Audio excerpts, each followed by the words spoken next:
כל עוד בלבב פנימה, נפש יהודי הומיה, ולפתי מזרח קדימה, עין ציון צופיה. עוד לא אבדה תקוותנו, התקווה בת שנות 2000, להיות עם חופשי בארצנו, ארץ ציון וירושלים. להיות עם חופשי בארצנו, ארץ ציון ירושלים.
biggest love was music. And he loved playing music, hearing music, and dancing to music. He wanted to go to the Nova Festival to live his music, live his, freedom, peace, music. And he went with his best friend, one of his best friends, Hirsch Goldberg. And they had a very good time, but only for a few hours, because they got there at midnight. And at 6:30 in the morning, everything started. As our little child said, and they ruined the party.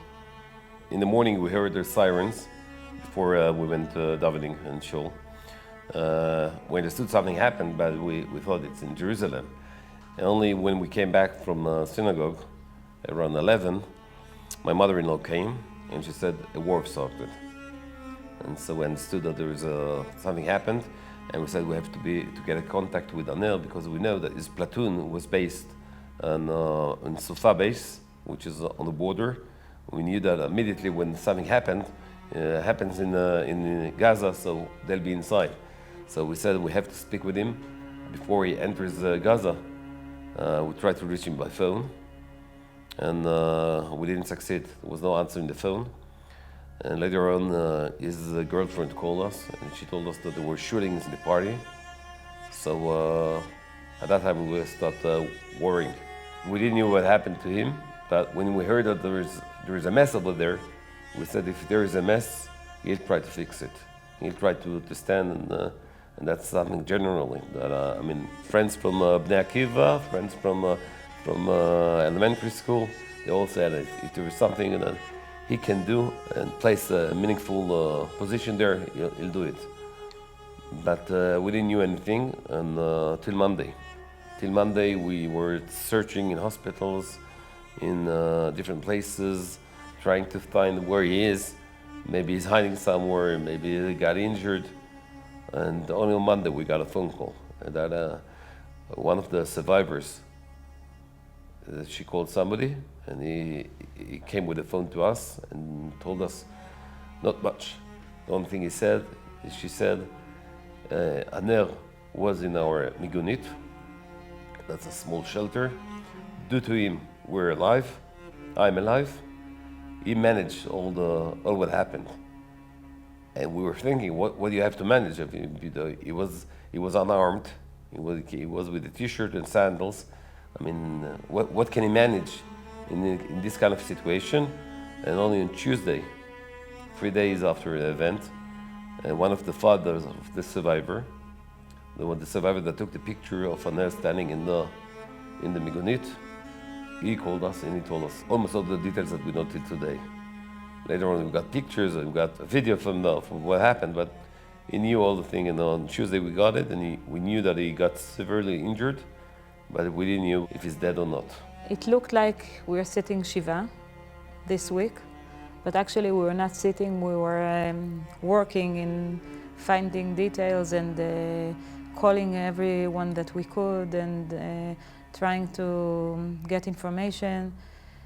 But actually we didn't get any information except what Moshe said. And we understood that the situation is very bad. At one point, the best option for us was that he was injured and taken to Gaza. This was the best option at that moment. Severely injured. Severely injured, we knew, because the survivors told us, but they didn't say he was for sure dead. I think they knew it, but they didn't want to say. Of course, I can understand they didn't want to say anything that I'm not certain about. So we tried to stay optimistic. We tried to say that there is a chance. We tried to do whatever we can, but actually we understood that we're in a big mess. And actually, I felt it on Saturday when Aner's girlfriend called us. It was about approximately 11 o'clock on Saturday, on Shabbat, on the 7th of October. She called us and she said, "Did you hear from Aner?" We said no. We guess he's in the army already. They called him. She said, yes, but I didn't hear from him since the party, and the terrorist attacked the party. So I said, wait, what did you say? She said, the terrorists came to the party and they attacked, and they started shooting. And I said, I didn't know anything. I didn't know how many terrorists, how many people in the party. I only knew that he was in a party, but I didn't know that they attacked the party because we didn't hear the news because of Shabbat. But as she said it, I started to scream. I didn't know anything, but I started to scream for 1 hour. It was here. I went like nuts, and I said, it couldn't be, it's not happening. For 1 hour, I was screaming. And then we tried to call everyone, and we started to get the information, which at the beginning we didn't get anything, and then we got the information as Moshe said. But I think that deep down I understood at that time. His brother and sisters, since that moment, everyone tried to get information, and they started to WhatsApp, Instagram, everything they could to try and get information. Some moments we were crying and we were very worried, and some moments we were optimistic and we said, it will be okay. For sure he can do it. He will manage it. He will come back. He will call us. Everything will be okay. So it was like both on the same time.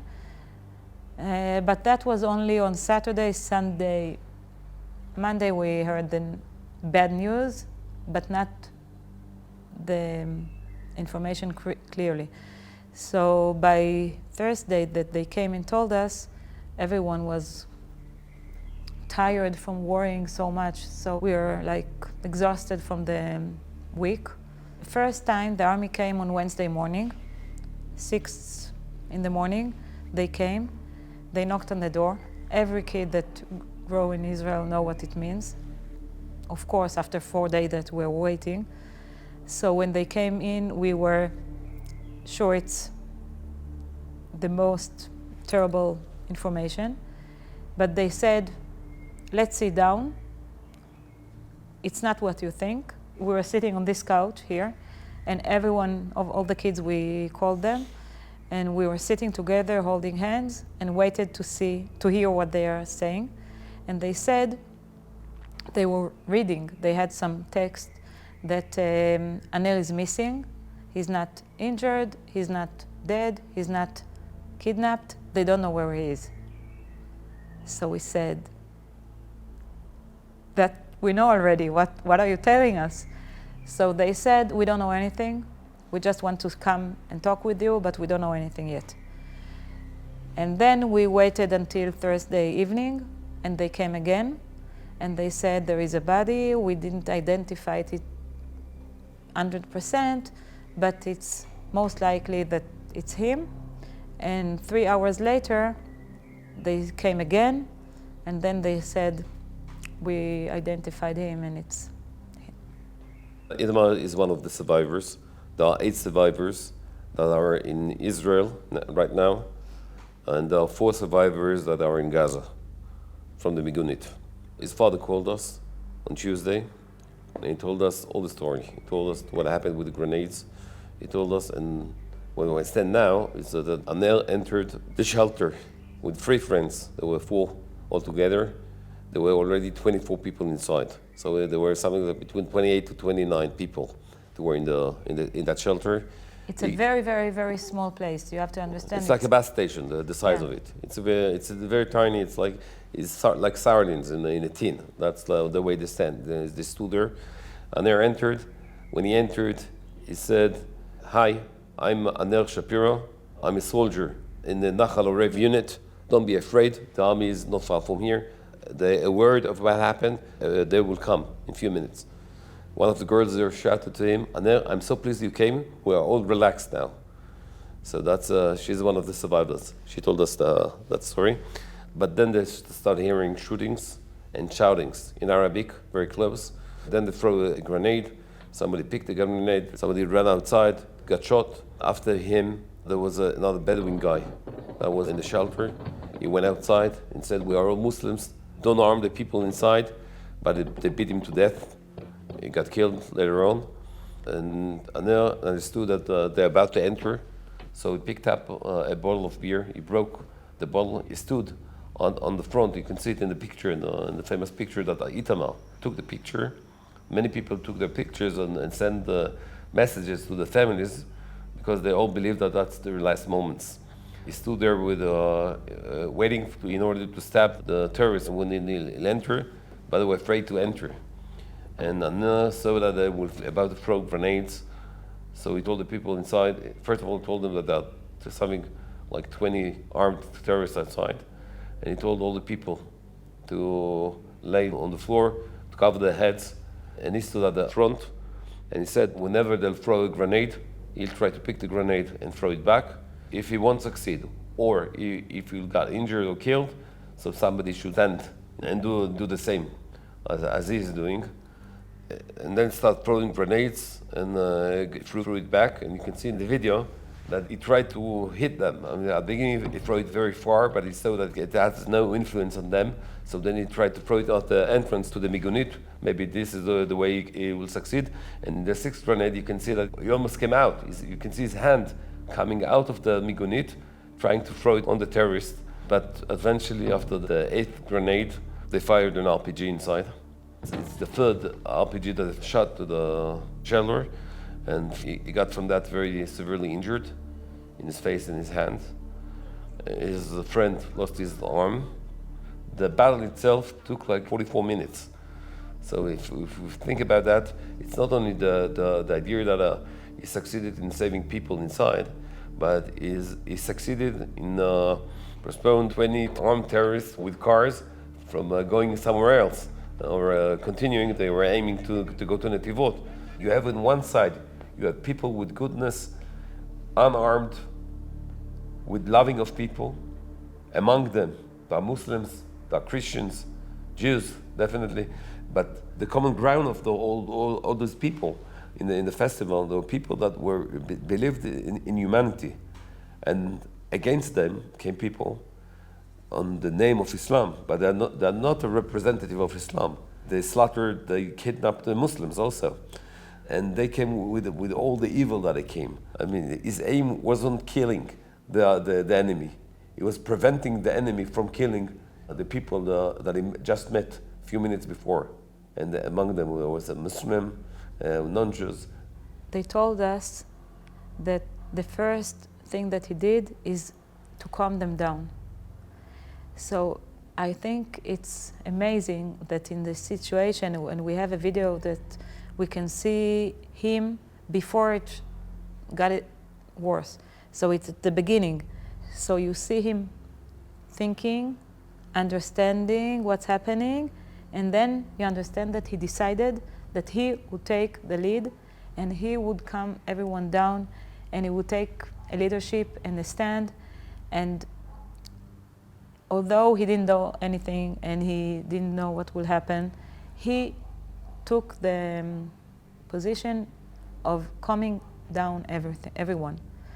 So I think the human understanding that he had to understand that this is what the people need right now is very, for me, it's very touching. And I can imagine him taking the responsibility. And I remember so many moments in life that he did it for me, and he calmed me down and the kid. And I think it's amazing that he calmed down people that he didn't know. He met them a few minutes ago. And so I think it's amazing. And then on top of this, he was a very good soldier, and he could manage the throwing the grenades, and he was a leader and everything. But the first thing of calming down the people, I think it's really amazing. After he died, the terrorists came inside and shot everyone. So until he died, he saved much more than we are saved today. because after he died and nobody stood up, they came in and they shot everyone and they kidnapped. And people were bleeding also there. Yeah, I mean, and they were wounded and they died for 5 hours until someone came to save them. So, but when he died, I think most of them inside were alive. Most of them. So, as far as he could do, he saved everyone. But then, after he died, the terrorists came and killed or wounded. each time, Adel picked a grenade and threw it outside. So at that moment, he decided that he'll place his life in a way that he'll protect the others. And he made that decision 8 times. Each time he picked up a grenade, he made the decision that he'll rescue the people, even if it will cost him his own life. So this is something that is very precious. Among the mornings we're the lucky ones.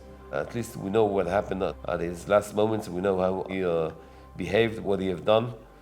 There are many heroes in the 7th of October and later on. And we have to remember that also. When the survivors came and showed me for the first time this picture, I told them that they are showing me a picture that I think that I already saw, that I imagined this picture, because he was a leader and he was a brave person and he was always first to do everything that he believed in. So since Shabbat, at 11 o'clock when I heard it, we knew that he would do everything he can to save everyone around him. And not only we knew, everyone that we talked about it with told us the same. For sure, he could run, he's the fastest runner, he could run until Jerusalem and back. He could hide, he could do anything, but at the same time we knew that he won't do it. He would do everything to save everyone around him. So since Shabbat, I knew that he would act in a brave way, somehow, I didn't know how. And as we heard the story from Monday to Tuesday to Wednesday, when we heard the survivors calling us and telling us the story, we understood that he acted in a very unique way, and they said we owe our life to him. And he was so brave and he did fantastic, and also he could manage it. You know, you could be a brave person but not succeed in throwing grenades. And he did, he succeeded. So after they told me all of that, I imagined him in this migunit, standing and doing this unbelievable act. And when they showed me the picture, it wasn't the video, it was a picture first. The picture that, as you said, him standing and everyone is trying to hide themselves and he's standing bravely. I was amazed that I saw a picture that I really already imagined. And then I have to tell you that for me it's a bit of comfort for me to know that until the last minute he was in doing. I think he wasn't afraid because he didn't have time to be afraid, because he felt like he has to do everything he can. So he was busy. He was too busy to be afraid, I hope. At the most important minute, he acted like the best soldier that you can imagine, throwing back grenades, not 1, not 2, 8 or 9 grenades. But he had no uniforms, nobody gave him orders, nobody commanded him, only he told himself what to do. And it is so typical for him to stand and do what he believes in, not what people tell him to do, not even a commander that tells him what to do. He is his own commander, and he doesn't have to be wearing uniform because it's from inside. It's what he believes in. It's the most terrible thing that can happen, and that moment I said, I can't believe it. It couldn't be, and until now I'm saying the same. It couldn't be. I still don't believe it, that it happened to us. It happened to him. I know it, but I don't believe it. And it's not like that you always believe that he will enter the room. I know he will not enter the room, but I feel as if I will talk to him soon. I can talk to him in a different way now. As parents, as children, together with our whole family, friends, his girlfriend, everyone, we feel together and trying to learn how to get used to this new reality. And also we are not alone, because there are so many families in the same situation, and so many families that are feeling that the whole world collapsed. So I think maybe it helps in some way, I don't know. And also we are very lucky that we have his songs, his paintings, his art, and for me it's very important, and I'm all the time getting comfort in hearing him singing, working with his music, trying to, we succeeded in producing his album, his first album, and we have many more songs to continue with, and his paintings and his creativity and his text and songs and ideas. So I feel as if he's still here with his art and with the messages.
October 6th, I'm with my friends, a group of about 20 friends.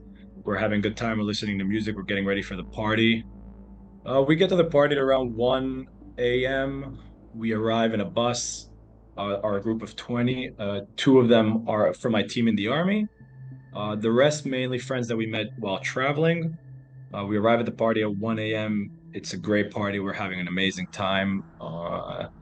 Around 6:30, when the first rockets start, is when the officer gets up on stage. The music shuts down. There's this head of security, and he goes on the mic and he goes that we have to listen to the home front command's instructions.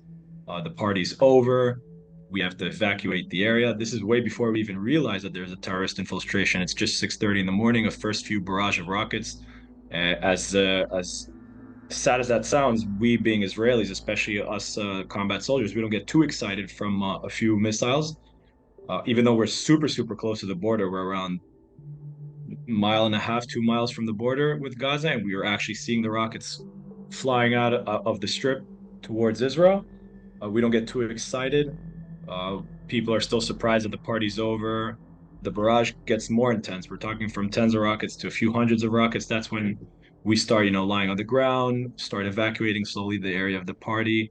Me and my friends from the team, we sort of took responsibility for a group of 20 friends. We started slowly evacuating. Since we didn't come with cars, we had to evacuate. We had to like hitchhike our way back out of the area of the party. So we slowly send them, the girls, the guys, twos, threes, in rides that we find towards anywhere out of the area of the party. Me and my friend Aviel, who's a good friend of mine, he also traveled with me. He's from a team in the army. We've been friends since we were 18. We stay to one of the last guys in the area out of our group of friends. We finally have a ride back. I'm rather calm. This is still before we realize that there's a terrorist infiltration. There is an insane barrage of rockets, but we haven't realized yet the first wave of terrorists that entered Israel. The two guys that pick us up, we don't know them. These are random other partygoers that we met that we just grabbed the ride with. And he goes to his friend, their friend Mia has been shot, and she's asking for help, and she's sending them her location. That's when we first realized that there are terrorists in Israeli territory. We didn't know we're speaking about hundreds and thousands of terrorists. We thought we were just talking about a few, and soon this will be over. So we leave the area of the party. By the map, it'd be much clearer to show you. Right to the junction of the road. It's called Road 232. It's parallel to the Gazan border. I guess it's around 8 a.m. Once we get to the road, the road's stopped with cars. If you've seen all the videos with the cars jamming on the street, that's exactly the road. Me and Avil, we get out of the car. Uh, all of our friends are dispersed, each one in his own ride. This is pretty much just me and Avil and hundreds of other partygoers that we don't necessarily know. I did know a few of them from traveling in South America, so I started walking around. That's when we first saw a few of the first that were injured. The first people who evacuated the area of the party neither drove north or south. They got stopped by terrorist checkpoints. Some of them were shot. So we that's the first time we saw a few of the hurt being taken care of, getting first aid with some bullet wounds. We start walking out. We hear these gunshots from farther away, but we don't really necessarily know what's going on. I start asking around what's going on. Out of nowhere, this police officer, he comes running towards us. All of his chest is shot. You can see the bullet wounds and blood pouring out of his mouth. He starts screaming at us, "Run east." That's when I completely snap out of it. The adrenaline kicks in. I take Avil's phone because I didn't have much battery, so I'd be turning it on and off to save battery. I check on the compass, where's east? Now, for anybody who's hearing this, if you haven't been to the Gaza envelope, the best way to describe it would just be like flat agricultural fields. And in October in Israel, it's still very, very hot. We're talking around 30 degrees Celsius. That was once the sun was eventually out, which is, I don't know, 90, 100 degrees Fahrenheit. And it's still very dry, so there's not even much bushery or trees to even hide. And the second we leave, we like go down into the fields from the road. We hear this massive gunfire sound. Pretty much the terrorists closed in from all directions. North of us is the kibbutz of Be'eri. It's around 8:30 in the morning. By this time, the kibbutz is completely swarming with terrorists, completely conquered. We're talking about hundreds of terrorists in Be'eri. Re'im is being under attack, and they're slowly closing on the entire area of the Nova Festival from the west and completely closing around. So we hear this massive gunfire. I turn around, I see these 4 or 5 terrorists running from the area of Be'eri, running from the north on the road. And the few police officers that were there, they're having this first gunfire. We immediately fall to the ground. They see us. They start shooting towards us. We keep running. And that's when, if you've seen the videos of the hordes of partygoers that just start running into the fields, once that the gunfire starts, pretty much everybody just starts running into the fields, everybody in their own different directions, because there are a few like creeks in the ground, I guess bushy. So everybody pretty much ran in this, there's 3 creeks. I ran right in the middle with Aviel. And that's pretty much when we realized the situation. We start running. A bunch of stuff happened while we're running in the fields. I get called for reserves at 9 in the morning. Pretty much with anybody who's in reserves in Israel gets called at 9 in the morning. I get a call from my friends that are on their way to base to gear up. They're asking me, "Are you on your way?" And I'm like, "I'm at the party with Avil. We're being shot at. Get your gear and get over here to help us as soon as possible to rescue us." We keep running. We crawl a bit to the left towards the fields. We get shot at. We run back to the bushes. We run to the field mortars. We fall to the ground into the trenches and hide. We keep running and running and running. My lieutenant eventually calls me and pretty much gives me all the information that I need to know regarding on what's going on. He tells me stop running into any of the don't run into any of the kibbutzim, don't run into any of the bases that you know in the area, because I did know a few bases in the area back from my mandatory service. Pretty much just dig a hole and hide. That's what he told me. And 100, 200 meters behind me are terrorists running towards us. So there's no way I was going to be digging a hole and hiding. I just kept running east. I call 100, which is the Israeli, 911, the police. I call them because I heard Re'im, I heard Be'eri, I heard Kisufim, I heard about the bases. We were also getting information from the internet, obviously, about what's going on. But there's another kibbutz on the way there called Tal'o. So I'm calling 100. I'm calling the police, and this lady, she picks up the phone, and I ask her, can I run to Tal'o? Like I'm here. I'm at the party. I'm running in the fields. I'm not too far from Tal'o. I'm thinking about running there because we need to find shelter. Obviously, it's super hot out. We've been partying all night. We're about to get dehydrated, so we need to think of a plan very, very quickly. And she just tells me 5 out of my 6 dispatches have been shot and murdered, and there's not much she could tell me. She doesn't want to tell me to go, and God forbid there'll be terrorists there, and it'd be her fault. And she just pretty much told me to hold on tight, that evacuation will be there shortly. That's when I realized that at least for the next few hours, it's just us, and we need to think of a plan by ourselves and how are we going to get out of this alive. So as the hours go by, Israel is at war. I mean, by around 10 a.m., I'm about 5 or 6 kilometers from the party, 3.5, 4 miles from the area of the party. This horde of partygoers that ran in all different directions. The farther that you go, it all dispersed. So you start seeing these small groups of people. It's me and Aviel running together. We see towards the end of the field that we were just running in, another group of 4, 3 other guys and a girl. We run up to them. We're like, okay, we got to join up. We got to think of a plan. The 6 of us. Where are we going? What are we going to do? We need to find water quickly. Regardless of the terrorist infiltration, if we don't find water soon, we're going to get dehydrated. We're going to faint there. Forget the terrorists. God knows what would happen if we faint there in the fields. So we need to first of all find shade, because the sun's been beaming in our faces since the moment we started running. We've been running for kilometers. We've been dehydrated. And so we need to find shade, shelter, and water as quick as possible. So we start thinking of a plan. We see from another few kilometers from us this farm and greenhouses that are right next to the farm. And these foreign workers, these farmers, specifically the farm that we were looking at, these are Thai foreign workers. So when they work in the sun, they cover their faces because they work all day in the sun. So from far away, when we see these 4 figures with their faces covered, we think that these are terrorists. And because we were thinking of running towards the farm. So we make this huge roundabout, go right around the farm, right to the greenhouses that are next to the farm, hoping there'd be water in the greenhouses. We make it to the greenhouses at around 11 a.m. It's the 6 of us. That's the first time we stopped running. We're about 7 kilometers from the area of the party. The sky is no longer blue. The sky is gray. There's about 40 simultaneous gun battles happening all around the Gaza envelope, both in kibbutzim and bases. The terrorists are swarming all around the fields. That's the first time we've stopped running. I wouldn't say we have shelter, but at least we have somewhere to hide. We've filled out all these lists. There were lists that were going on WhatsApp.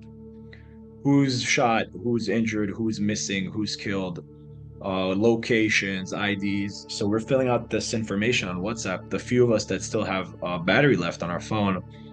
And we wait around in the greenhouses for another 30 to 45 minutes. And if it's hot outside, inside the greenhouses, it's twice as hot. And there was some irrigation for the greenhouses itself, but we were told, I remember from before, one of us mentioned there that the water that goes around there is sewage water. So if we do drink that water, it just further our dehydration, and that'd be the last thing that'd help us.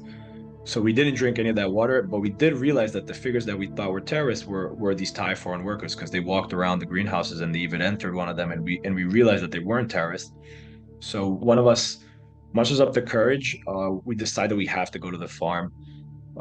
Once again, the sky is gray.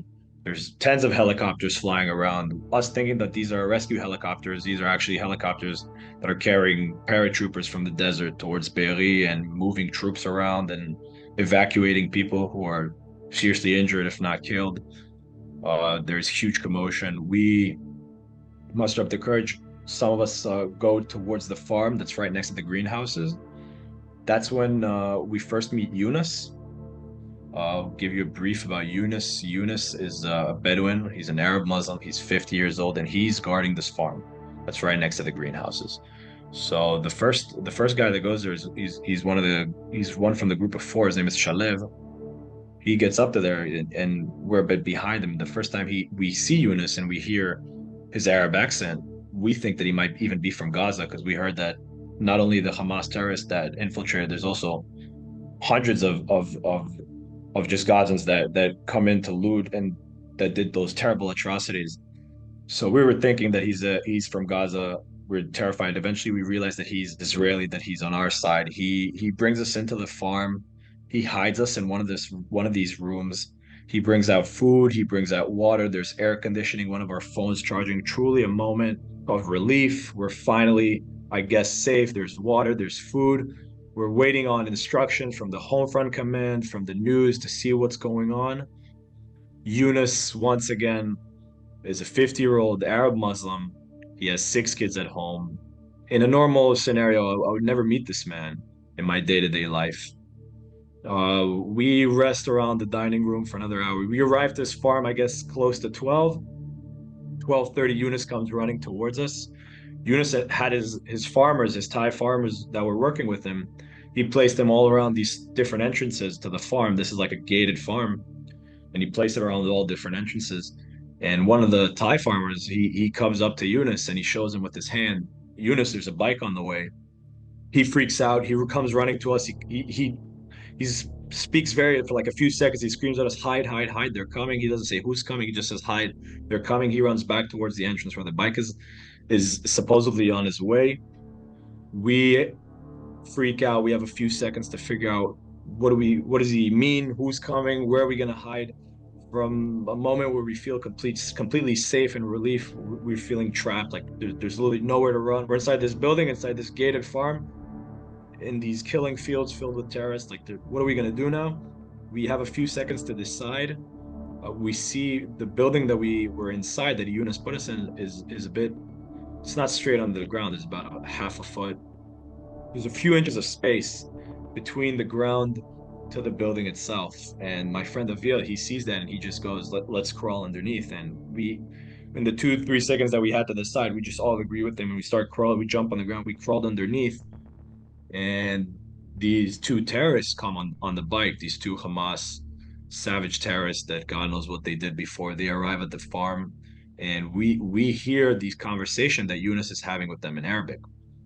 And first of all, we don't know, any of us know any Arabic, so we don't know what they're saying. For all we know, they might be threatening Yunus with this, threatening his life. We can hear them speaking in Arabic, but they might be threatening his life. We do hear them say, Al Yahud, Al Yahud, they're looking for Jews. And we hear Yunus screaming back at them, speaking them in Arabic. While he's talking to 2 terrorists that are from that specific entrance, another 3 are going around. Once again, it is like this gated farm, but it's like a thin barbed wire gate. These are terrorists armed head to toe, and their RPGs, their grenades would blow the gate or any of the fences that were around us easily. So while he's speaking to these 2 terrorists, another 3 are walking around and sort of trying to look around the farm, and we see their legs literally walking right next to us, as if this is a scene from the Holocaust. Miraculously, Yunus, with his bravery, once again manages to convince them that there are no Jews at this farm. They ask him who he is, where's he from. He explains to them he's an Arab, he's a Muslim, he's alone here, he's Bedouin, he's from Eilat. Eilat is the biggest Bedouin city in the world. And miraculously, they believe him. They leave him alone, which is truly a miracle, because about 1.2 kilometers from us, another farm with his friend Musa, that was another Bedouin farmer that was guarding the farm. He was murdered right before. So Yunus, after we reunited with him half a year to the war, when he filled us into how he felt throughout this entire time, he really thought that it was over for all of us. And miraculously, they believed him, they left. But we, since we didn't understand what they were talking, we're still very, very, very scared. Yunus didn't necessarily know exactly where we hid, so Yunus was looking for us, but we were scared that he might have turned us in, or they might be threatening his life. we were just very, very scared. We stayed underneath that building. I have a picture from underneath that building the second that we got underneath. So I take this picture, I send it to my team in the army, and I tell them, like, this is the situation. Me and Avil are underneath this building with 6 other people. Yunus, by the way, he found 2 more. He found a boy and a girl hiding around the sewage systems right next to the farm. So he brought us into the dining room that we were all hid. So we're 8 at this point. We're all hiding underneath this building. We're all dead silent. And I send this picture to my team. I'm like, listen, they're terrorists searching the farm. I had 1% left.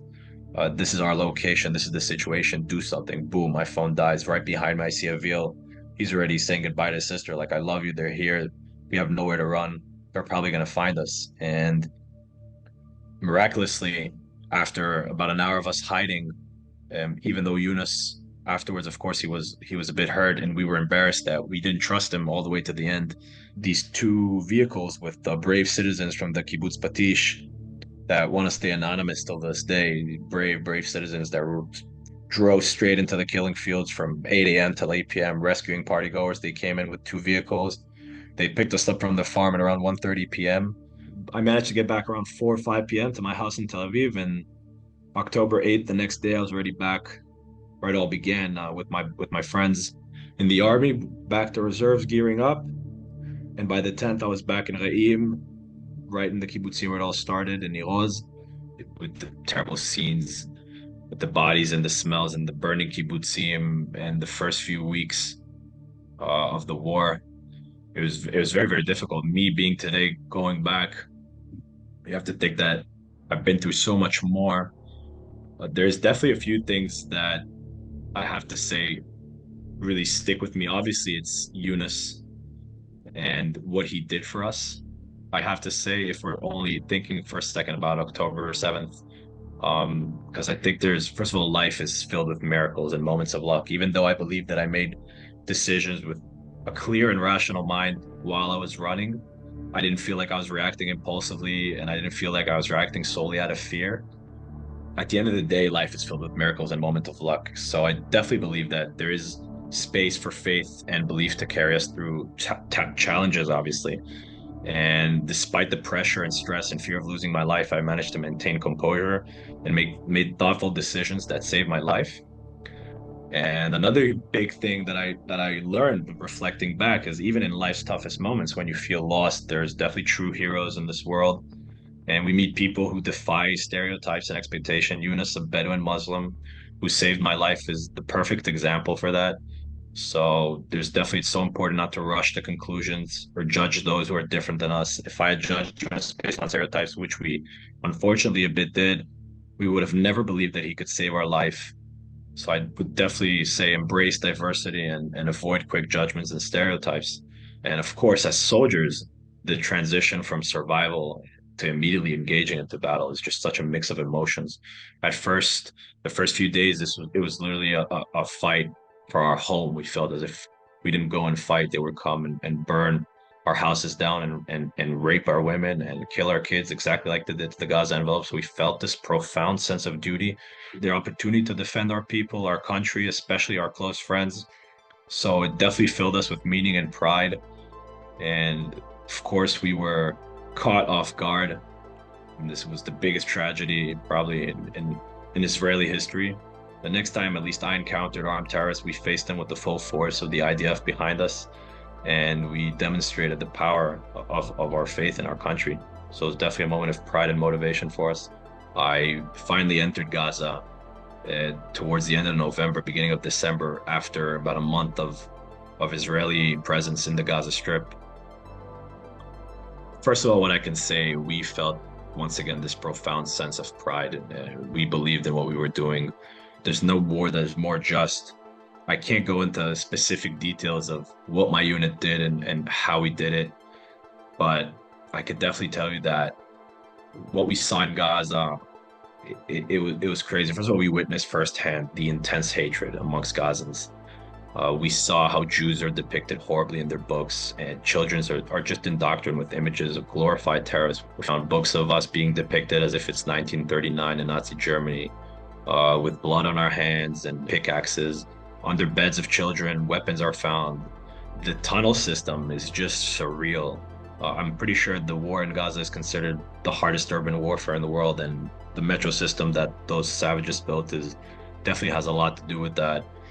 So it's very, very surreal. It's very hard to explain. Obviously, it was a huge tragedy, but it brought the entire country together. Everybody rallied behind the same banner, which was very, very important. Obviously, the entire Jewish community that lives abroad. We received these massive donations of food and these letters, people that I haven't been in touch with in years. I suddenly are keeping me in their prayers and are sending me their strength. Obviously, it's been a year since, so there's so much that has happened since, and we're still fighting this war. Some people might say that the compassion, that they're in fatigue already, but I could tell you that most of us, at least in Israel, as a proud Israeli, we keep our heads held high, and our spirit is high, and our morale is still very, very high. Obviously, it's a difficult time, but we believe that this is a just war. This is this is a dark against the light. We live for love, and they want to die for hate. And the distortion of October 7 and the tragedy, and how the blaming of Israel as the cause of the atrocity and the ongoing conflict is just so troubling, and it breaks my heart, and it stirs unimaginable amount of frustration. We were massacred, we were assaulted, and still enduring rocket attacks and terrorist attacks every single day.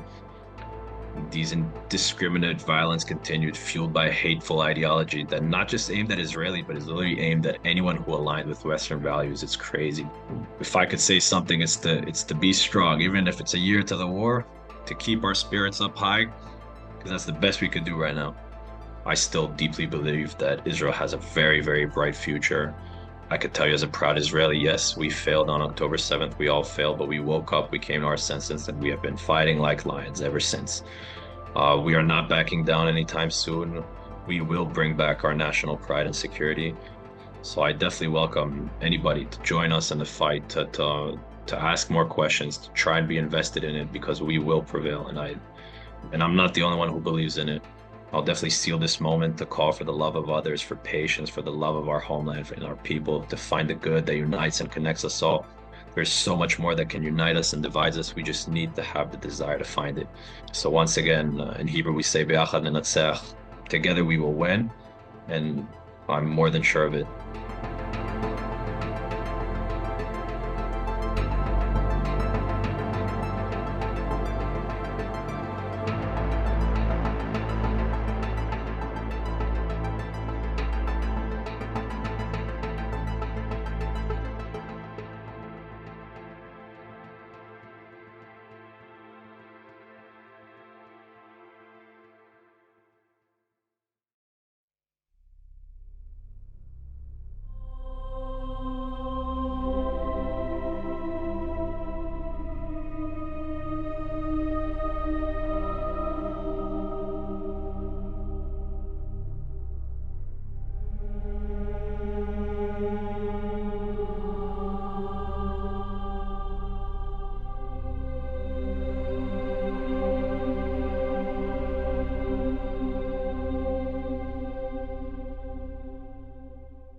On October 7, I was at my house while we heard the alarms. The alarms arrived also to my town. I'm living next to an Air Force base, so it will be probably a target to our enemies. And while I was awake on 6:30 a.m., I understood that something has happened. I opened the TV screen and I saw the news that there are terrorists inside the Sderot, Ofakim, all of the Israeli settlement next to Gaza. My sister and cousin went to the Nova Festival on October 6th. And I understood that if they arrived to the settlement next to Gaza, that located east to the party located, then they probably went through the party area. So I was stressed. I was the one that understood the situation. I didn't want to share it with my parents, just to not making panic. So I went to the side to call my sister. She didn't answer me, my cousin as well. And I understood that something has happened. I text my sister a lot until she answered, and she said there are a lot of terrorists inside the party area. I'm an IDF officer. I'm a combat engineering officer, so I know how to read map. I was trained to know it. So I asked my sister to send me her location. I saw her location. I opened the map and I asked her to go a little bit east to a field full of trees, so she'll take cover. She told me she's next to an abandoned tank. And I asked her to go a little bit to the east to take cover under the trees. And this is what she did. What she didn't tell me at the time that they were under fire while we were speaking. Her and her friends. And she and her friends went east as they asked. And they heard a lot of shooting and kidnapping. A lot of kidnapping were at the fields, like not at the party area itself. And then she came back to the tank later because some of the guys over there reached some guns from soldiers from the enemy, fortunately. And they shoot back, they took cover under the tank. That was my experience with my sister for 9 hours. She also told me that she can't find our cousin, Karin. I was trying to reach Karin. She texted her parents, if something happened to me, just know I loved you. And we couldn't find her. The police arrived to evacuate them to Ofakim police station. And then my friend from the military service that went to the south to fight asked me for her location and a photo. And he went under fire to Ofakim to rescue my sister. Finally, after 10 or 11 hours, she arrived to our home. And we were happy, of course, but we were all worried about her cousin. 11 days after, we discovered that our cousin was murdered by Hamas. She was at the ambulance, the famous ambulance that took the RPG missile. At that time, we didn't understand what is really happening. The news weren't reflecting the real situation because they didn't know, of course. And I asked myself, the bottom line, my effort helped my sister being alive. So I will never regret about it, of course. But as a combat soldier and a combat officer, of course, I wanted to be at the first line to help the civilians over there, the people that no one came to help them. So from the October 7th, I had a lot of thought about it. I'm not regretting on something because I was part of it. I was emotionally involved because of my sister and cousins. So I hope, if it was a different situation and my sister and cousin wasn't there, I was probably go to the south at the moment. I'm an IDF officer. My duty is a platoon leader. I have 25 soldiers underneath me. Combat engineering, doing blowing things up like tunnels, terrorist houses and stuff. So we went to our base in order to gear up.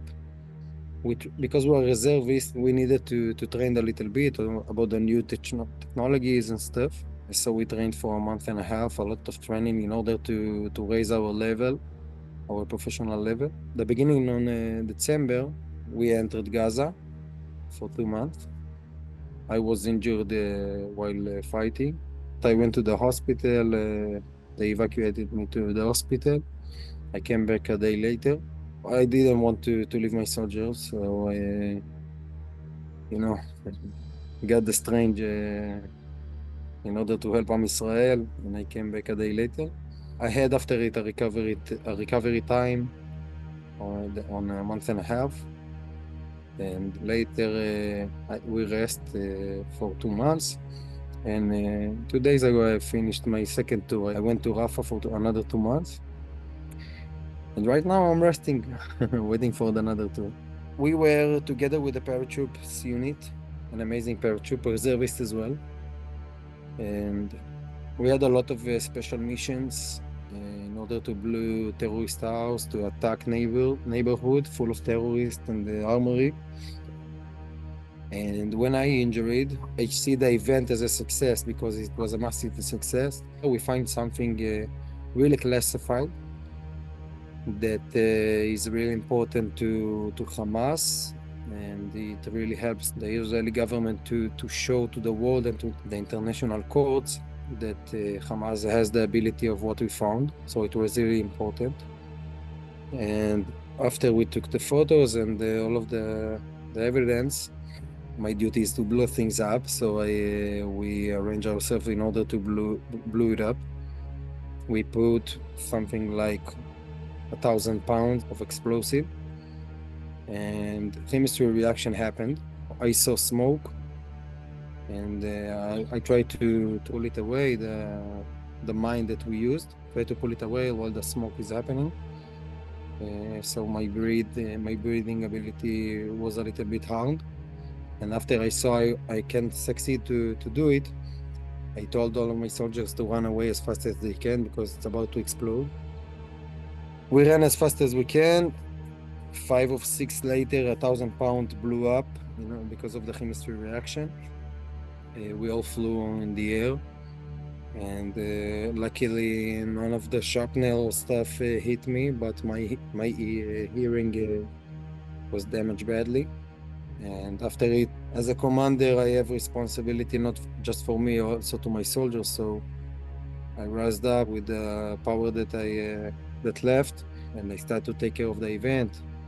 Soldiers was harmed badly, so I started the evacuation, the first aid to stop bleeding and stuff. I started doing it. Me and my soldiers, that was pretty much okay. We evacuated with the helicopter the soldier that needed to see the hospital as fast as we can. And later, after the event ended, they took me and another 7 to Soroka Hospital for some tests to check my lungs and my hearing.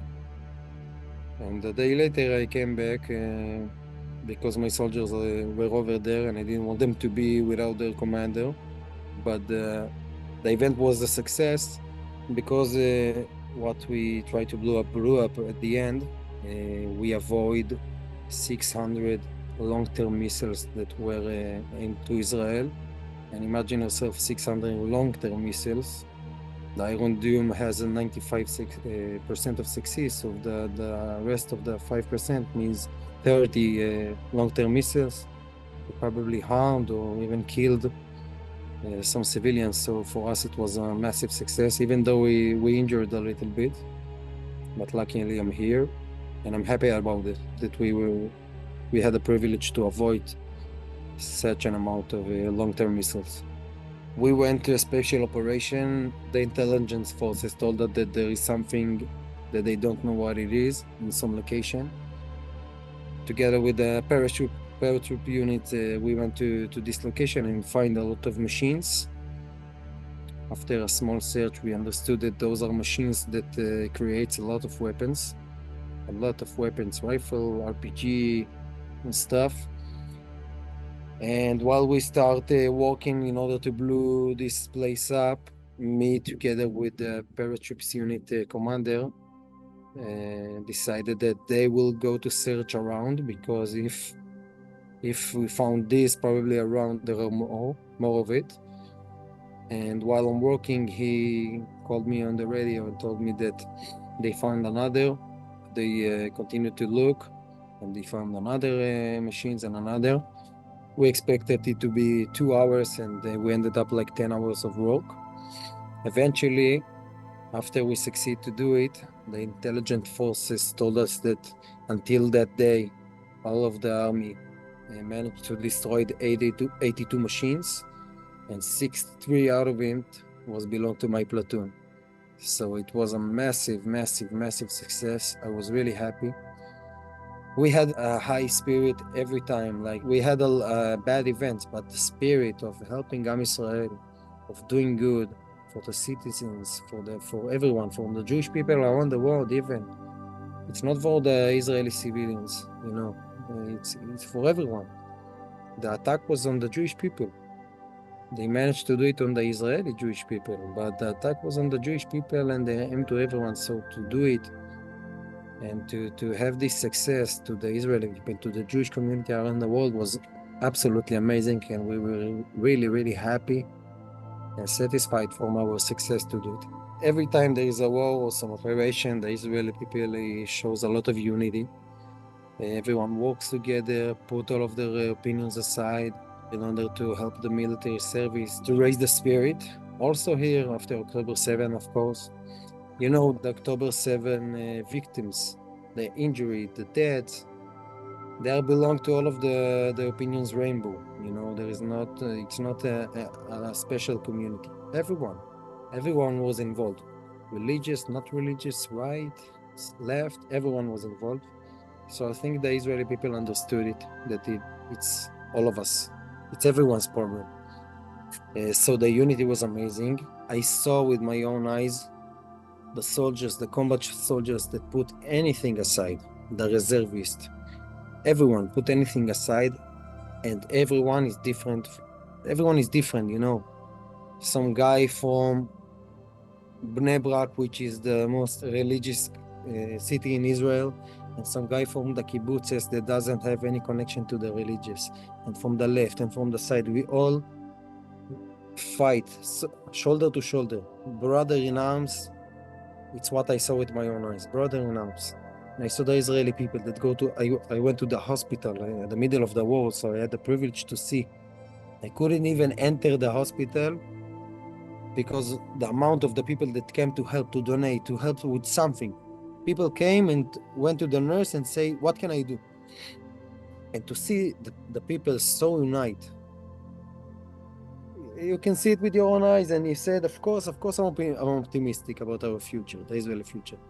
And because we went through something so hard, such as an October 7, you can see, if you've been through such a radical event, a horrible event, so the rest is easier than what we've been through, you know.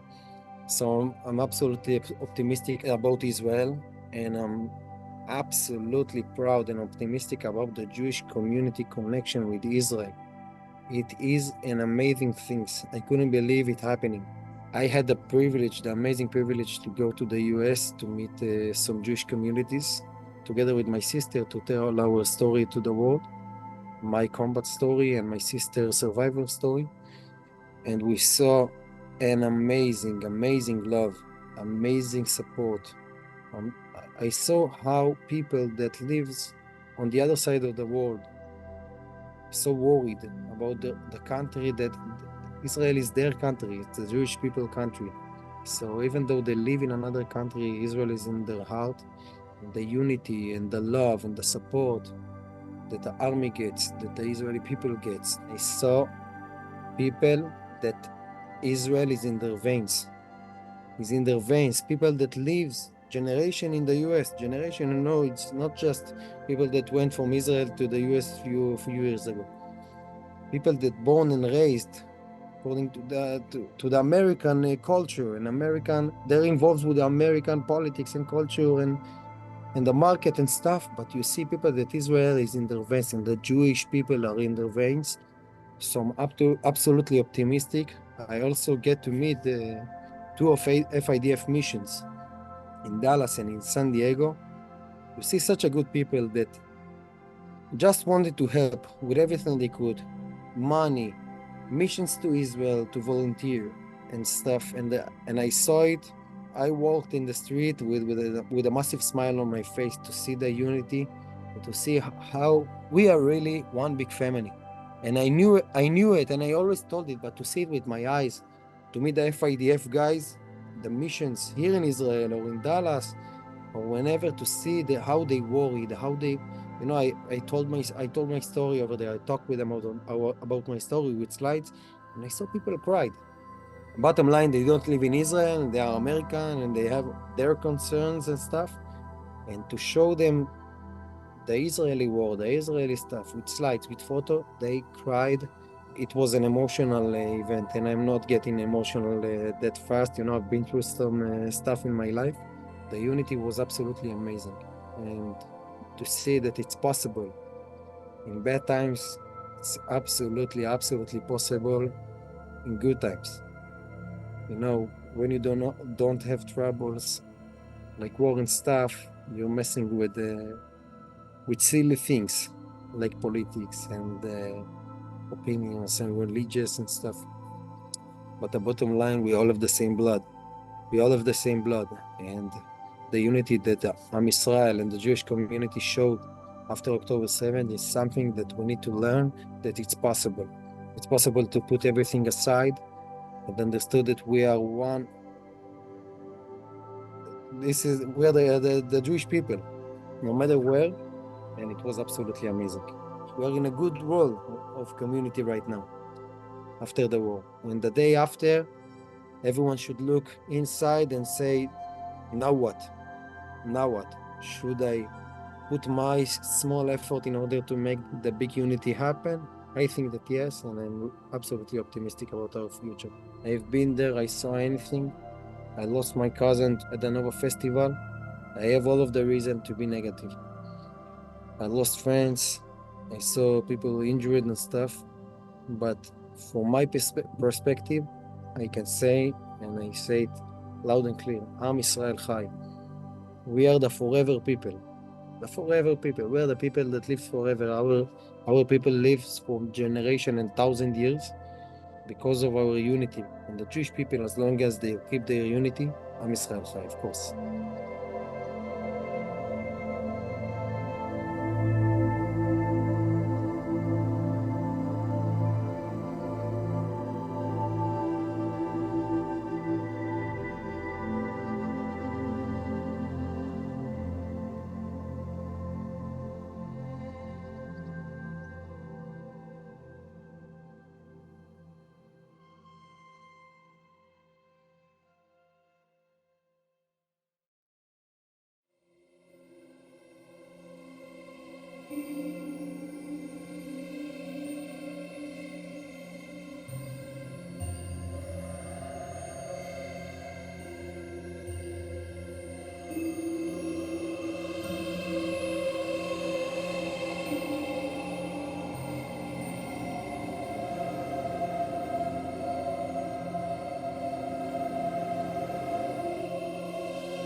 Eden came from the north. She was replacing another team at the Nahal Oz outpost.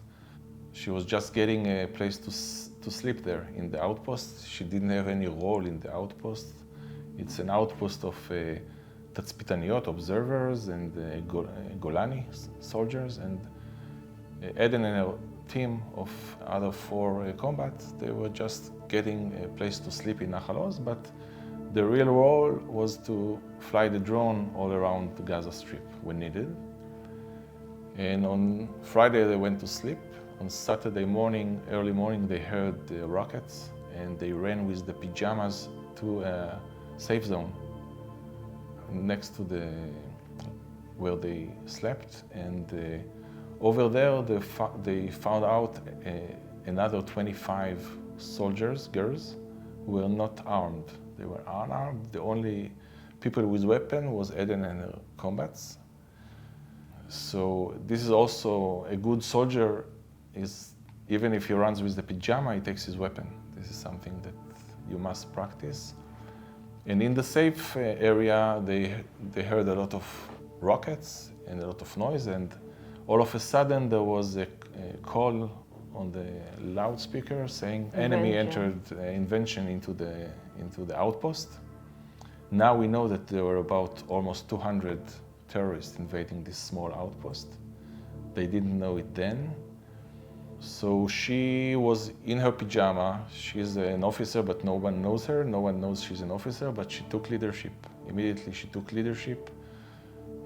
She felt compelling to the 25 soldiers she doesn't know even, so she didn't choose to run and protect herself. She decided to stay there and take ownership of the situation. So she positioned her 4 soldiers, and they actually waited for the terrorists. They heard Arabic on the outside, they heard shotguns, so they knew probably something bad is happening. There was 2 entrances, so she positioned all the soldiers on the right entrance, and she was the only one staying on the left entrance where the terrorists were supposed to come, where all the shots were heard and all the Arabic screaming were heard. She showed them how to. Yes, so she guided them to put a bullet into the rifle to be ready. This is something that saved their life, because about 7:45 the first terrorist came in and they already had the bullet. They could kill him. So Eden also shot him. He was dead, and then 3 grenades were thrown into the safe area, and then more terrorists, and Eden stayed there and she fight the terrorists for a few more seconds, allowing her 4 combats, and 7 other girls ran away from the right side. They hid in the rooms for about 7 hours. And from what we know, Eden stayed there to fight. And only 7 hours later, special unit came and took out alive 11 girls who ran out from the safe area. So all the others who stayed in the safe area, we know some of them were killed, some of them were kidnapped to Gaza. Eden could not leave the girls. Maybe she could run away too, but she understood that she is the leader of this shelter, and she did everything she could. She risked her life. She thought that she risked her life. We know the results, but she really led them to leave. Like, they could run to the room, they could hide, and I don't know what she thought at this moment, but she was really brave. When the girls without weapons saw Eden as a leader, because she talked to them, she told them things that make them more calm, and parents that their girl also murdered told us that they heard about her a lot, very good things, how she took care of them, how she was so brave and took care about everybody there except herself. Everyone said that she was a leader, but in a quiet leadership all her life. She was modest. It seems like she really liked to focus on the good things about people. And she really believed in herself. She saw only herself and how she can move on and be better. So in this morning we got 1 text message at 7 o'clock, 7:15. She was worried about us. She told us, "We are fine. Please go to your safe shelter at home." She was worried about us.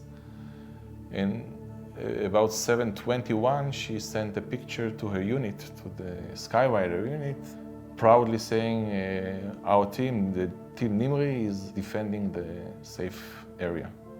And that's what we heard from her. We used to worry about her all the time, but this time was very, very different.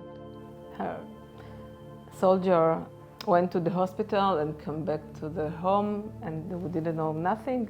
We tried to talk with their parents, and nothing. Nobody told us nothing. Nobody from the army. We were out with ourselves, trying like every Israeli to find a connection or somebody that has a relationship that can send us some information, but nothing. Nobody know about her, because she was somebody from Skyrider that just came to sleep there overnight and keep going to do the missions. We didn't know how, with whom to talk. and we're trying to see the telegrams clips, and it was something very terrifying. She had 2 years of great relationship with her boyfriend. He is also an officer in the Skyrider unit. And that Saturday he was also called to act as an officer in other area, and he was all the time also in parallel to his day-to-day war, he was also trying to find some information. Only on Monday noon, soldier from the IDF came to let us know the bad news. We really didn't want to hear the knock. I was outside at the garden with my cat, and every time we heard someone get in, it was very stressful. And every time, I heard the gate a little bit moving, it was like I started to pray, and people came because people came to be with us. But I remember this noise of the gate open, and I remember that I couldn't believe to myself that it's not going to be a bad news. I heard it, and I knew. So I really hoped someone will open the door, because we really didn't want to hear the knock. And I think my father saw it from the kitchen. From the window, so they come. This time from the kitchen, I asked them to not come. I asked them to please go away. I think deep inside, after 2 days and a half, we all had our thoughts of what had happened. We had some optimistic thoughts that maybe she's very badly wounded and she's asleep, she cannot talk, and nobody knows she's a soldier, her name, because she was with her pajama. So that was our best expectation, that she's very badly wounded and asleep. Our hopes became to be so crazy, like my father said. At the beginning, you prayed that she's just doing her mission, and after a couple of hours, you pray that she's wounded or she's hiding, and then you start to pray that she's very wounded and she cannot talk. Who wants to pray for something like that? And we found ourselves in Monday morning praying that maybe she's kidnapped. I don't think anyone can imagine that one day we will pray that someone so close for him will be kidnapped, because this was the last thing we can hope. I don't know what we could pray for at this moment, but we really tried to pray. But that Monday morning, it was really hard to pray for something. We asked that the funeral ceremony began from our house, because I can't believe that she will not miss her home. She expects to come home every weekend, and she came like a combat, but then she go up and take a shower, come back like a lady, like Barbie, like beautiful blonde hair, Eden, that have dreams. I didn't believe that this would be the end, because she was promising for herself things. And when the ceremony began, I was sitting with her boyfriend in the cabin with Eden. And we was shocked, because many people were there and we didn't know what's happening actually. Only today I can explain myself what was there. Almost half of the city of Modi'in was on the streets with flags during the memorial, and a ride that takes 10 minutes took us 1 hour. Really, with all this crowd, it was really moving.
On October 7th, I was at home, staying with my partner.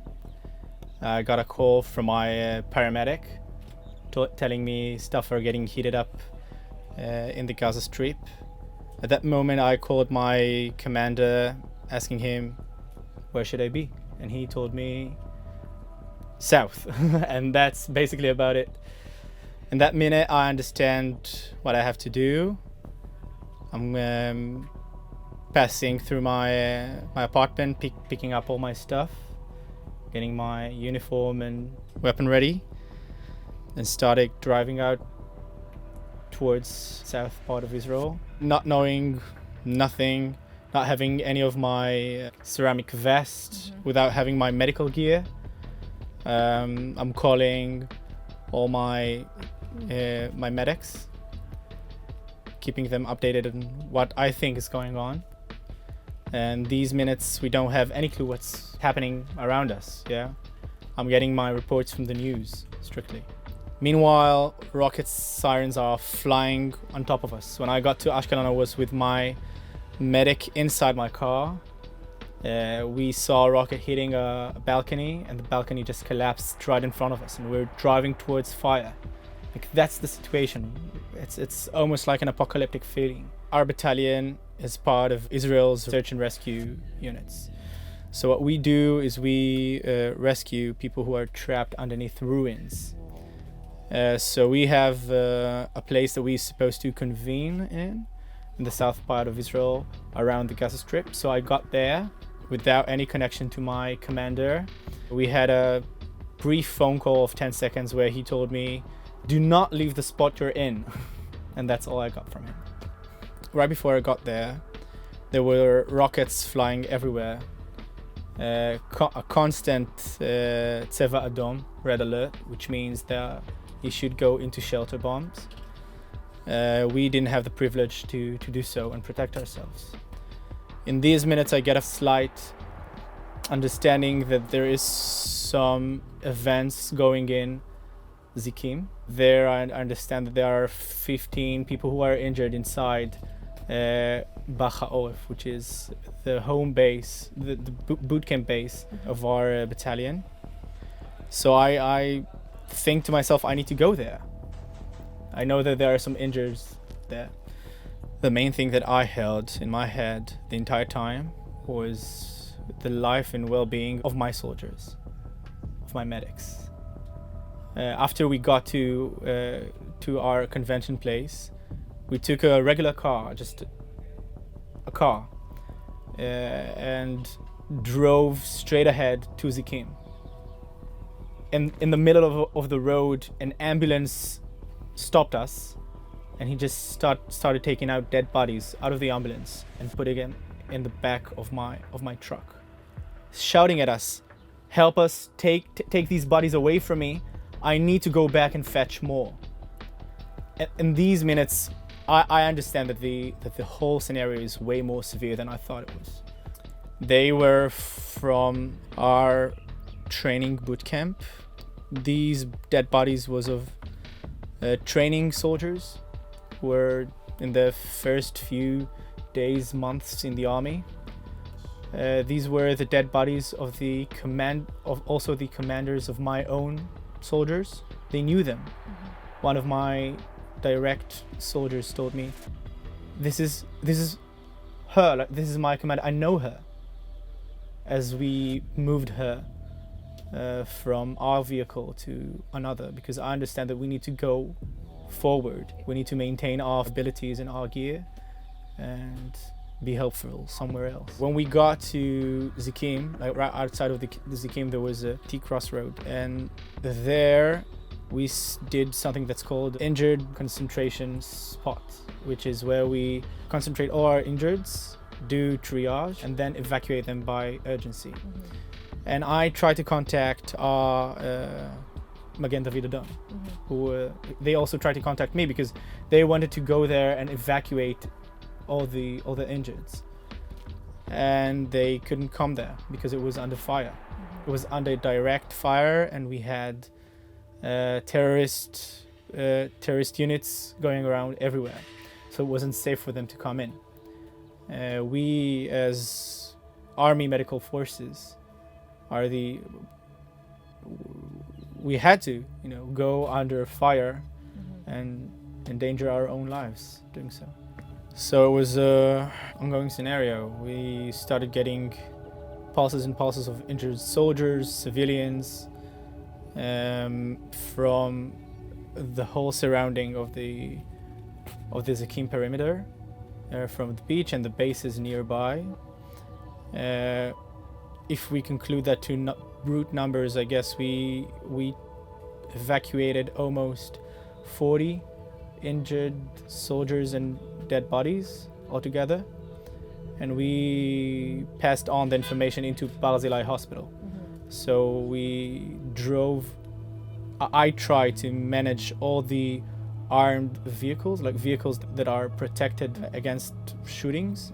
Try to get them into the whole Zakim perimeter, evacuate with them injured and take them back with regular cars that we had there, or just cars that passed by. When I first got there, I didn't have all my gear of my own reserve that I had. So there were a couple of times where I had to give care to a patient who didn't have any means to do some pain relief. So there is just this one Ze'ev ride that I specifically remember when I put a CAT blockage, which is artery blockage, on a soldier who is screaming from pain. It was in excruciating pain, and I didn't have anything to give him, and that was like we were actually in the exact ambulance we were sitting in. This is my ambulance where I treat with my staff. On the first few hours, it was still in the base with my soldiers. And when they came to me, because I gave them an order to leave everything behind and come to Zakim, they brought this ambulance with all the gear that we had. CAT, which is an artery blockage, fast cares, bandages, alcohol, drugs, loads and loads and loads of anti-pain. So on the first few days of the war, we used what we had. Things were quite chaotic. But later on, we got more than all the supplies we need. Like the army got rearranged, and we are ready. We have everything we need.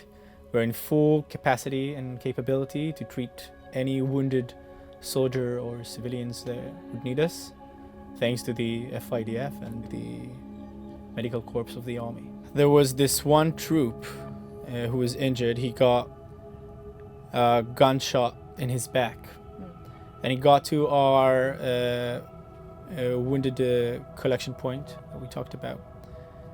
And I immediately approached him as he was dropped off, and he refused to get care.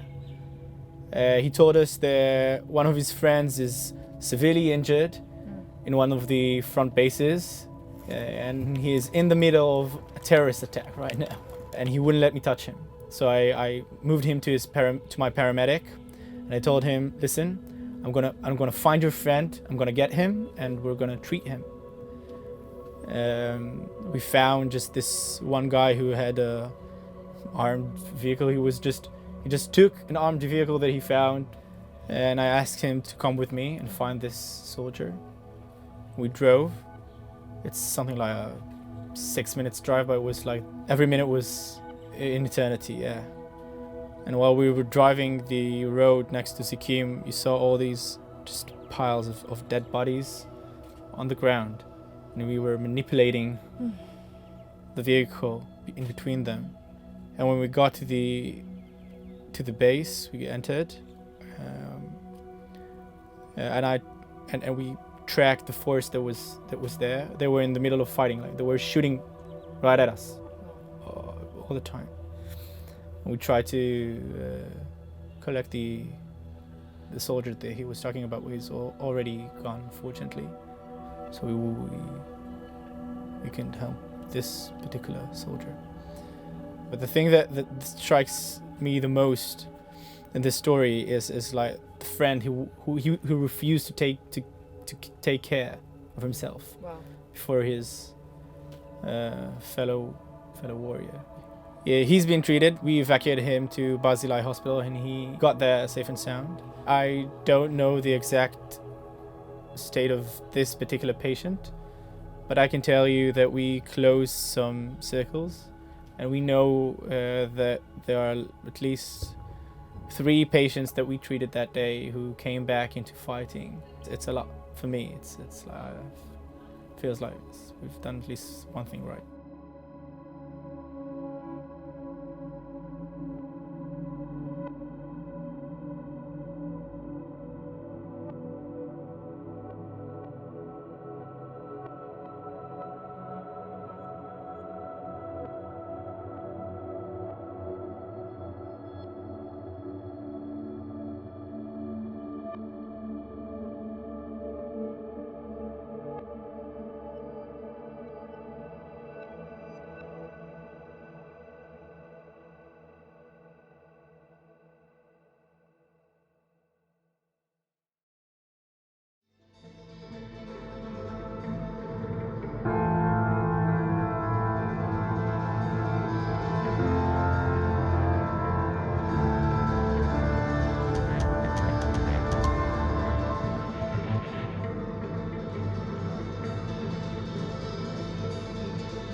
I was at home.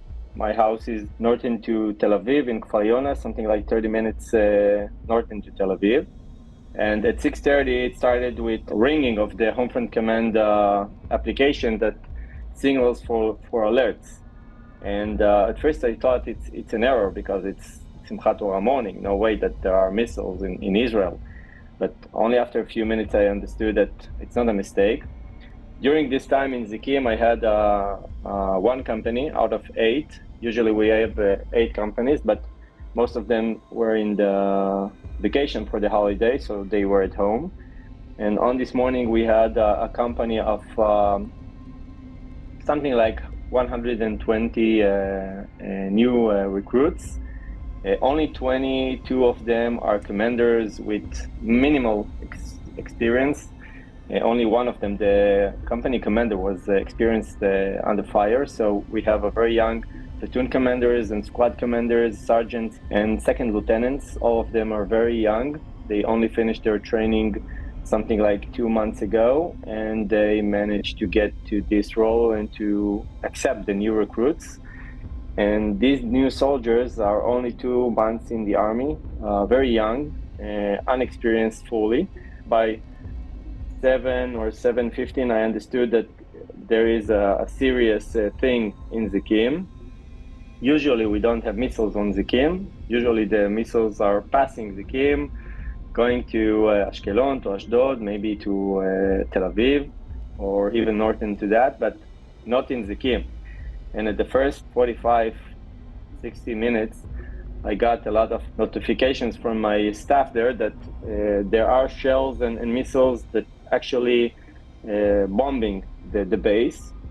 And I understood that there is a serious battle there. I didn't understand at the first hour that there is also a ground battle with terrorists that cross the border from the sea and from the fence, from the border.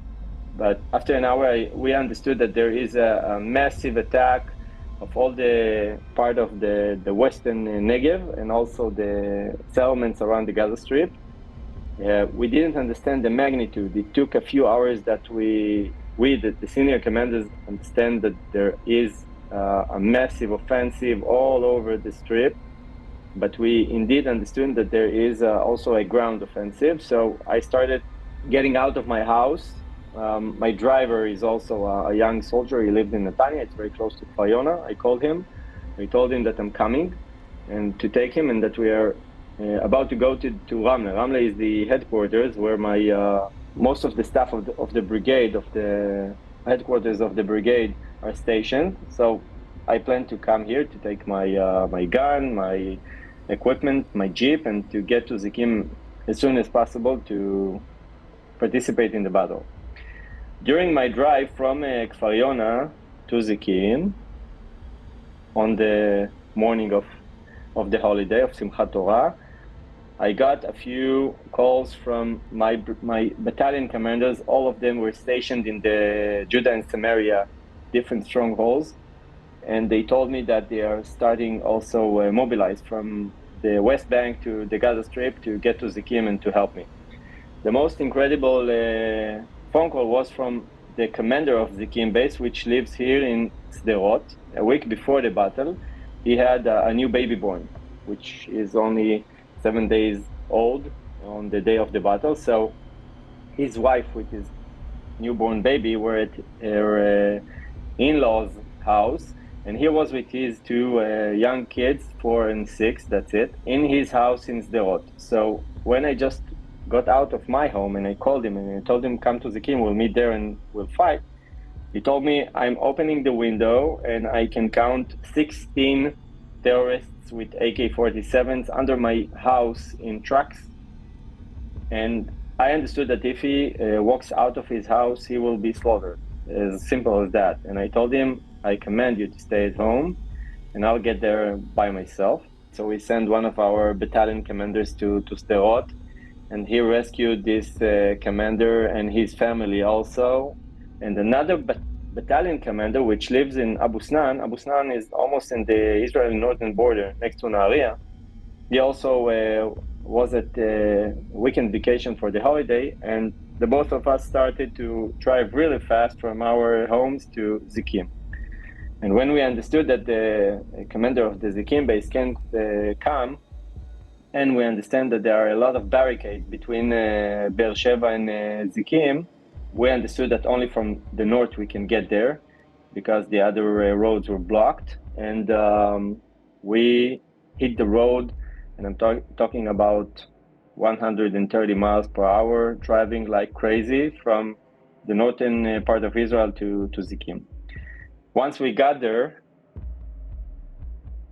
we understood that the battle is in 3 different locations. First one is from the border. This is the border between Israel and the Gaza Strip. The second is from the beach. And the third is from the east side of the base, because the terrorists came from 3 different places. Around Zikim, what we call Zikim, we have the kibbutz, we have the base, and we have the beach. So all around the perimeter of Zikim, there were more than 100 terrorists that came in 4 different ways and started moving to 3 different places. And on Zikim, defending only 120 soldiers, which, as I mentioned, almost 90 of them are new recruits with no experience and no sense of getting into battle, and the rest of them, the commanders, are also very young and unexperienced. When I came from the road, it was almost 9 a.m. The battle started at 7:30.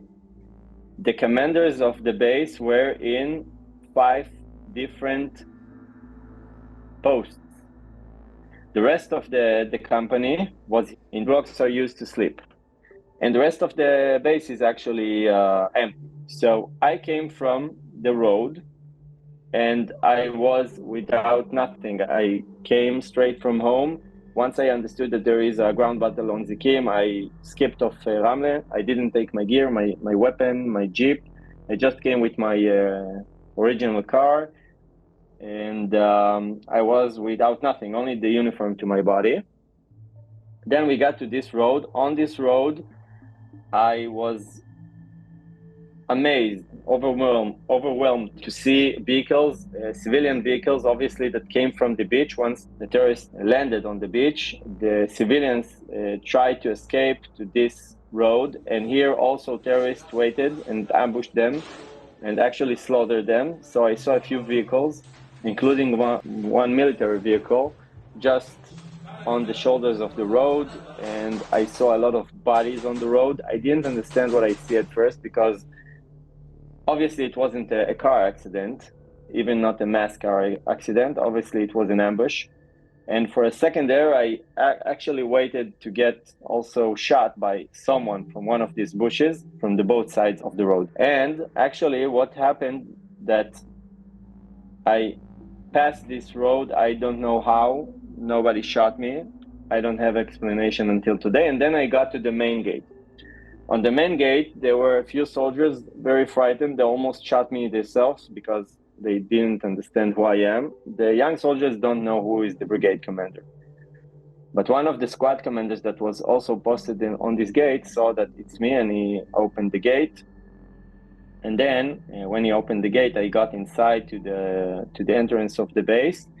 And on this second, actually, the battle on Zikim for me started. It started that I got to understand what happened from one of the officers that was there also. And 10 minutes later, two more majors that came from the center of Israel, from Rishon LeZion, joined me. And together we were a very small team. And we started to advance from the main gate to the shooting range gate. And for us, the way we understood the situation inside the base is all full with terrorists. We didn't know where are they because the base is very, very big. So we started to scan it, and we first got to the male safe room. It's a place where the commanders actually put all the soldiers that weren't experienced in order to save them. And in this safe room, I was very surprised to meet a rabbi. I told him, "What are you doing here, Rabbi?" And he told me, "I came to be with my family to celebrate the holiday with the soldiers, to help them with the service, to help them with the holiday meal, and we're here." And I told him, "Okay, how many of your family members are here?" And he told me, "My wife and all my 8 children."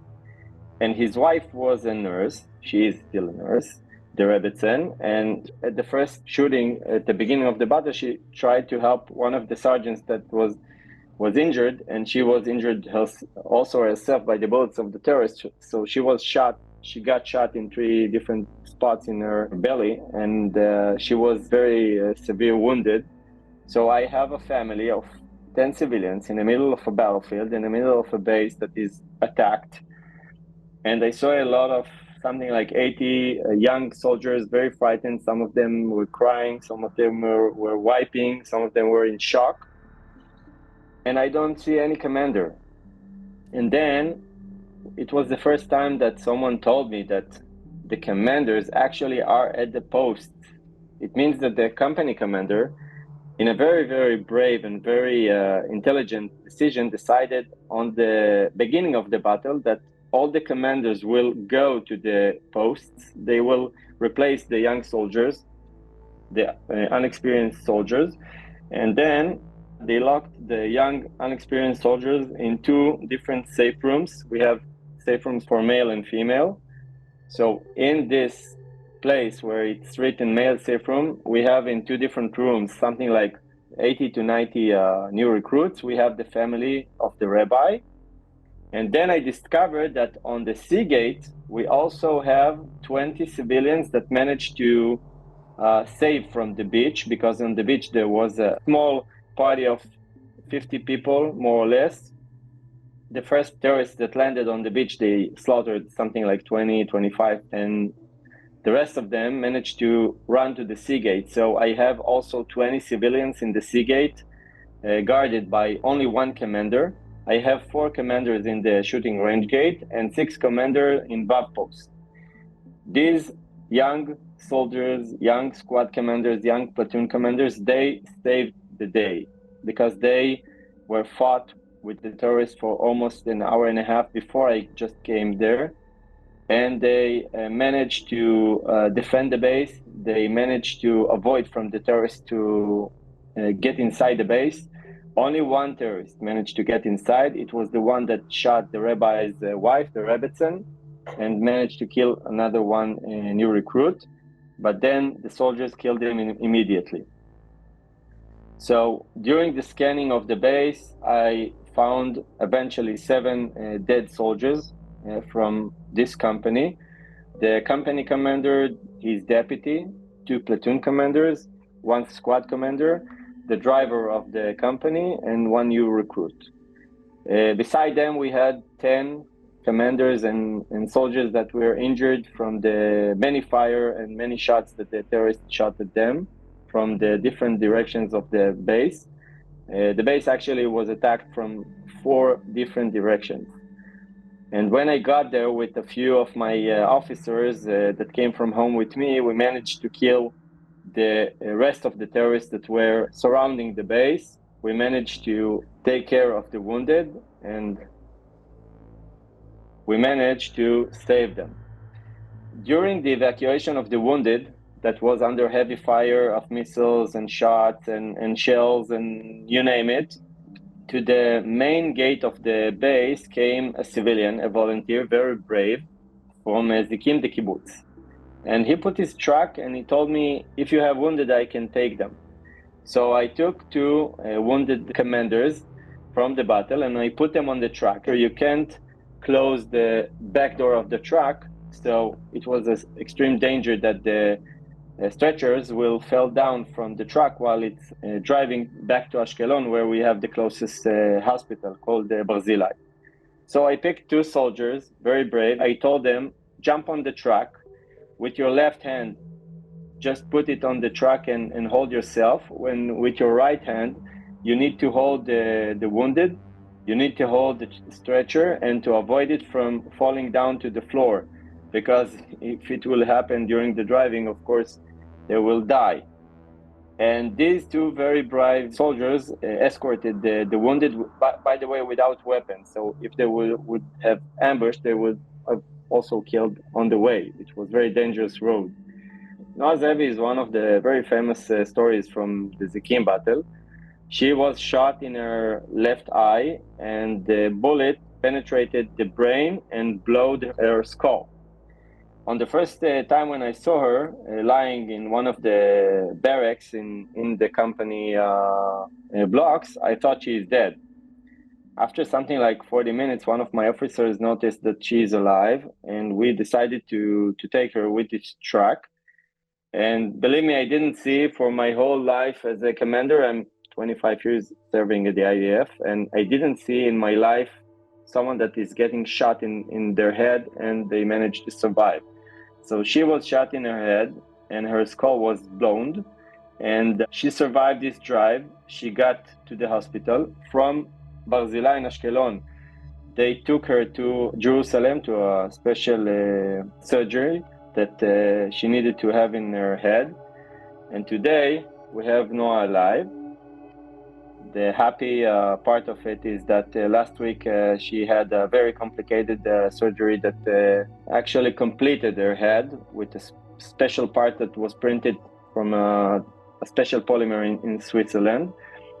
And she is walking and talking and fully functioning, kind of a miracle.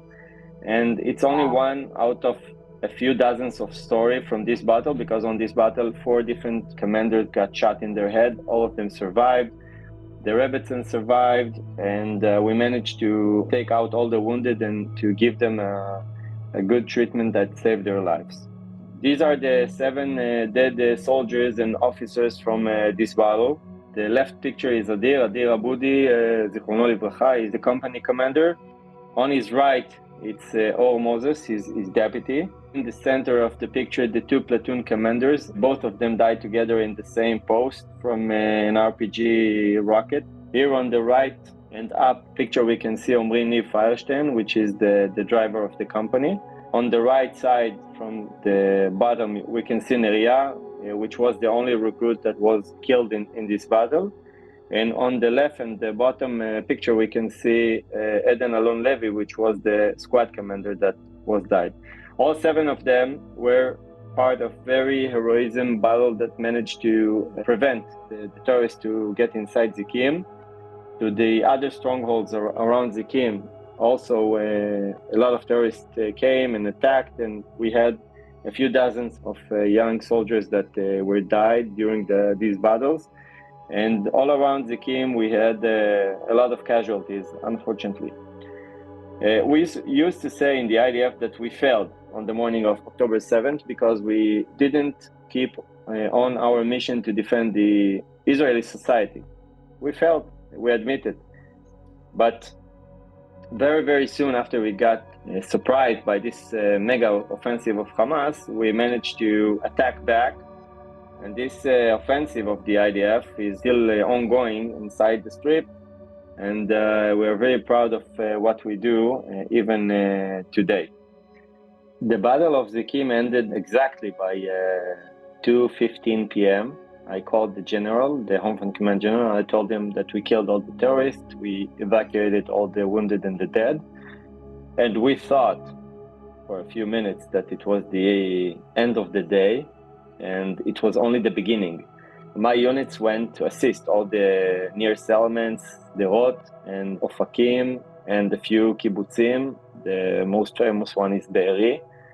We took part of evacuation Be'eri under heavy fire, under a threat of getting shot from any point in any house in Be'eri, because there were dozens of terrorists inside the Be'eri and Kfar Aza and others. And meanwhile, we got orders to evacuate something like 30 different settlements around the Gaza Strip and 50 other settlements in the northern border. And we did it in several days.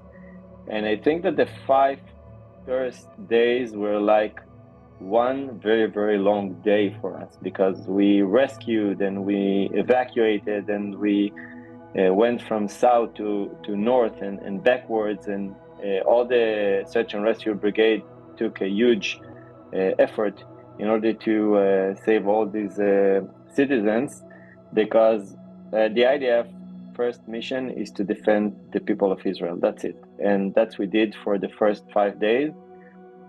And then we started to prepare the offensive. For all the days of the war, we felt very good the support of the Jewish communities from all around the world, but especially from the FIDF. It was a great mix of emotions. It was fear, to admit. It was determination. It was fully understanding that I'm going inside a battle, so it's going to be extremely rough. And I understood some way around Ashkelon that I'm actually going inside a battle without a weapon.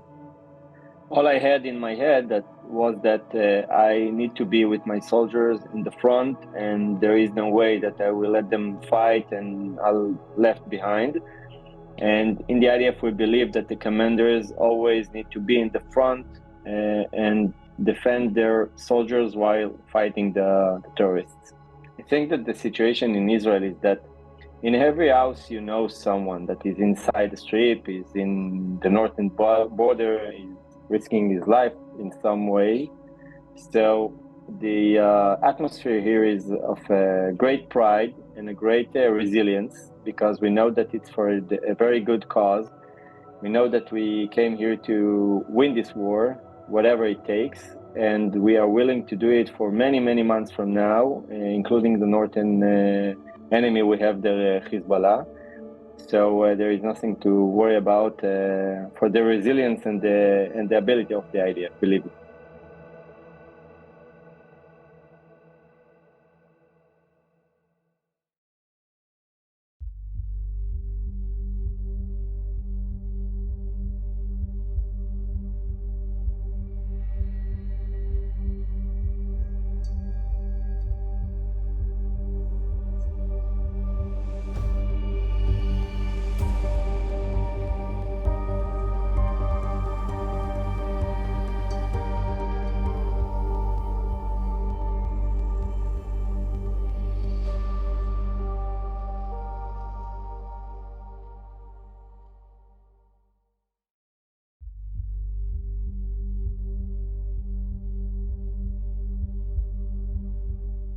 I'm a nurse here on the base of the Gaza Division. This is my base, this is where I work every day. On October the 7th, Hamas terrorists came here and came to my clinic and invaded the clinic. This is a clinic which provides services for the entire defense division of the Gaza border. There were dozens of terrorists that actually invaded the base. I don't know how to tell you how many terrorists were in our clinic, but I know that they came here because they knew it was a clinic and they wanted to destroy our ambulances, they wanted to kill our medics, and they wanted to steal our medical supplies. As you can see, we already have some evidence of the battle that occurred here in our clinic. At the moment, we're about just under 2 miles away from the border. I was at home in Jerusalem. I was woken up, like most of the country, by the sirens while I was in bed. I had some soldiers here on the base. As you can imagine, it was quite a terrible feeling knowing that I was quite far away and I had soldiers who I'm responsible for who were here in base and in danger. It was awful knowing that I was very far away. Of course, I jumped in the car first thing I could and we drove down here. But we had soldiers who were on the base, who were in danger. In addition to being in danger, they were in charge of providing medical care for the soldiers on the base who were injured. It was terrible knowing that I was far away, not being able to help them very much. So on this clinic, we provide multiple different types of medical services. Number one, we have a dental clinic which provides 24-hour dental care for all the soldiers in the area, including soldiers who are currently in Gaza before they go in, or sometimes they come out to get emergency dental care. We have a team of mental health workers here who provide care for soldiers who come out of battle and need mental health services. In addition to that, we have a clinic that provides medical care, which we have a doctor, 2 nurses, multiple medics, and we also bring in specialist medical care, including orthopods, dermatologists, and so on, here in the clinic. So this is the FIDF Sports Center. This is one of where the main battles on the base took place. What happened was the terrorists came and they tried to hide in the sports center. This is the place where one of the battles occurred. So what happened was, towards the end of the battle, all the terrorists came and they hid in the gym. And this is where we finally managed to get the base back from the hands of the terrorists. They came in and they closed the doors and they tried to stop our forces from getting in. Towards the end of the day, towards the end of the battle and the fighting, on that day, this is where the terrorists came and they barricaded themselves in here. I wasn't here.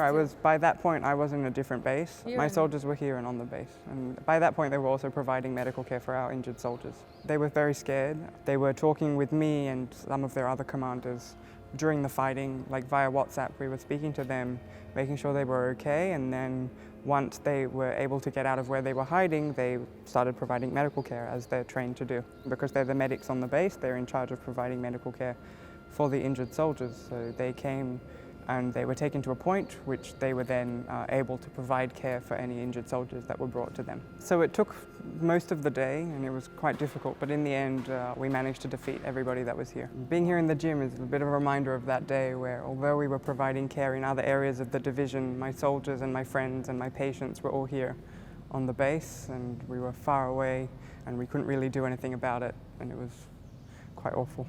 I was scared for my soldiers, I was scared for my friends. I thought that they were going to die. I knew that some of them had already died. Oh, wow.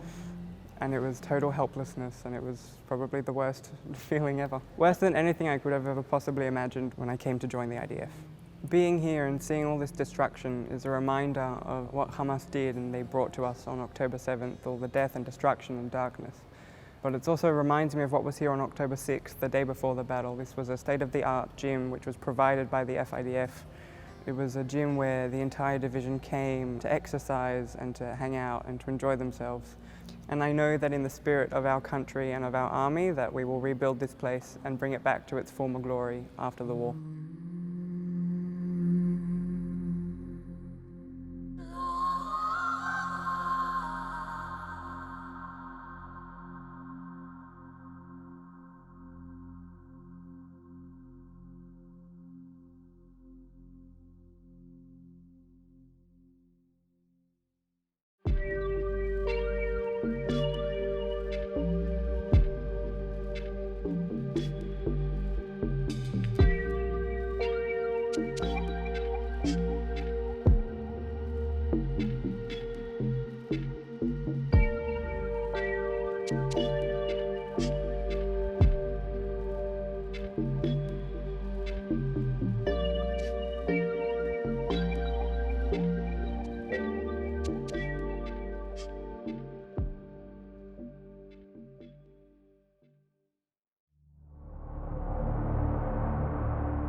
Since enlisting in the Armed Corps, I aspired to become a company commander.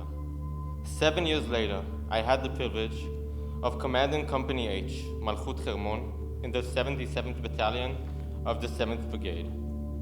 My initial months focused on defending our border and training soldiers for combat. By July 2023, we were stationed in the Gaza Strip, tasked with defending the border from Zikim Beach to Kibbutz Be'eri, places whose names you probably never heard of until they became tragically famous. On October 5th, I went home for Simchat Torah, thinking it would be a quiet Shabbat on the Israel-Gaza border. However, on October 7th at 6:40 a.m., my deputy called. There was a breach on the sector. We started firing at them. I quickly dressed while my wife packed my bag. The news was shocking. Terrorists rampaging across Israel. I kissed Maya goodbye, not knowing it would be the last time for the next 4 months. I drove south, my phone buzzing constantly with messages from my own soldiers, describing the undescribable and calling for backup. Driving at maniac speed, I picked up a few of my soldiers. We drove to the battalion under heavy fire. Our only goal was to reach the tank and to join the fight. When we arrived, our mission was clear: defend the kibbutzim. We drove our tank towards Nativa Asara. We saw 2 tractors with dozens of terrorists attempting to breach the border fence. We fired shells to eliminate the tractors, the terrorists, and to neutralize the threat. I received a call from the brigade commander informing me of a heavy battle at Kibbutz Niram. The kibbutz was about to be conquered, and we needed to get there as quickly as possible. I clearly remember how I felt at that moment. On the brink of my first battle, shocked and horrified by what I was seeing around me, and a small, tight ball of fear in my stomach about what may lay ahead. But more than anything, I felt heightened vigilance and an eminent sense of responsibility that kept me grounded, balanced, and focused. The understanding that I was responsible not only for the lives of my soldiers, but also the lives of civilians, awakened the leadership instinct that had developed throughout my years in the IDF. At the kibbutz, we saw terrorists taking over. Within minutes, our tank precisely targeted and fired the terrorist stronghold. Suddenly, silence. Kibbutz Niram was not penetrated on that Shabbat. On October 7th, my tank crews fought heroically, injuring physical and mental wounds. 5 soldiers on that Shabbat gave their lives. For the next 3 weeks, I focused on rehabilitating the company in preparation for Gaza. Despite the fierce battles, we knew our mission to restore security was just beginning. Caring for each individual soldier was crucial. Only by being with them through the shock, grief, and fear could I hope to restore the company to full fighting form. Our first Gaza mission was to breach the Netzarim corridor. As the company that experienced October 7th firsthand, we were proud to lead the IDF into Hamas territory. We pushed further into Hamas territory than any other IDF force before, making history once again. Our actions enabled IDF special forces to rescue the kidnapped soldier, Ori Megidish, and bring her home.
On the morning of October 7th, I woke up to the sound of sirens and bombs.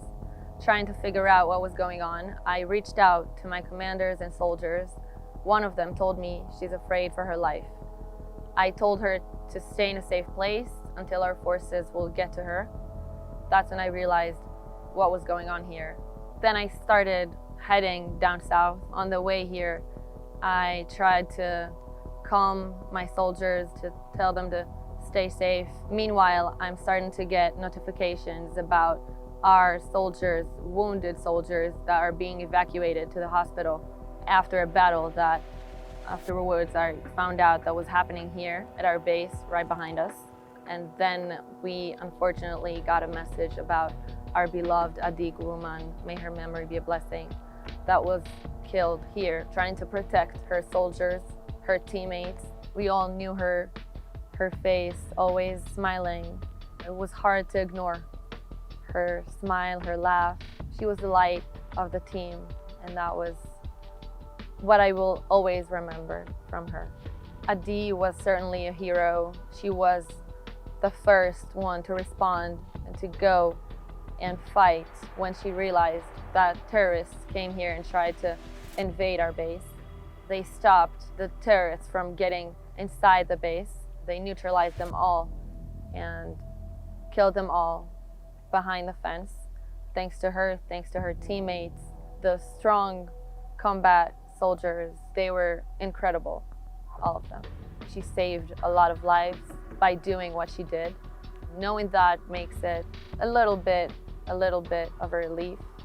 And that's when we got here, we started to realize what happened, started to reaching out to our wounded soldiers, and that's when I started feeling a little bit stressed, but I couldn't show it, so that was terrifying moments. It was very hard knowing the names of the fallen soldiers, of the wounded soldiers, knowing them from here, from our base. It's hard to understand and realize that they're not even no longer here with us. It breaks my heart, all of us here. It really made it very difficult for us to function, knowing the size of this event that eventually ended up as a massacre. For us, it's not just names. It's our friends, our people that used to just walk by and say hello at base. We know their faces. It makes it very hard for us to function and to do what we do. But we know that we have to be strong for them. We have to keep doing what we do in order to destroy Hamas and bring the peace back to our land. The next day, as much as we were afraid, we knew that we have to keep doing our job. So we were driving all over and trying to get to our bases, whatever that was stolen, taking, whatever they need for the mission. We brought supplies, we brought food, we have all of our technical measures that they use, such as drones, binoculars, cameras, special cameras that we use. So as much as we were afraid, then we knew that we have to do our job, and we were all so driven that it didn't even matter. One of the most emotional moments that I've had since October 7th was when I realized that my best friend's boyfriend was wounded here in Reim base, which is not far away. Knowing that he was here and evacuated later without knowing what was his condition and how he was until a few days later made it very hard. So I brought here a t-shirt that all the soldiers, when they finish their training, they have a shirt with the words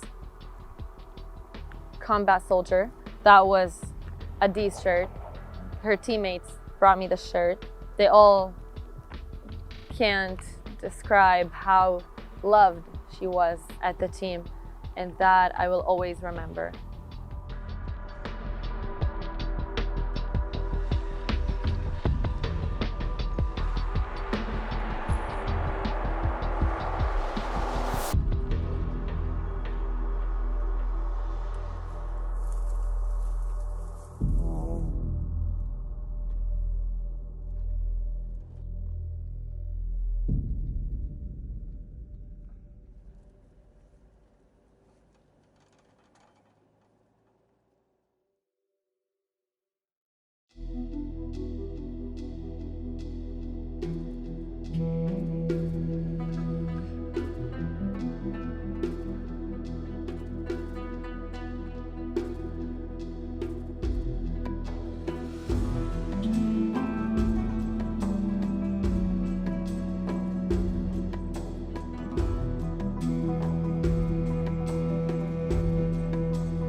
Itai joined the tanks unit, Shirion, and on October 7th, he was stationed at a base on the border of Gaza. He and his team were caught by surprise. They were functional, meaning that they were active, doing what they were supposed to do. Some people say that they are Giborei Israel, but after about an hour and a half, they were outnumbered and were captured, which I know in retrospect, when it actually happened, we got a message from him at 6:30 in the morning saying that the base, there's some missiles going over his head. That is not atypical to anyone that lives in the south of Israel, unfortunately. He was missing for a long time, and we did not know what was his fate. He was defined initially as missing in action, meaning nobody was able to physically identify him in the field. He was not in one of the hospitals, and he was not one of the deceased lists. And I am sure many of you are parents, if not all of you listening to me now. There's no adjectives to explain or describe the type of feelings that you go through, not knowing where your loved one is and not knowing if he's alive or not. And after a couple of days, we got a knock on the door from two Army guys, 6 o'clock in the morning. That's something that it's very difficult even more to explain, where we were notified that he was abducted and kidnapped. And ever since, we've not been able to get any sign of life or indication about his condition. You know, the energy just to wake up and do something, it's, you know, not human. We need this ordeal to end, and we need the help of anybody that's willing to help. We were blessed to have an open communication channel with the White House, where after 2 days, Secretary of State Blinken met us, and after 4 days, President Biden got on a call with us, which was supposed to last maybe 15 minutes. But he actually wanted to explain to us that there was no other more important thing for him at that moment in time, and stayed on a call with us for an hour and a half, wanting to explain, you know, where his heart is and how he put this as his priority, not just for the U.S. citizens, but for all the citizens that were captured. I also, when visit the United States, I go to synagogues on a Friday. Been invited to various synagogues from New York to Washington and other places, and we feel the love and we feel the support. And as a New Yorker, you know, what I learned from 9/11, we stand together. And that's also part of the Israeli DNA as well. We stand together and we fight. And when we have people like you behind us, that gives us energy to keep on fighting. So please do whatever you can to keep on supporting from wherever you are, helping us with the fight until we get our loved ones back home.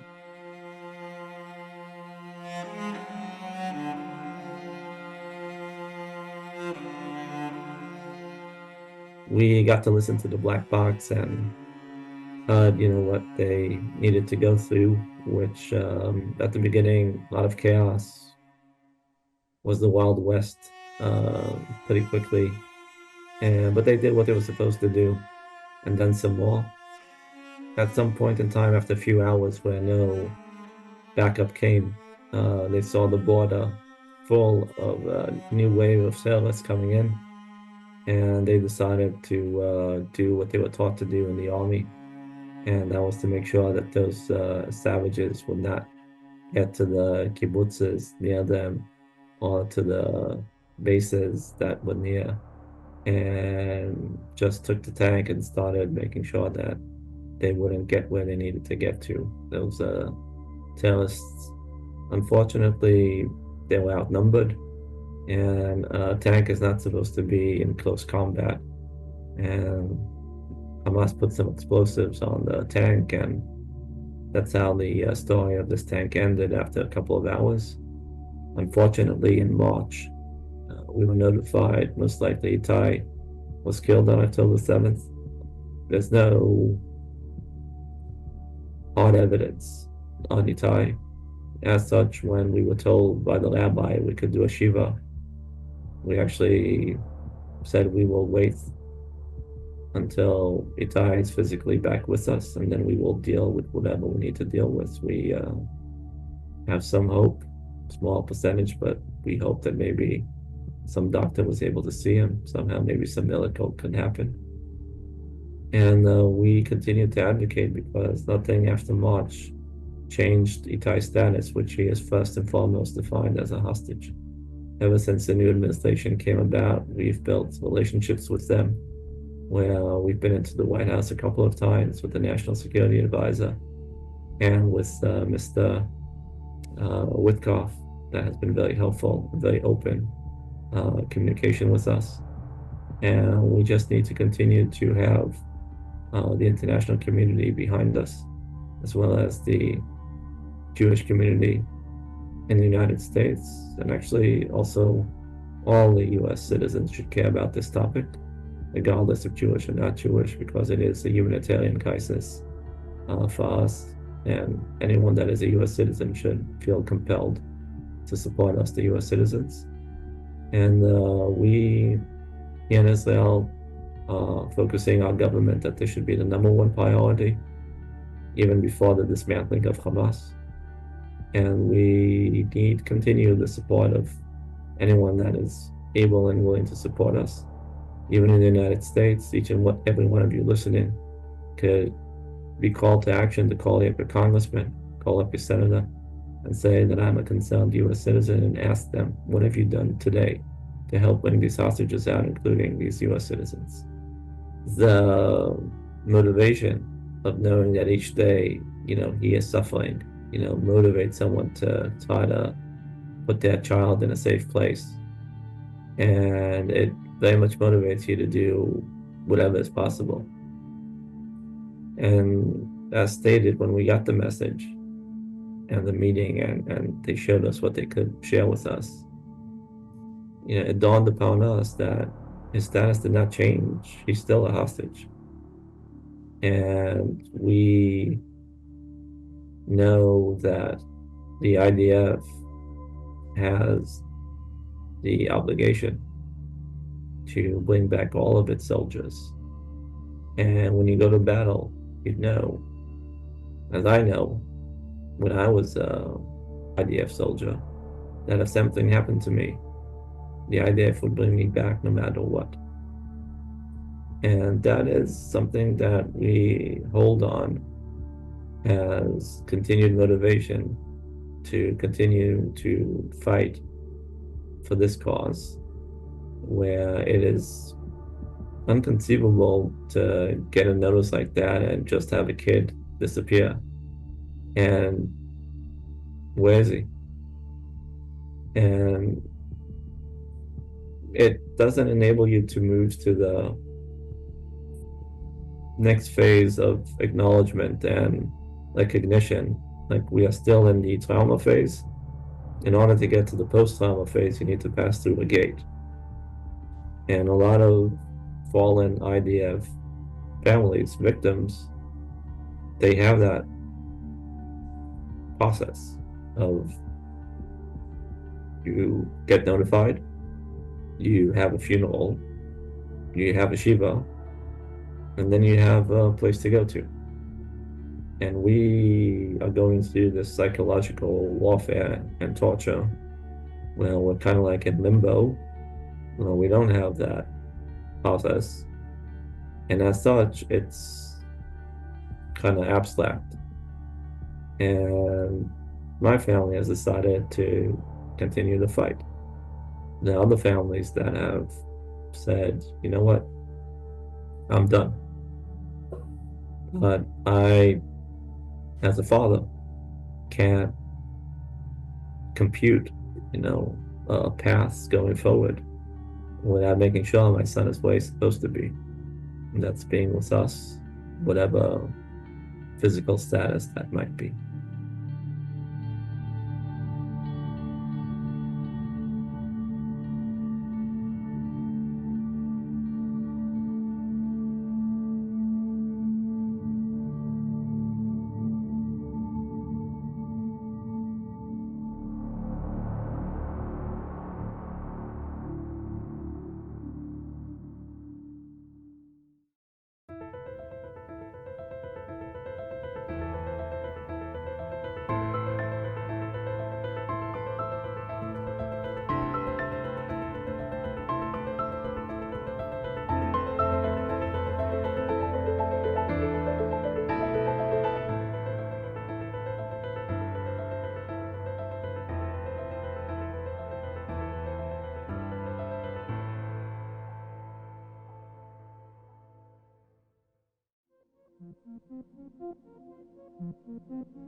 We have two sons and two daughters. Our two sons are both officers in the Israeli army.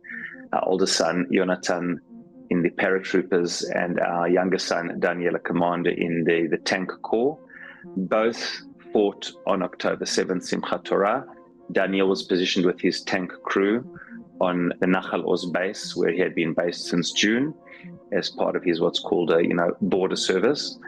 And Yonatan, older son, he is a company commander, has 150 soldiers who he's training then for their basic and advanced training. On that particular Shabbat, he was at home with his then fiancée in our home.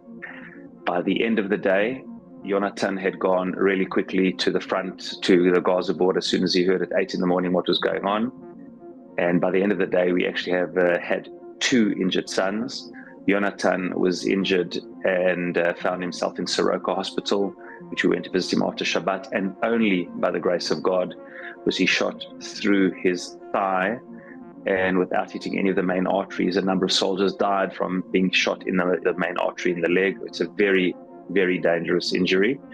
And just by the grace of God, although many soldiers around him were killed and injured, he thankfully was only moderately to lightly injured. I was in fact talking to somebody yesterday who was saying that of the soldiers who came as early as my son did, a very, very large portion of them were either killed or badly wounded. And it's just by the grace of God, because it was a time at, before 9 in the morning when we didn't really know what was going on.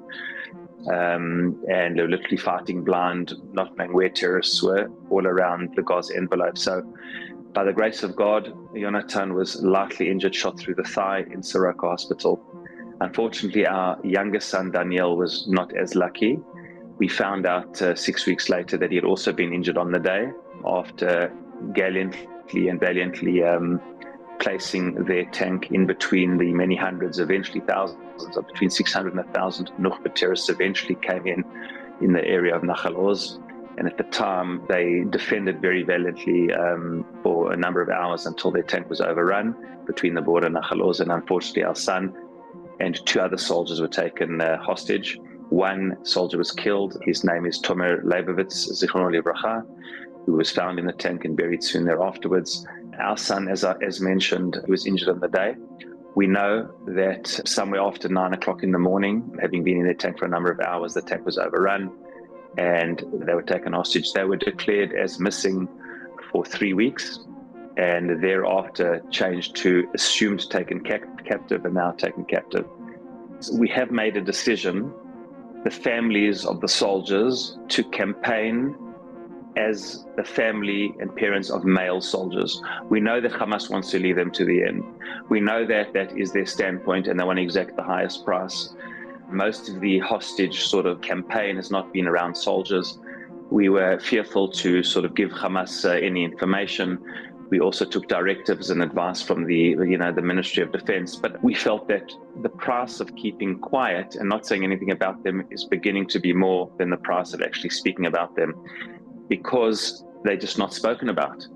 And we know that the Chayalot, the female soldiers, Hamas has in principle agreed to view not as soldiers, but as females.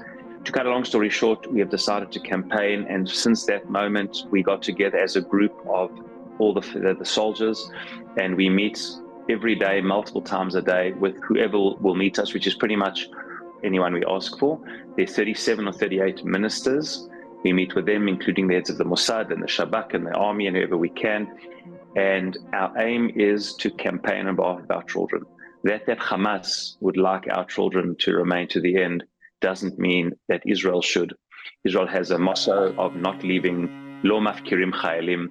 We don't leave soldiers, behind. Really, the main challenge that is just this lack of knowing. You just know absolutely nothing.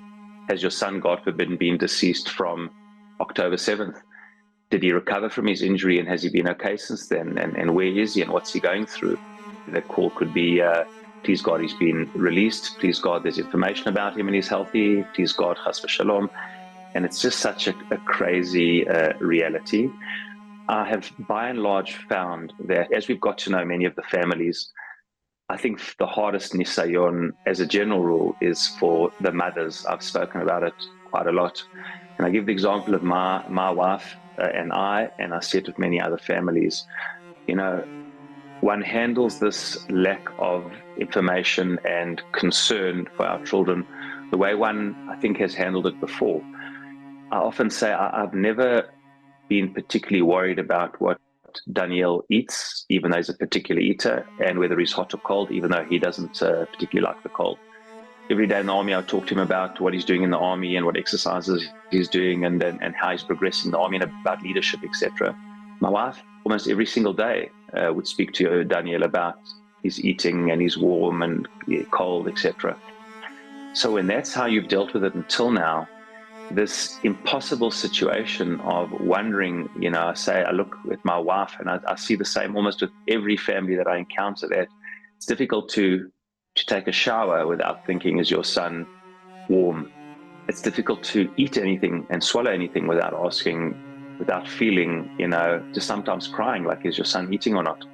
And it's a daily and moment to moment struggle of just keeping your mind focused.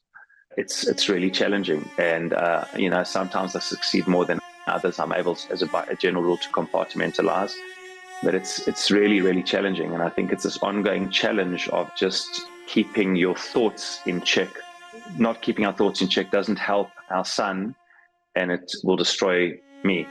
So I think it's a daily struggle to keep our thoughts in the right place and ensure that we are, you know, just, you know, keeping our thoughts in check. I often think of Viktor Frankl's book, Man's Search for Meaning, where he famously says that what he calls the last freedom that nobody can ever take away from a human being is their choice of how to react and specifically what to think in any situation. He said famously that he saw every external and circumstantial freedom taken away from a person, but they still have, even in the impossible situation in the extermination and concentration camps, somehow the courageous choice to think about how to handle things. He famously says that he saw some prisoners give away their last piece of bread, and he saw others steal somebody else's last piece of bread. And ultimately, the moral choices we make and how we choose to think about things, I think, is our final human freedom. And I just feel in this particular situation, we don't have the luxury of not trying to function at our very best. And it's excruciating, it is. But I have felt that the human spirit is much stronger than one would think. There's a lot of evidence in psychology that people are a lot more resilient than we think we are, and are able to handle situations that we wouldn't have thought we were able to handle. And as Mrs. Baumel said, and you know, we, God forbid, a million times hope never to be in that situation of the months, years, and decades of this impossible situation. We know that Yaakov Avinu, who over 20 years, his children told him, Taraf Yosef, that Yosef had been eaten by an animal, meaning the children showed him the torn, bloody coat of Joseph, and Jacob assumed that he had been torn apart by an animal, but he didn't know. And therefore, Chazal speak about Jacob's life for those 20 years of just not seeing a body, not having a burial, not knowing what really happened with Yosef. There is always a doubt, to the extent that when Yosef stood before Pharaoh, he said the very difficult words of that his days were Ma'atim V'Raim, his parent, father and grandfather, and difficult days. And in no small measure because of the incredible nisayon of not knowing what happened with Yosef for those decades. So it is an excruciating challenge. Thankfully, we have only been through this for less than 150 days. We hope and pray that it'll end very soon. And as I said, we're campaigning very hard. It's hard for me to imagine people living like this the way Baumels and other families have, and we hope and pray that that won't be our lot. But for us who are going through this challenge, there's a certain comfort in that you're not suffering alone. You don't have to campaign alone. It's not all dependent on you, meaning there are other people, first and foremost, Iman Achi B'Tzara, who literally are in the same tzara as you, and therefore you're going through this with many people, and it's not, one's not alone in it, number one. Number two, because it's such an extreme and outrageous, experience, and it's in many ways many of our worst nightmare, we have felt from people across Israel, from every walk of life and across the world, the Jewish world particularly, but also beyond, but certainly the Jewish world, just an incredible sense of empathy and imanochi b'tzara, that we're together in it.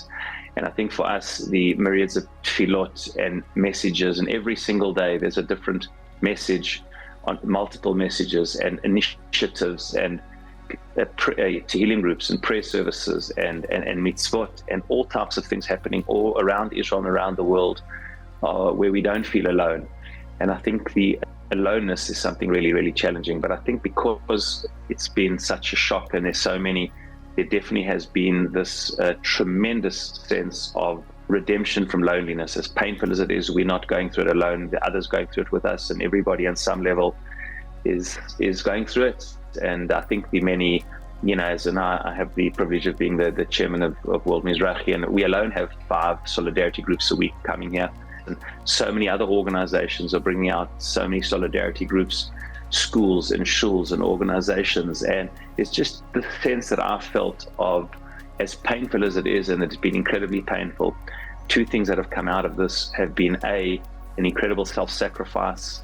Our 2 sons put their lives on the line to save people they didn't know, and thousands and thousands and thousands of soldiers and civilians did the same on that day, and hundreds of thousands of soldiers subsequently. And this has brought out an incredible steel and determination and self-sacrifice and courage and heroism for the Jewish people of one for all and all for one. And at the same time, it has also brought out an incredible unity. I know we were told by some of the leadership of the military establishment that they know for a fact from documents that they found that Sinwar and the leadership of Hamas did not imagine that there would be such an immediate response after all of the political issues that have been with judicial reform and all the elections for the last number of years. They didn't imagine there would be such an immediate response of people coming from around the world. They didn't think there would be a significant land invasion. They didn't think that it would be for so long. They didn't think it would continue after the first stop. They didn't think it would be going down tunnel by tunnel. So I think we've found in this pain an incredible resilience, unity, courage and determination. And therefore, for me, with all the pain, it gives me tremendous hope and a zchut to feel part of such a people.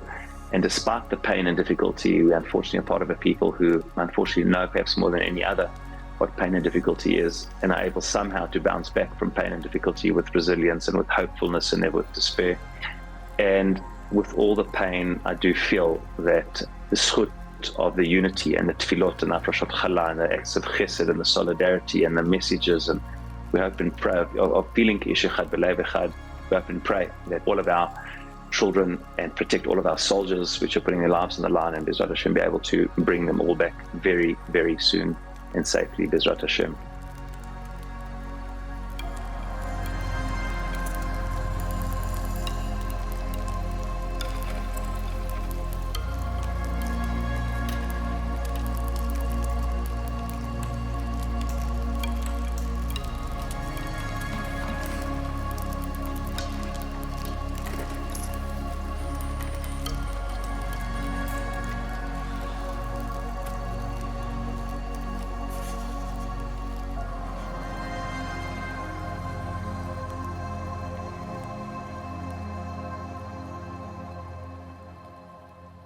Although Daniel was declared deceased after 163 days of excruciating waiting and prayer, I'll say, inverted commas, we're lucky in that we actually have a grave. We have a grave, even though Daniel's body is not in the grave, because he was injured. And we knew already in the first few weeks that there was blood in the tank and outside the tank and on a uniform. And after about 5 weeks, the blood was confirmed to be our son, Daniel's blood.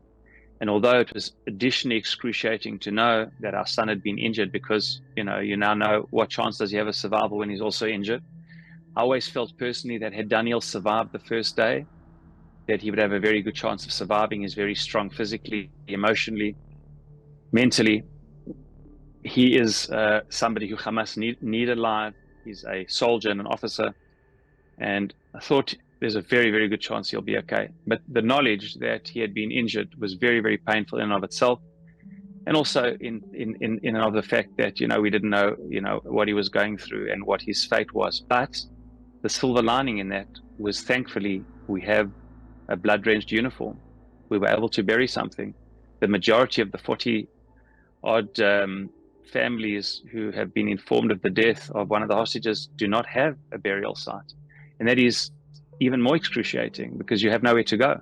My wife and I went yesterday to Har Herzl, where Daniel is buried, his uniform and some of the blood in and around the tank. And although his body is not in the grave, thank God we have a Tziyun, we have a kever, we have a place to go. Because those who don't, it is even more challenging and difficult to face. So the story of our son, Daniel, is unfolded through us being able to listen after the shiva to the black box of the tank and the recording of the last 2 hours and 16 minutes of Daniel's life. It's quite an unusual, painful experience to listen to the last 2 hours and 16 minutes of one's son's life, knowing how it's going to end. But at the same time, it was a privilege to listen to the last 2 hours and 16 minutes of his life, how the decisions he made and how he conducted himself. We know that Daniel and his tank crew got into their tank at 6:45 in the morning, 10 to 15 minutes after the first barrage of missiles came. We know from the black box of the tank and all the internal communication that for the first 2 hours from 7:15 a.m. on Simchat Torah, 7th of October, until 8:45, Daniel and his tank crew fought with incredible bravery to fend off, both in Nachal Oz base and outside Nachal Oz base, the hordes of the first Nukhba terrorists. Nachal Oz base was one of the worst affected, not one of the worst, it was the worst affected base on the first day in terms of sheer numbers. 54 soldiers were killed in and around Nachal Oz base and 11 taken hostage, which most of them have been declared deceased. Of the 300 soldiers killed throughout the fighting on the first day, 54 were from Nachal Oz, not including, as I said, the hostages. That's a huge number. Hundreds of terrorists poured into Nachal Oz base throughout the morning in order to neutralize the base, knowing that it's the key to the defense of Kibbutz Kfar Aza, Kibbutz Nachal Oz, Kibbutz Sa'ad. So Daniel fought bravely for 2 hours against the first wave, killing many terrorists. He returns to his tank position at 8:45 just outside Nachal Oz base, in fact, just outside Nachal Oz Kibbutz, as a protection to the kibbutz. And here's the critical moment. He sees that 50 or 60 Nukhba terrorists riding on motorbikes are now coming in with their RPG missiles, and knowing that each one is a killing machine. He knows that he is the last tank standing in the area. He is the last line of defense. Most of the soldiers have been killed. And therefore he makes a very critical decision. Many officers have told us that it would have been more than acceptable for Daniel and his crew to stay where they were, to shell and bombard the terrorists. And maybe they would have killed 10 or 20. And that would have been acceptable. They were staying in their tank position. Nobody commanded him to leave his tank position. But Daniel understood intuitively. And when you listen to the recording, it is so clear and obvious. He didn't hesitate for one moment, because the oath that you take as a soldier in the Israeli army, and any army for that matter, is to defend at all costs the country and civilians that you have sworn to protect. And therefore, without a thought, I don't believe, listening to the tape, that Daniel thought he was going to his death. I believe that Daniel thought he was sticking to the mission at hand. He was simply doing what you need to do. Lahavdil, you see in sport, you're getting attacked, you're the defense, and many people run past you and they pass you. You do everything. You run until you drop, to do everything you can to stop scoring a goal. Lahavdil, in this case, it's not about scoring a goal or a touchdown or netting something. It's about killing people. And therefore, he did anything and everything he could. He left the security of his tank position. He went straight at them, knocking many over, shelling. He had to put his head out of the tank in order to hold the machine gun of the tank that the officer has, and using that machine gun, they warded off and killed many of the terrorists. And towards the end of the battle, at around 9:01, Daniel was shot in the back of the neck. We didn't know he was shot in the back of the neck until he was declared dead, because in the declaration of his death 163 days later, it was based on footage of him on the back of a motorbike in Sajiyah in eastern Gaza City at around 12 noon. And there he has a wound in the back of his neck, and it adds up with the description and the audio of the battle itself. He was definitely badly injured, perhaps mortally wounded, and killed already in the tank. And they literally fought until they could fight no longer. They were shot at RPGs, and it turns out that 3 out of the 4 tank members were killed. Tomer Leibovitz, Hashem Yikom Damo, was found dead in the tank and buried 10 days later on the 17th of October. And Daniel's other tank mate, Itai Chen, who's also an American citizen, whose family are also Americans, they're Israelis, but also Americans. Itai and Daniel were killed probably before they crossed the border, and Itai was declared dead on day 156 and Daniel on day 163. I think I handled the first 163 days better than thereafter, because of the first 163 days, even though it was so excruciating, I somehow was able to hold on to hope and to translate anxiety and angst into action. As long as I could do for Daniel, when I lay awake at night and was fearful, I managed to direct my thoughts towards one thing: what can I do to bring Daniel out of Gaza? And really my life became predominantly, for those 163 days, about doing everything we could to bring him out of Gaza. So somehow, because my comfortable default position is one of action, I was in a comfort zone, although I was in an excruciating comfort zone, but a comfort zone where I was able to take the experiences and direct them towards action. What I found so difficult on day 163, knowing that Daniel had been killed, was now that there was nothing I could do. The finality, spending all of that time, hope is lost and there's nothing I can do. Yes, I can still try to bring his body back, and we are trying, but it's not the same bringing back for burial in a coffin to bring him back alive. And therefore, I feel that because I handled the first 163 days relatively well, I struggled post thereafter, because my very strength and strong point and advantage in being able to direct my angst towards action is the very same pitfall when I couldn't do anything. And therefore that finality, I think I cried on that morning more than I've ever cried before, the morning of the funeral, and that was excruciatingly painful. My wife had a different experience. My wife's most excruciating days were those 163. She just couldn't function. The thought of our son being in Gaza, being tortured, it just was too much. She just couldn't take the angst and anxiety to a place of action. I was the one to take the place of action. It was paralyzing. It was just unimaginable. And I've often said, watching and seeing and experiencing the suffering of my wife is the closest I've been to the deepest human suffering I've ever seen.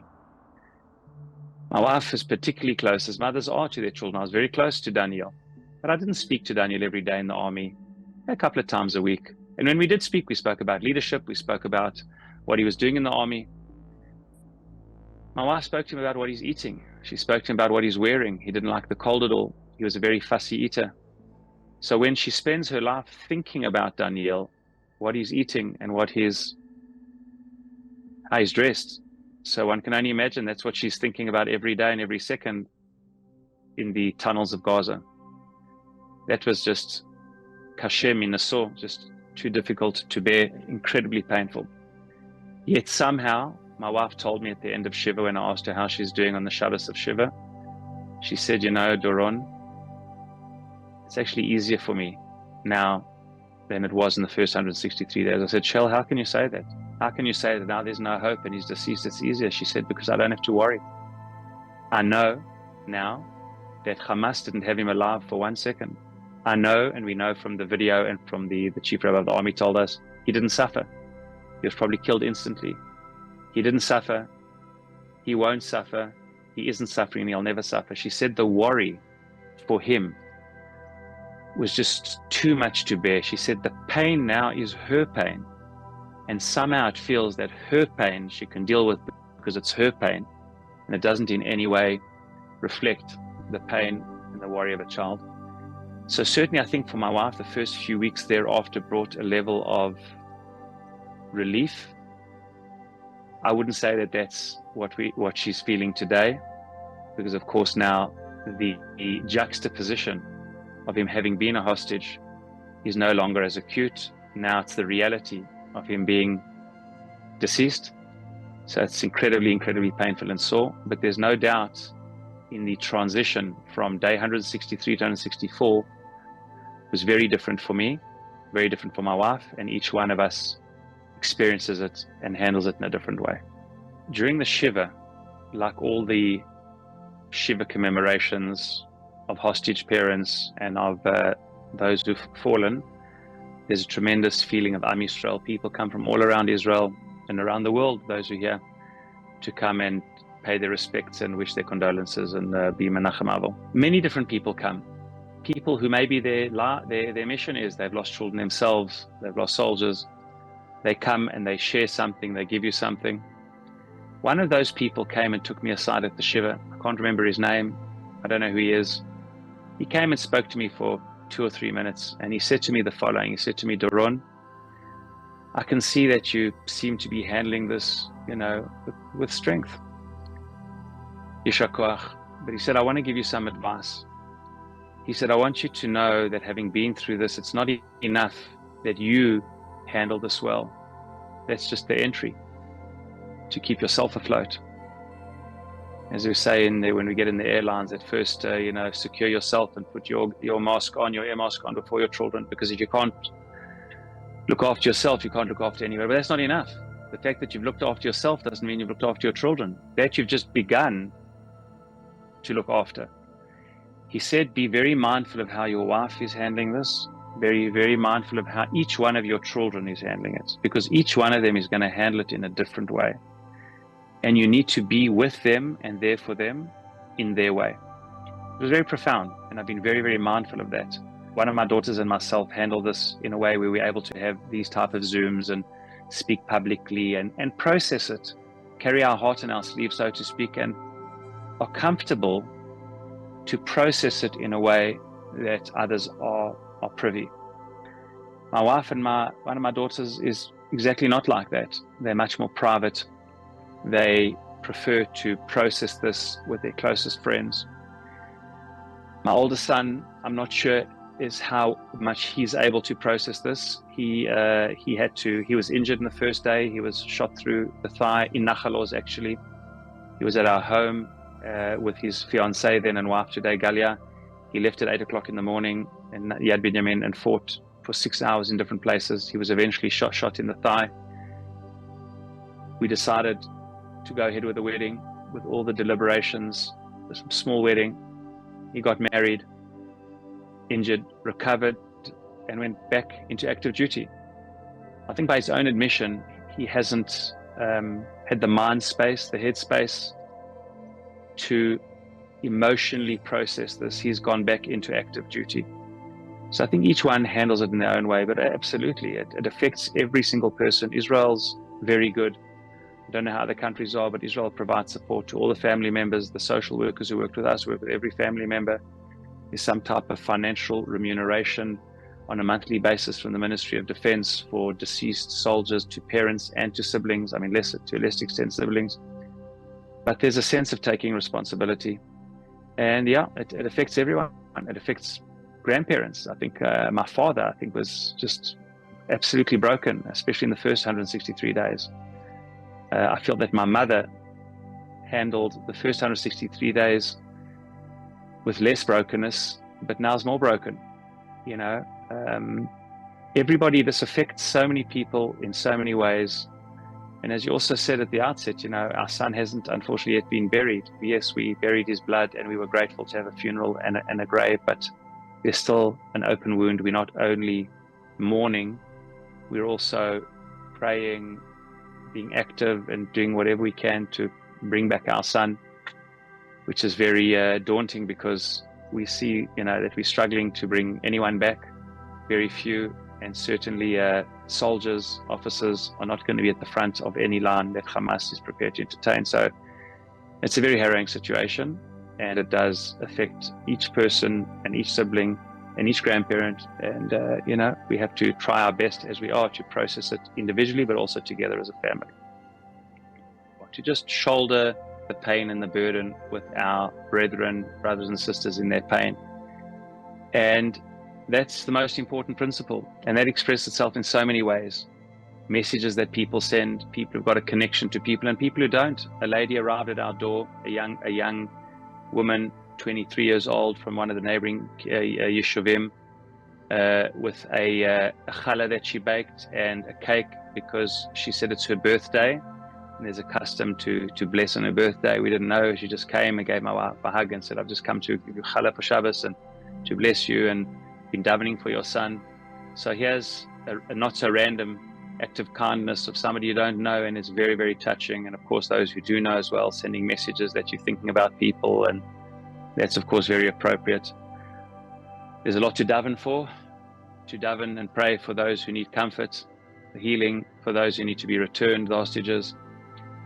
And then, of course, as you said, it's the also expressing solidarity. The solidarity missions are very meaningful. I've heard from so many soldiers who are injured, and you might have seen it firsthand going to Tel HaShomer, and it makes a tremendous difference when people that you don't know from all over the world come and just give chizuk and give a hug and are there for you and want to do for you.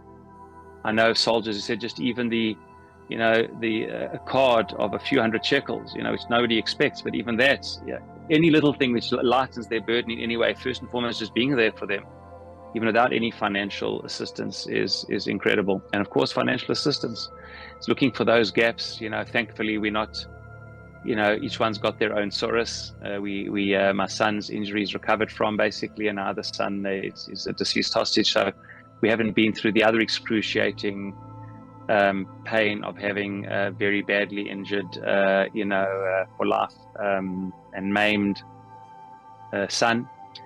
But there's ongoing support needed there. So for those who are bereaved, there's ongoing need for support. Sometimes it's financial, sometimes it's otherwise. And certainly for the injured families, just the ongoing challenge of just, being able to function again. So I think being able to, express solidarity, love, concern, and just being there for people through messages, through solidarity missions, through whatever support one can offer is amazing. And of course, identifying gaps, because even though Israel's amazing and the army is amazing and civil society is amazing, there are always gaps and there are always people in need, and everyone is dealing with their challenges. So to find the ways, to do one's research and find the ways that one can assist different people in a way that's meaningful to them financially as well.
On October 7th, we got a phone call immediately when the bombs started dropping. And Rose said, "Mommy, I'm in the bomb shelter. I'm fine. We're under attack. Everything will be okay." And an hour and a half later, we got a phone call that said that I've got my gun, I've got my uniform, and I'm going to guard the gate. And we didn't really know what it meant at that time because we were all sleeping. We woke up the next morning, of course, and realized what was happening. And, you know, that day was a very, very difficult day for me. I'd never felt this sense of just my stomach had just dropped to my feet. I didn't know what to do or how to even, you know, live that day because we were so scared. What we found out was that Rose was a hero that day. We know of one instance, her boyfriend, she saved his life. He told us when we got there, he said that Rose saw Hamas, knocked him down, and the bullets came flying and his life was saved. I heard from multiple people that Rose had met a paratrooper there. In fact, we met the paratrooper, that when he came to Saad, Rose met him and took him to where the landing sites are supposed to be. And he said they were under fire and she had this sense of bravery and took him there, and he was shocked. Because Rose was only about 5 feet tall. But she had this presence about her that was very, very powerful. She was manning this gate, so as they came, she was bringing them in, opening up the gate and letting them in. I talked to a gentleman today from Saad who told me that they found maps, and I never knew about this. He said we found maps that showed where Hamas was planning to attack, and he said that the gate that they were coming to, that was their main focal point of attack, was Rose's gate. For 14 hours straight with no water, no food, she guarded that gate as well as anyone would have. With her life, she was there to give it at that moment. She was a real hero, but it was shocking, and I want to let everybody understand this. She sat behind the gate that day and she fought. She didn't go outside the gate. But when she left the gate, and this would be the next day, her commander came to get her to go to work. She had called me when she got on her way back to base. And I heard in her voice this sadness, this loss, this almost like a part of her had been torn away. And I asked her, I'm like, "Rose, what happened?" She said, "I saw it." And at that moment, I understood what she saw. She saw all the death and the destructions that had happened. She saw what Hamas had done. She saw the bodies, and a part of her was taken away. And that's what happened that day. Hamas took a part of us, and it hurt us. It hurt us in a way that we, I don't know how we'll deal with it, but we're going to have to figure out a way forward. I serve in Magav, which stands for Border Guard, even though what I guard is not a border. I am essentially a combat-trained soldier specializing in anti-terrorism with the authority of a police officer. This means that in one shift, we could give someone a ticket for not wearing a seatbelt or break into a foot chase after someone who threw a Molotov cocktail at a soldier. I serve exclusively in the Old City of Jerusalem, mostly in the Muslim Quarter. My battalion's job is to protect the citizens who live in this part of the city against terrorism. Sometimes this means that for 8 hours, we're directing traffic, or that we're standing at the corner of the Via della Rosa and Agai Street checking IDs for 13 hours. But it also means that every one of us has experienced a terror attack. We wake up at odd hours, put on a bulletproof vest, equipped with a neck guard, handcuffs, pepper spray, body cam, gas grenades, first aid, fire extinguishers, loaded cartridges, and an M5 to work for 8 to 13 hours patrolling where we're stationed. Magav Yerushalayim's motto is, Dorot chalmu la'agia liYerushalayim, velanu yesh et hazchut lagen aleya, meaning, generations dreamed to arrive to Jerusalem, and we have the honor to protect her. This is something that I am constantly thinking about. There are generations of my family who could have been here today if there wasn't Israel during the Holocaust. I feel an obligation to them to fulfill the opportunities they didn't have. It's our duty to watch over the Jews who are living the dream of walking to the Kotel on Shabbat. It is also important for me to say that without the support of my family, friends, and organizations like FIDF, I don't know that I would have made the leap to make Aliyah. The amount of phone calls my parents have received where I was crying and feeling lost, they always pulled me back into myself. They are my voice of reason. I really owe this all to them.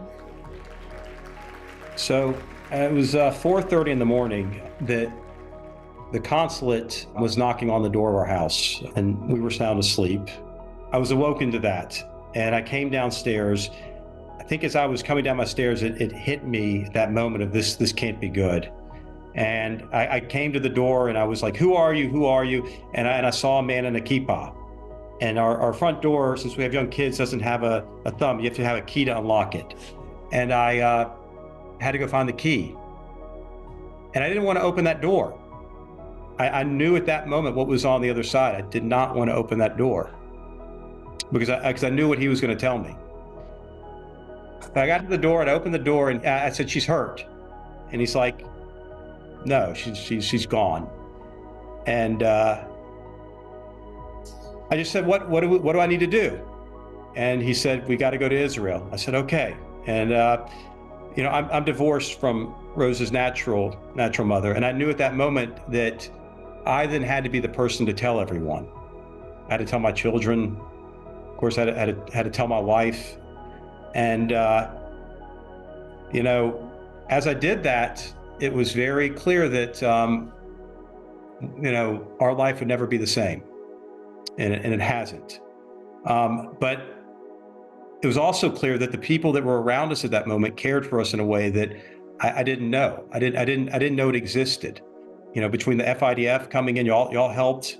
The military, Israel, had people around us. Even here, you know, the consulate played a big role in helping us, Israeli consulate, and they kind of picked us up and they carried us. They lifted us up, and they carried us from America, you know, to Israel. But once we got to Israel, the military, Magav met us, and they were there, and they said, your family, we're here for you, and we're going to protect you, and we're going to mourn with you. We're going to tell you stories about Rose. And they did that. And we didn't really have to do anything. We just had to be there. And at first, it was everyone that was kind of giving to us that was lifting us up. And as you know, the Shiva process happened, because of course you saw the funeral with the 15,000 people that we didn't know were there. You know, once we got through that part and got into Shiva, we started lifting up the people there.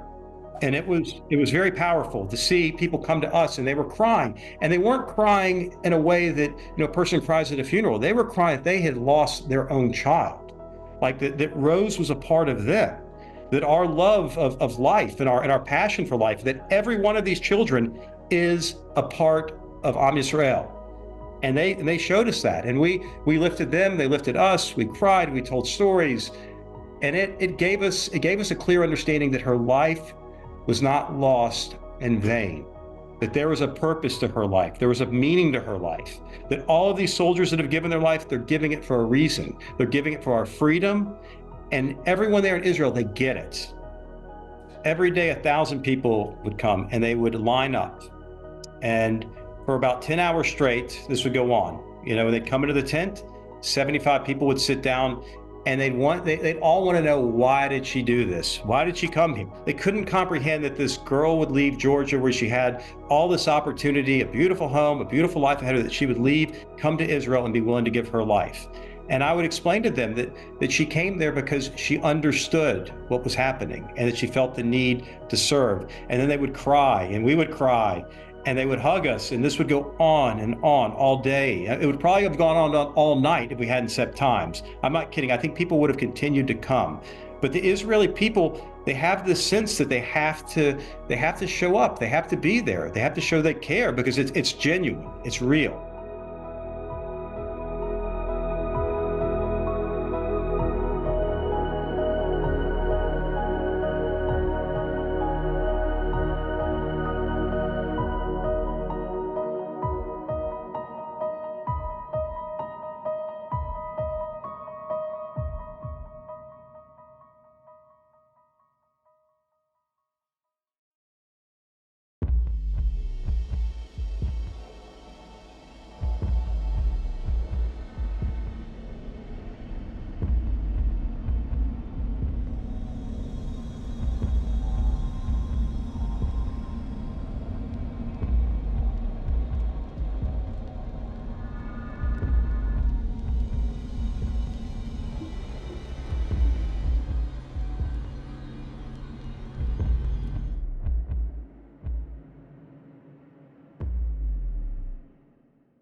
on that day, I woke up at around 6 a.m.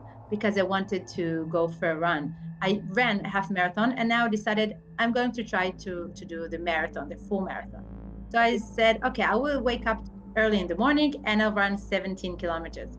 So I woke up and I started to arrange myself, and by 6:15, I opened the door and I said, okay, I'm ready, I'm going for the run. And then I came back because I forgot my headphones.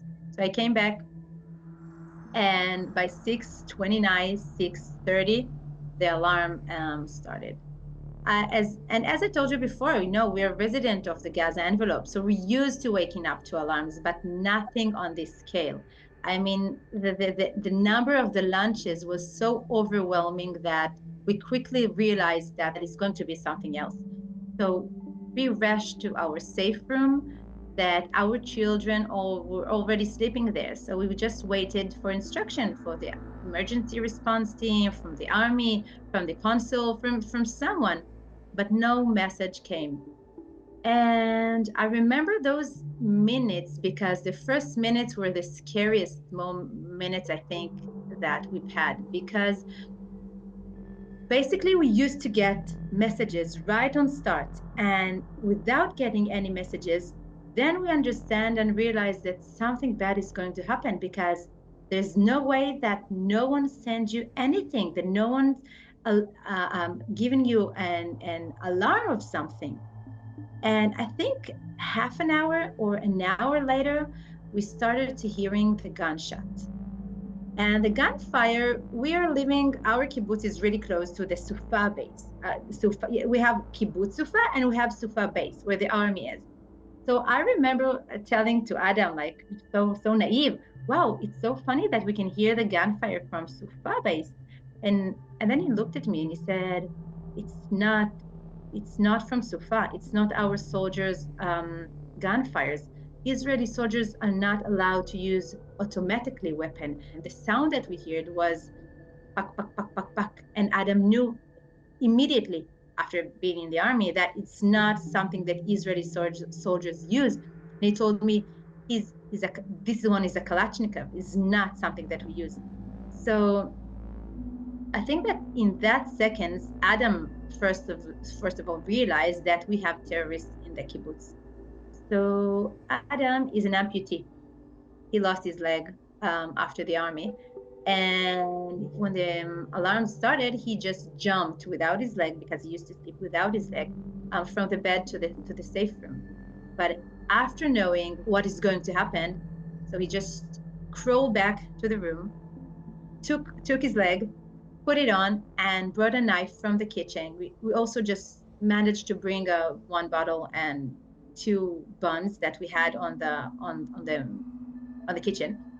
And then he immediately rushed back into the safe room and said, listen, we have a terrorist in the kibbutz. I don't know what's going on. We don't know what's going on. We got no messages, nothing, but something bad is going to happen. And for all these hours, we continued hearing the gunfires right close to our window, to our house. And we still didn't know anything. And I remember around 10 a.m. in the morning, I messaged a friend of mine, which is an officer in Sayeret Matkal, and I asked him what's happening, because every time there used to be alarms, he just helped me and said, okay, it's going to be something, you should go and take your children elsewhere. So I texted him, what is happening? I think we have terrorists in the kibbutz, because I didn't know nothing. We had no connection, we had no reception, we didn't know nothing. What's going on in Be'eri, what's going on in Iroz, nothing. So I just texted him, and I remember him replying in these words. He told me, we're now on the way to Be'eri. I am so sorry, but I have nothing else to say to you except to hold the door tight. And I remember just reading it, and I just fell on the ground crying, because if he told me something like that, I mean, we're in trouble. So me and Adam just doing turns, holding the door, because we didn't know what's going to happen. And then after 10 minutes, I think, a lot of messages in our WhatsApp, the kibbutz WhatsApp started. we have terrorists in our house. They hear, and we didn't know even what are they talking about. What do you mean they hear? I mean, the army told us maybe a terrorist can come, but it always was one or two or three, nothing more than that. But then a lot of families started to write in the WhatsApp group, they hear, please help us, they hear. And I remember that we didn't know at that time what is happening. And some of the kibbutz member wrote, like in Hebrew, he said Hatzilu, which means, I think that in Hebrew, the meaning is much more than help. And he said Hatzilu, and then a lot of gibberish words, and that's it. The connection was, we don't have any connection with him. And after 5 minutes, Adam parents starting to write, help us, they hear, they're trying to open our safe room, we can hear them. And Adam's parents and our house is like maybe 100 meters, something that you can walk and go to them. But we couldn't do anything. We were locked. We were in our safe room. They were in their safe room. We could not allow to go out. And we were crying. The kids were crying. Everyone was crying. I remember them writing messages of goodbye messages. We love you. We love you. We're so sorry. We love you. And help us. We don't know what to do. And during all that time, the terrorists were in their house for, I think, maybe 3 hours. They were just coming and going, and trying as much as they can to open the door. But they were so strong and resilient, so that the terrorists could not open it. And I remember Adam was I think he was devastated, because the knowing that your parents are going to be dead and you can't do anything about it. After 3 hours, the soldiers came straight into their house and saved them before they came to all the other houses. And after an hour, which we were hiding in the bed, underneath the bed, covering ourselves in the dark. We didn't turn on the air condition or any fan, nothing, or the light, because we were afraid that if we would turn it, that they will know, they can hear us. And I think after 6 hours in the shelter, so my middle son, he fainted, and I didn't have anything to give him in spite of his pee, because we didn't have any water or food in the safe room. And then we started hearing them coming to our house. We started hearing them underneath our window, and we heard them screaming. We heard the gunfires, and I remember Adam took all of us together and just hugged us, and hugged the children. Me and Adam were just like hugging them like that. And then he told them, listen, kids, in a few moments, really bad people are going to open the door, and they try to do really bad things to me or to Ima. And we will try to protect you as much as we can, but you have to be brave, and you have to be strong, and you have to remember that we love you, and just try and hide whenever you can underneath the bed. We didn't have nothing in the safe room, nothing except for 3 beds. And I remember just waiting. We just waited for them to enter the house and come in. And after 2 minutes, that will last forever, we just heard them continue walking underneath our window and continue to the other house. On our neighbor's house, they shot gunfires on the safe room, and they just moved and passed our house. And after 14 hours, long 14 hours, the army arrived and evacuated us to the children's house, like in the kibbutz, kindergartens of the kibbutz. And there, with our entire community, we began to hear about all the horrors and the abductions and all of our dead people from the kibbutz. I remember that it was written in the kibbutz WhatsApp group, the soldiers are here, and the reaction were, how can we know if they're there? How can we know if they're for real? So one of the ladies in the kibbutz, She told me that when the soldier knocked on her door, she told him, I don't believe you. Give me your ID number. So he just gave her the number. And she said, I still don't believe you. Sing me a song of Chava Alberstein, which is a really famous singer, but she's old one. So the soldier told her, I don't know any of Chava Alberstein's songs. So she told him, okay, so Hanan Ben-Ari, which is a younger singer in Israel. And then he sang a song to her, so she opened the door. And then she wrote in the kibbutz, remember, they are for real. This is our soldiers. The moment that we knew that the army has entered the kibbutz, we felt safe. I mean, I knew for sure that I can open the mamad, the safe room, and I can bring water for the kids because we didn't have water for so long time. And the minute they were there, even though they didn't come to our house yet, but the minute that it was written that the army is in the kibbutz, I knew that I can open the shelter, the safe room door, and can bring food or water for my kids. I mean, I think that was the most relief thing that happened, because I think that the what I really wanted just to bring them water, because it was so hot inside and so suffocated inside, and we couldn't breathe. We really couldn't breathe. And I just wanted to go outside to bring them the water, and came back and shut the door. And after it, when we heard them, when we saw them, it was like we really felt safe. After 2 days staying in the kindergartens, because we still had terrorists inside the kibbutz, that the army was bravely fought them.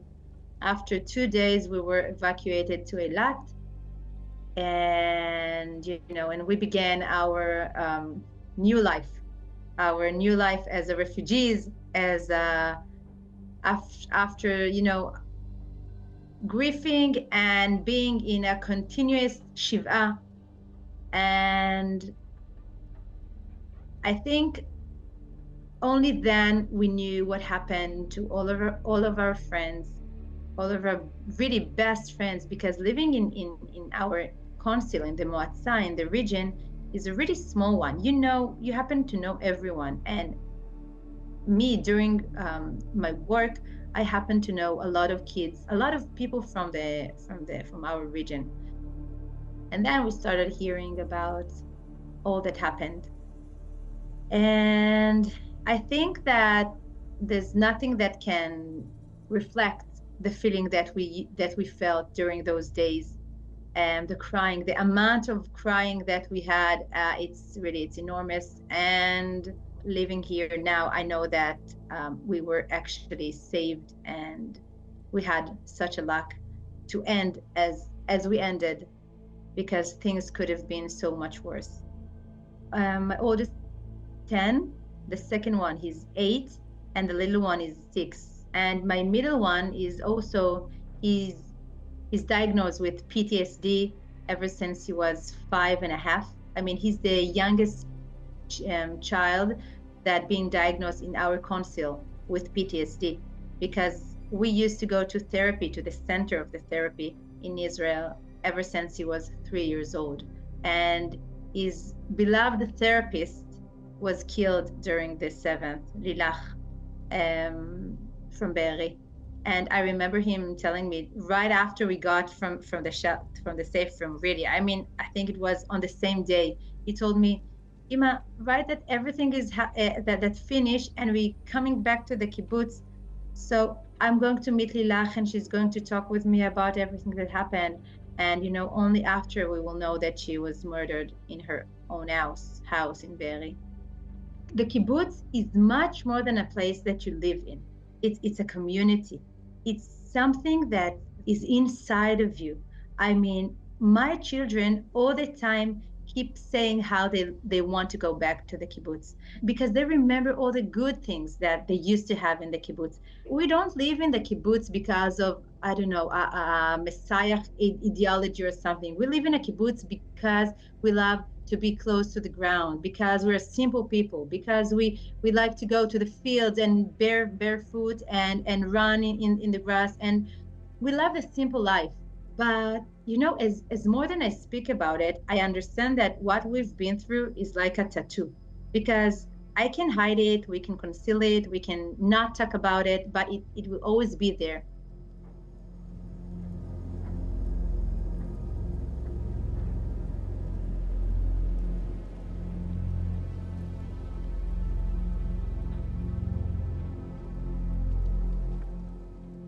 We came here on the 1st of December. So it was a frost in Texas. So we had to stay at home. And we just played hide and seek in home. And the kids were just hiding inside the closet here in the house. And I remember my middle son, the one with the PTSD, told my older one, he just told him like in the middle of the game, wow, think about that. If we had this house in Israel, we could have had so many places to hide from the terrorists. And 2 days ago, my kid, I just peeked out of the window because I wanted to see if my husband is there. And she told me, she's 6. She told me, Ima, can you not do like this from the window? And I told her, why, Kitty? She told me, because it reminds me how you used to look from the window in the safe room and to see if you see the terrorists. And when you saw them, you told us to hide, and you and Dad said us all the things that they're going to come. I think that they will come again. And it never ends. It never ends. And on Friday, the teacher calls me in tears. She told me, Hila, listen, our fire alarm broke down today, and it was a little bit of maybe 2 seconds of alarm. And all the kids in the class were just raising up their heads and saying, what's going on? Your kid, your child, hide under the table, covered his ears, and start crying. And she was crying. The teacher was crying. She told me, I know everything that you've been through, but I've never thought that I would witness to this. I've never thought that I would see it like that. So I know that we want to go back to the kibbutz, but I don't know if right now it's the right time for them to go back. I have a WhatsApp group with another friend from Tzelim and another friend from Be'eri. And she's a divorced one. And I remember that we wrote to her, what's up? What's going on? You know, I think that we have terrorists in our kibbutz. You have also? Have you found any hot-looking guy terrorist? Because we always laughed about it. And she wrote me, you don't know what's going on here. All the houses are burned. It's a hell. It's a hell. This is what she wrote me. And I remember just reading this message and I thought, oh my God, I mean, it's more than 1 or 2 terrorists, because I've never thought of the situation that thousands of terrorists are controlling all the Gaza envelope. I've never thought about it. And when we heard the terrorists in our kibbutz, we thought maybe it's 1 or 2 or 3 or 4. And when we heard it's on Be'eri also, we thought it's 1 or 2 or 3 or 4. Never what happened. And only after we will know that her daughter was kidnapped to Gaza and her child was dead in the safe room. And after the soldier evacuated us, so I called my friend from Tzelim. I called her and I told her, you don't know what I've been through. You don't know what happened to me. And she said, oh, Hila, I'm so sorry. I was so busy. I'm helping the kids from the party. They arrived to our kibbutz and we helped them. And I told her, what party are you talking about? What kids are more important than me? I mean, I didn't even know what happened. And I think that the only time that we realized what really happened was in Eilat, in the hotel, when a lot of friends from Nir Oz and from, all the other kibbutzim, and we met them. And then we started to hear all the, atrocities that happened to them and to our kibbutz. Because only then we saw that we have a lot of missing people. Now that we know that our dad were abducted or, being hostages in Gaza. I think that even now, it's not even sank through me. Learning from our children, because our children have gone a lot ever since the 7th. And we, as an adult, I remember myself, for 2 months, I was like a zombie. I was crying for everything. I would just go and cry. I would just stare at you and cry. I was crying so much because I thought that, I saw the death in front of my eyes. But the kids, after one day in the hotel, they were laughing and playing with each other and just, running from place to place. And I remember hearing my little one, she told me, "Oh, Fima, it's not fair that some of the girls got Lego and all the other presents." This girl told her, "Do you know why I got it? Because my dad is dead. So this is why I got it." So she told me, fair that her dad is dead. I mean, the how they light things, and I think that made us look at the bigger picture and to see, okay, we have to be resilient for our kids because they've been so through a lot. We were taken from our beds, we were put in another city without our things, without anything that we had. And then we took them and moved to the US, something that, living from a kibbutz to America, it's like not 360 degrees, it's like twice, double it. And they go, they play, they laugh, they have friends. And I think looking through their eyes gives you the strength.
I think that for us, things started before October 7, when Tomel was stationed at Nachal Oz Army Base already by the end of July, beginning of August. Already then, things weren't simple. Every Friday, there were riots on the borderline, and he wasn't home. He had to stay there to make sure that things don't lose control, that things stay safe.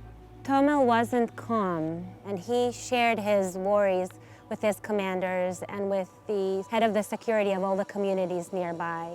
And coming towards Rosh Hashanah, he already felt that something has changed, that things are not going right. And that weekend, that Shabbos of the October 7th, actually Tomel was home. He wasn't at his army base with his soldiers. His deputy was there. And that day, that Friday, the 6th of October, he was very worried, felt uncomfortable. He wouldn't leave the house. He felt that something is about to happen any moment. And he was with his phone, he was waiting for the call, and nothing happened. And nothing I have said or done could have changed it. He was walking around with a feeling that a war was about to begin. And that's what he told everybody that Friday night when we sat down for our Shabbos dinner. And even though we were all together for Shabbat, in his mind and his thoughts, he wasn't there. And Shabbos morning, the first phone call comes in, and he tells me, Ashira, it's a nightmare. Something's terrible is happening. I have to rush right now as quickly as possible back down to Nachal Oz. Help me get prepared. I remember the second, the third phone call, we realized that there's a war going on the other side of the phone. At that point, I didn't realize, and I don't know if Tomel did, that the whole country was already under threat of rockets. But we knew that by his area, that there were terrorists all over. That people were killed, civilians, that soldiers were fighting for their lives to protect them and the civilians. Nothing mattered for Tomel but being there as quickest as he can. It was, I think, the worst feeling knowing that his soldiers are there fighting, and he's not there to be besides them. And he rushed so fast. Nobody could get there as fast as he did. And he survived that morning, and he asked not how's my soldiers doing, not which base should I go to. He asked which settlement, which community is doing the worst. Where do we think that we need to protect? Where should we be? Where should I send my forces? Where my soldiers should be? And he was told Kfar Aza, and that's where he went, knowing that he's leaving behind soldiers that may not survive that morning in the other bases nearby. I don't think he ever felt comfortable with that feeling, but knowing that he got to save lives in Kfar Aza was definitely a comfort. I don't know enough about that day and generally what happened to Tomel and to his soldiers since that morning of October 7th. I do know that in Kfar Aza they saw the worst things that a man could imagine on earth. Families slaughtered, burned to death. Fighting the lives not just of them, but the whole community. And after a whole day of battles, he was told by a Shabak agent that there's a house in the kibbutz where they hear baby crying and nobody is able to approach. Any army force that rushes into a battle, and they've been trying all day long, and we should really try now. And when Tomo walks into the house with his soldiers, he finds the parents not alive. He recognized the father, a Golani soldier himself that he knew. And then in the next room, he finds two babies alive, without a scratch on their faces or bodies. They weren't even crying. They were alone for so many hours. And I couldn't ask him what happened to him at that moment, what he felt, but I understand that he thought about his house, about our daughter, about all the kids that he couldn't save that day. And knowing that after a whole day where all you see is death around, you find two live souls, and that gives them hope. It gives them a purpose for their mission, a purpose for their war, why they should be there. And it's terrible knowing that their parents are not alive. They took some diapers, a bottle of milk, some clothes, they wrapped them up, put them in the army vehicle and sent them out to the Hatzalah forces that were waiting outside. And the next day on Sunday morning, Tomo sent me the first message telling me that he's alive. Hi, I'm fine, don't worry, I love you. And about an hour later, first time he ever shared with me an experience from his army service. He never used to share anything. That was the first time, and he said, I just rescued two babies, but their parents weren't alive. And from that on, he wasn't able to talk on the phone. He wasn't able to talk or hear Arbel. It was too hard for them. He disconnected himself. He realized he has to focus on the mission, saving lives, bringing back the feeling of security back to the people who live there. He felt that he failed that morning, the October 7th, his mission, saving, protecting those communities near his base. And by maybe saving these two babies, it doesn't wipe everything, but maybe it will give them a little bit of hope. Maybe just for that, it was worth that he survived that morning. And he gave his soldiers that message. For that, we're here. Don't ever forget it. We're here to save our lives, not ours, the soldiers, the families who live here, that should live here, their peaceful life, their family life. He sent me a message before he went into Aza that he's not going to be available anymore. He didn't specify, I'm going into Aza, or it's going to be dangerous, I'm not going to be available for 2 weeks. He just said, I'm not going to be available for a while. So I had a joke, and I told him, don't forget buying me things in the duty free. And I listed to him a list of like 7 bullets why it's so important to go inside, why I trust him that he's doing the right thing, like a hug from far away, that he should do it in the name of the losses of the Golani unit, of his soldiers that were killed, in the name of us, of Israel, for what have done for us, in the name of the birthday we didn't get to celebrate, our anniversary that's coming up. Tomo was running a war with a weapon, armed.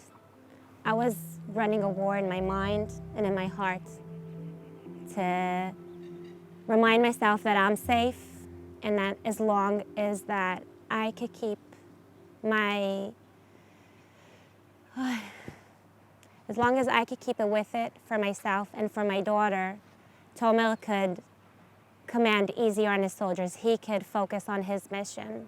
I didn't feel that I have any ability to lose it for 1 second, to despair, to stop believing, to ask him to come home because it's dangerous. I knew where he was. I knew that what he's doing was important, and it gave me strength knowing that his soldiers were not alone, that he wasn't alone, that if he says, we have another house to come in to clear from terrorists, come with me, that they will come. And they knew that if anything happens, the one person that they trust more than all and that they would want him to lead them into the war was Tomel. And that gave me strength in that harsh days. I took it little by little. Tomel wouldn't share anything. When I started getting messages from the wives and the girlfriends to get any clue about what happened to their loved ones, I asked him, Tomel, do you know what's going on? Can you give me anything, any sign? And he said, Ashira, you can't tell anybody. We have too many people wounded, too many people killed. You can't say anything. Don't talk about it. And it felt terrible knowing that so many of us are wishing for their loved ones to come home, knowing that they'll never see them again. I can't imagine how it felt knowing that mine is alive and there isn't. And Tomel never spoke about it.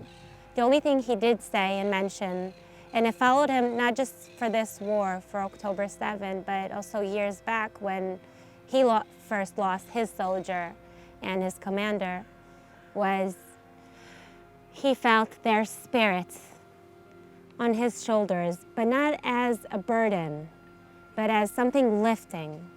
So whenever he was in his most difficult, his darkest moment, he felt them lifting him up. When he collected all his soldiers together to go into Gaza, he told them that when we're going in, we have to be careful, we have to be alert. I want forces coming from the right, I want forces coming from the left, but don't worry, we also have our soldiers from above watching out, looking out for us, protecting, fighting together with us. We're not alone, we're doing it with them, and you should remember that too.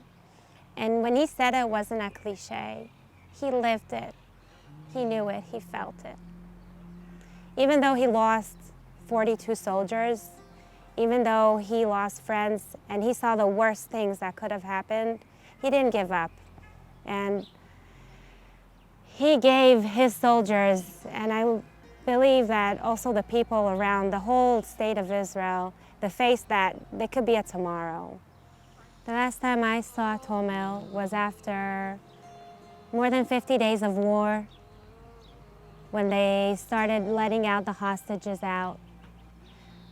The whole unit went out of Gaza back to Israel for about 24 hours just for regrouping, preparing, resting.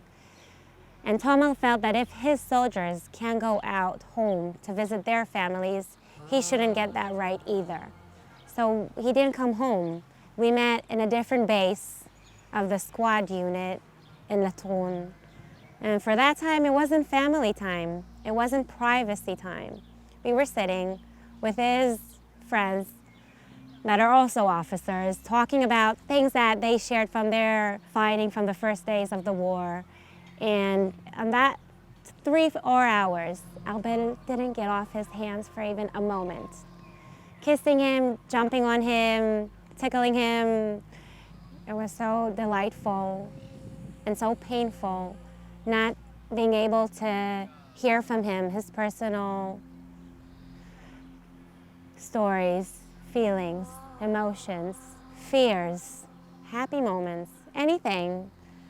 But just seeing him, just knowing that he's nearby just for a bit was like breathing again. Then on December 3rd, he had reception for like 2 seconds and he sent me a message. I had reception, just want to let you know I love you. We'll be in touch. That was the last time I heard from him.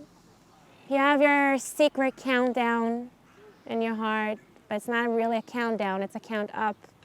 Counting again the days of how long you haven't heard, seen, talked of your loved one. And I was lucky. Tomo was always on the TV, talking, sharing his spirit and his courageousness with everybody. And here was a week and a half where I haven't heard from him at all. And I didn't think that things could happen. You know, for me, Tomo he was my personal Superman. Nothing could reach him. If he survived October 7th, if he has so much strength in him to pass it on to his soldiers, nothing could harm him.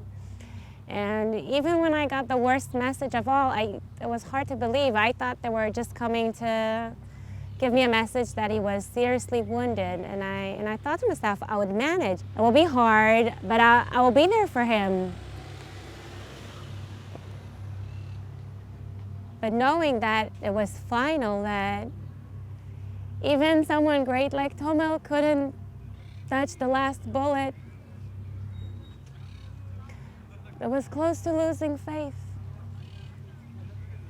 I know that Almog is far away because it's in the Dead Sea, in the lowest place on earth, but the kibbutz is small enough that you could just ask, where's the Shira's house, and everybody know.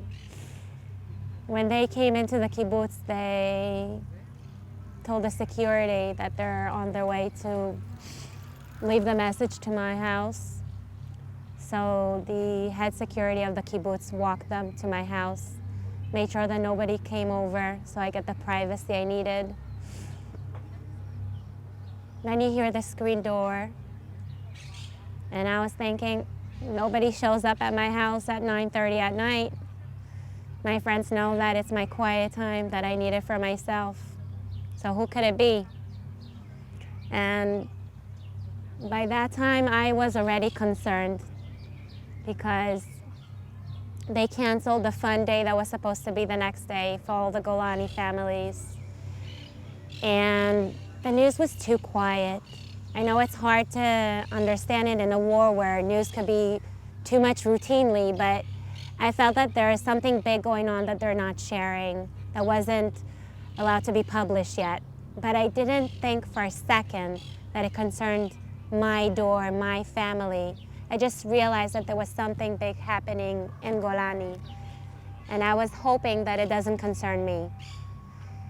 So when the screen door opened up and you hear that scratch, I was thinking, that's weird.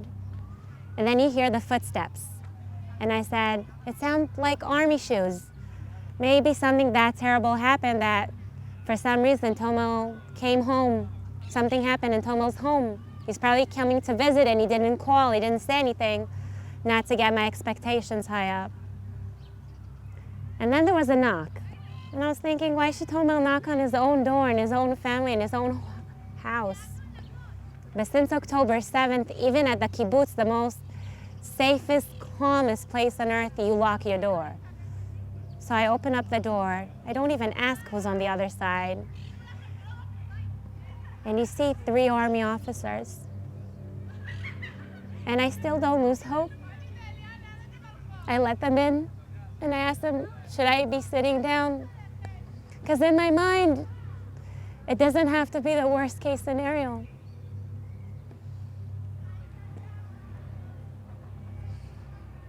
And Tomo was famous by then. So I knew when they said it was final that they weren't confused. It was final, it was the end. I'm not sure what exactly happened. I didn't get the final investigation. I do know that the whole Golani unit, not just Tomel's group, was inside, but they were all preparing to conquer together something. And then right near them, nearby, a different unit, Nafam Golani, was at risk. And Tomel heard things on the stereo, and he felt that he needed to be there for that moment. And he told his soldiers, leave everything down, we're gonna quit this attack and we're gonna go rescue those soldiers that was mixed with Shirion and Golani soldiers together. I don't know exactly what happened. I do know that there were a lot of bombing, of grenades, and shooting where there were 4 soldiers that were disconnected and they were worried for them to be kidnapped. Tomel couldn't imagine in his mind losing another soldier of Golani, having another Golani soldier kidnapped after what happened in Sukeitan, where were kidnapped Oron Shaul and Hadar Goldin. Oron Shaul is a Golani soldier from his unit, from the 13 unit. He couldn't bear the thought of having another case like that. And going inside that building, I don't know what happened exactly. I just do know that Tomel didn't give up until the last moment, and that it was quick. And that when he went inside, he had no regrets. When I approached the funeral, I didn't see faces. I saw thousands of people standing there to support us. Now, I've been going to funerals since October 7th. I've been trying to go to funerals of Tomel's soldiers, knowing that if he can't, I'll be there for him. And I saw funerals with lots of people, but something like that was the biggest hug I could get on my saddest day of the year. Most of the people couldn't approach me because it was so overwhelming, but just seeing so many people that cared, that wanted to be there, was the biggest hug that I could have gotten that day. Her dad was a hero. She should be the most proud girl in the world. Her dad wasn't home with her to tuck her in every night or read her a bedtime story because he was busy protecting and saving other families, other children, and other women. And she should be proud that for that reasons he couldn't be with her, that when he saved them, he thought that he was saving her, that she is loved. And I would never be able to be her father. I'll never be able to step into his shoes. And I'm only going to be her mother for her for the rest of her life. But she could still always depend on me. You know, there was a morning where she woke up really so down, so blue, so sad. She felt like we want sometimes to just tuck ourselves underneath a blanket, not start our day, just weep and cry and blame the whole world for everything. And I told her that if Abba's soldiers, if Dad's soldiers found the ability and the strength not to lose hope and to continue fighting and battling for our safetyness, to bring the hostages home and to end the war, then she should find a little strength in herself. And her eyes glow, shine bright. She had put a smile on, got dressed quickly and went to Gan, so happy, so proud.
We are 6 brothers and sisters. 4 of us, with our parents, lived in Kfar Aza. And all of us were there at October 7th. From what we know about Hadar and Itai, they were murdered very early in the morning on Saturday. The last message we got from her in the WhatsApp family group was at 5 minutes to 7. She wrote how delighted I am to be stuck in the safe room with 2 full diapers. She had twins, 10-month-old at that day, and the rockets and everything started very early in the morning. So all of us, each one in his house, got into the safe room with the babies and basically all the family. I also got into the safe room with my wife and my baby. My baby was 11 months, and all of us thought it's only rockets, just like we used to, in the past 20-something years. I went out of the safe room to bring my dogs inside, because we thought we're going away when it's gonna not finished, but it'll be a bit more quiet.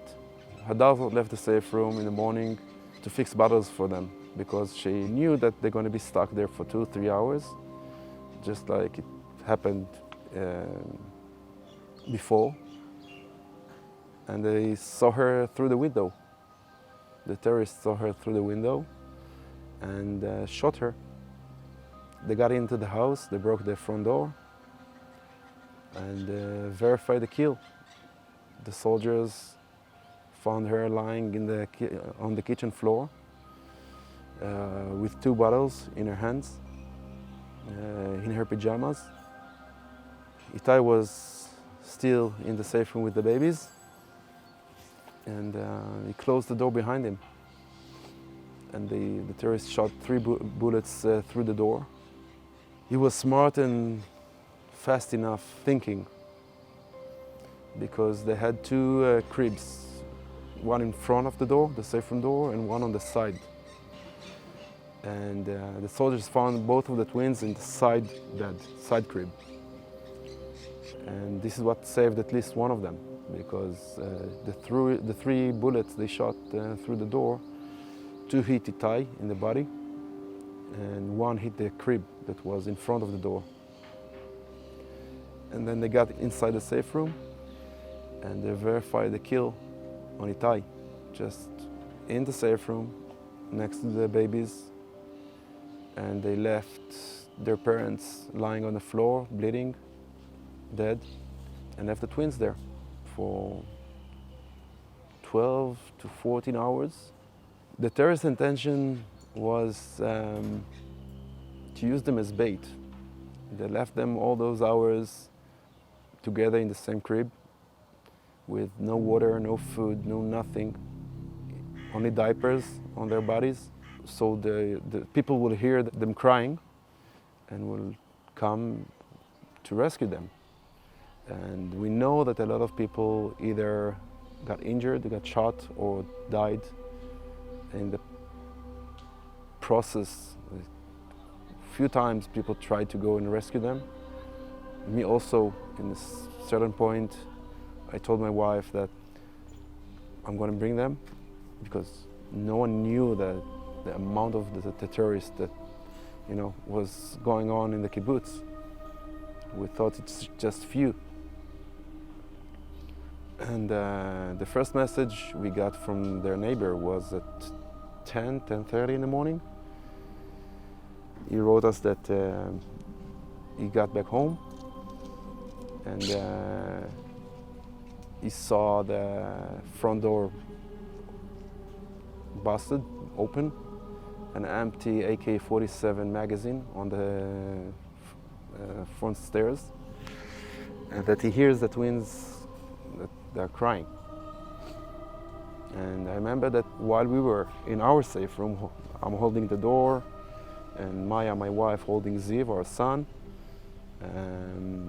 texting, sending locations to everyone we knew from the army, the Shabak, the Secret Service, the police, just everyone.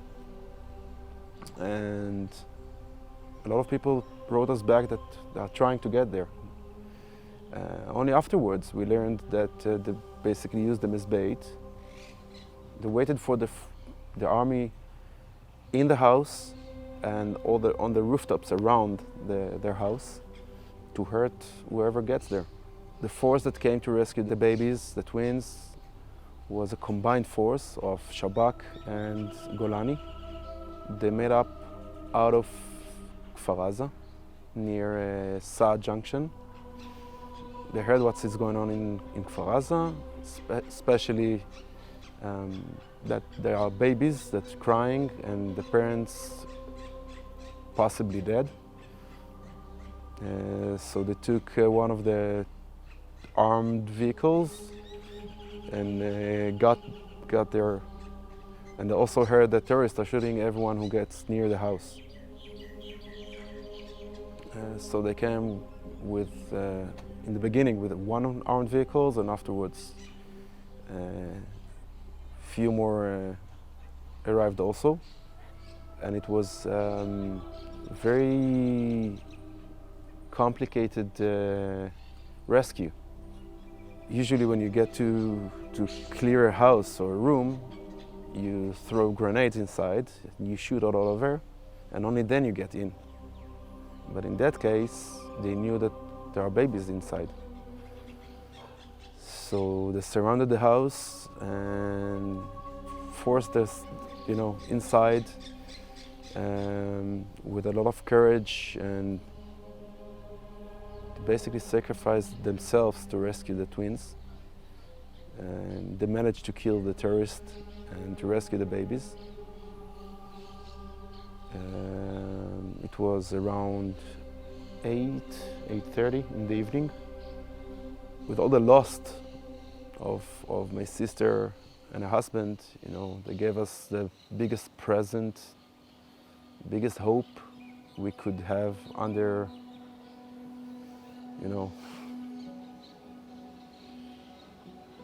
and they took them outside. The Shabak guys told us that there was no single eye that was dry. Because they took them from the bed, only diapers on their bodies. They didn't drink, didn't eat since the morning, since 6:30 in the morning.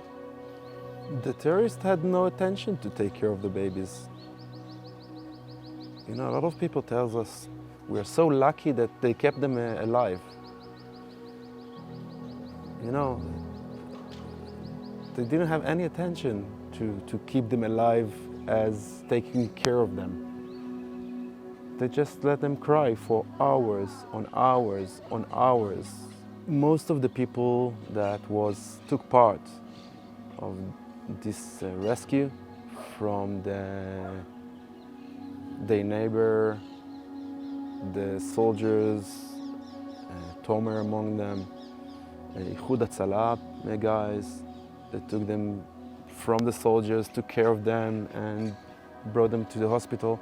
All of them say the same, that each and every one imagined his or her baby or kid in this situation. And that's what drove them to do, whatever they did to rescue them. Another thing that we know and heard a lot from Golani, from the soldiers of Golani, that Itai, my sister's husband, he was an ex-officer in Golani in 13th Battalion. And when they got there, they recognized him because they served together. And that was another reason that they were willing to do and give everything in order to rescue those babies and do everything they can to take care of them. Unfortunately, we spoke with Tomer only on the phone afterwards. He told us that he will come to meet us after you'll get out of Gaza. So we never had the chance to meet him face to face. I spoke with Ashira 2 days ago, for the first time that I spoke with her. My family went there to the funeral and to be with them during the Shiva, because Maya, my wife, myself and Ziv, we were on a delegation in the United States. We have a lot of crazy connections between the families. The biggest, saddest main thing is that Tomer was killed on December 12th, which is the twins' birthday. It's shocking, it's crazy. The connection we're gonna have for good, for life. When I spoke with Ashira, one of the things she said that we're gonna stay a family for life, because for her, December 12th will always be two halves of the day.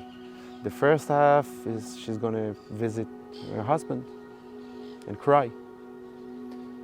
But once she's going out of the cemetery, she'll come to us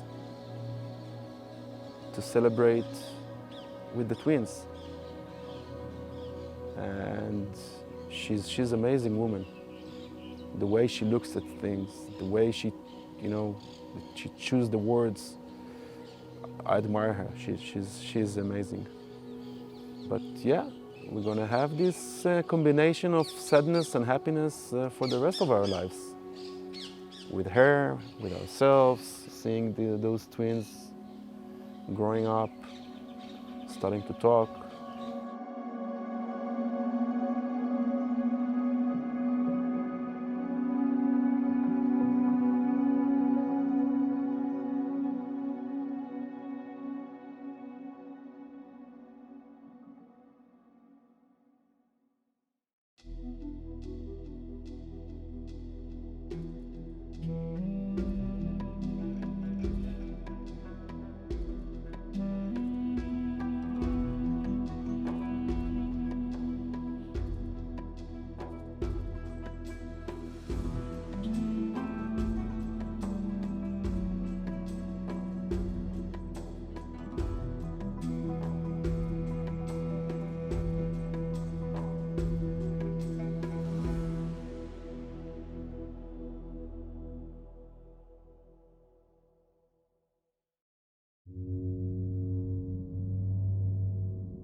At 6:29, there were sirens also in central Israel, including Ra'anana, where I live. It was a Shabbos morning.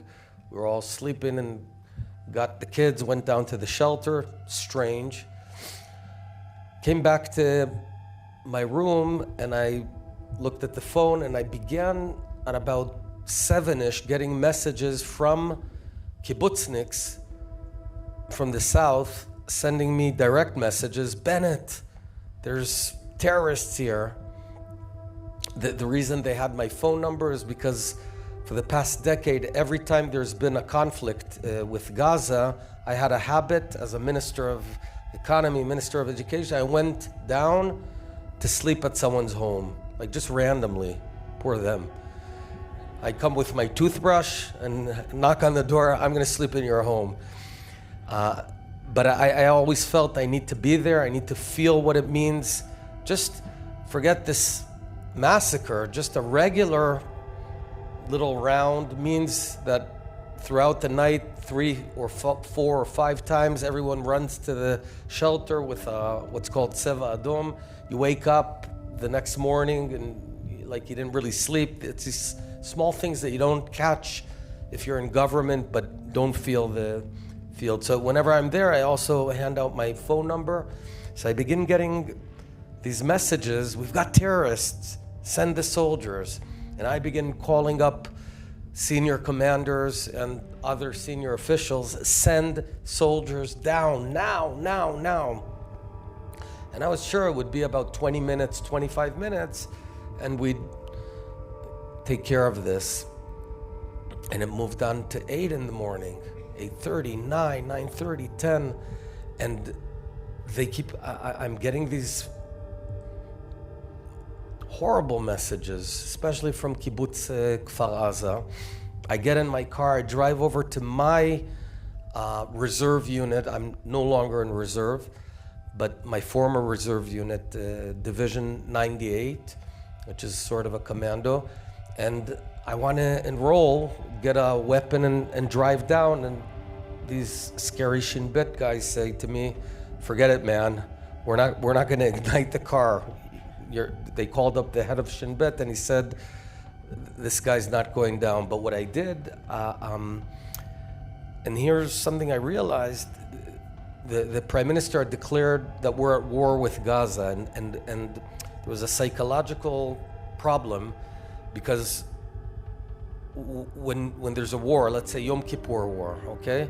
So you get to your vehicles, you get to your tank or whatever, and you spend 5-6 hours gearing it up, installing the communication systems, the emergency food,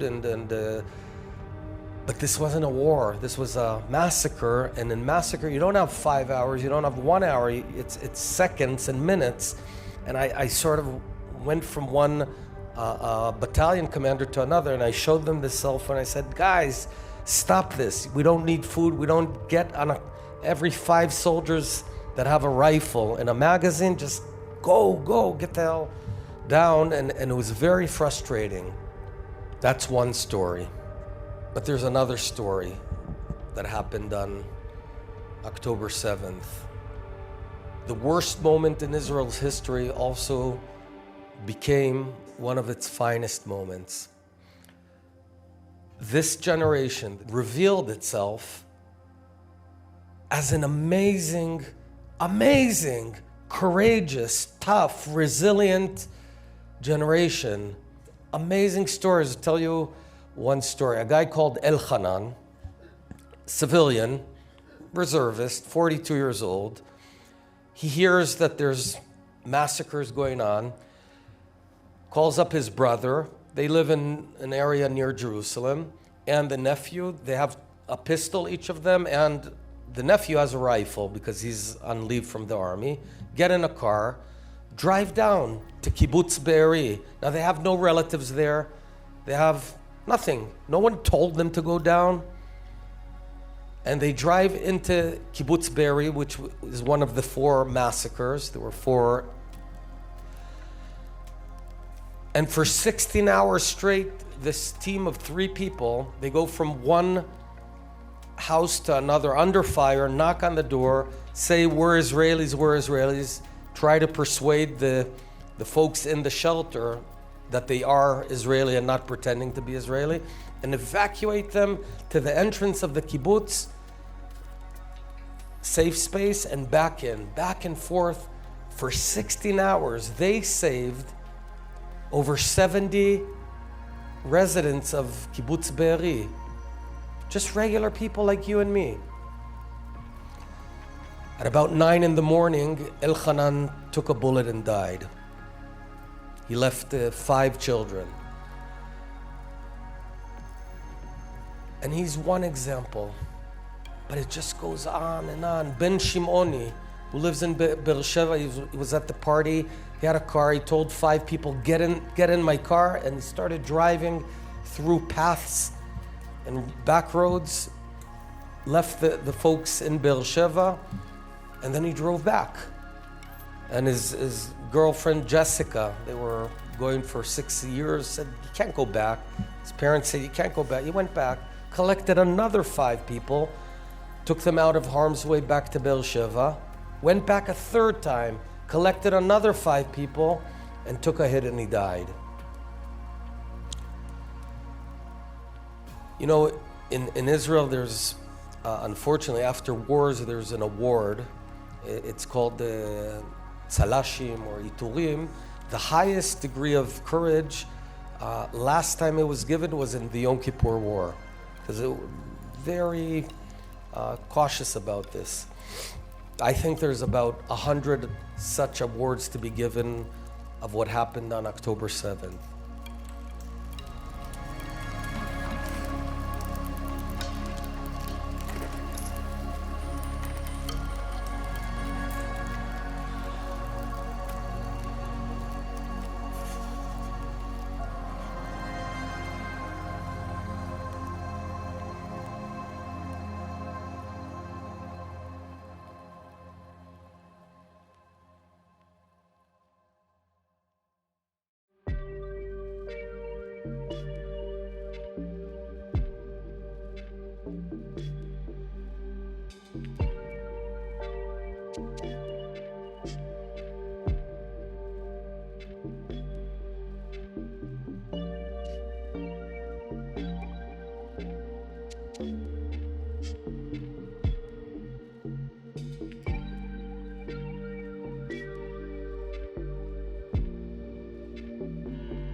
I will never forget October 7th.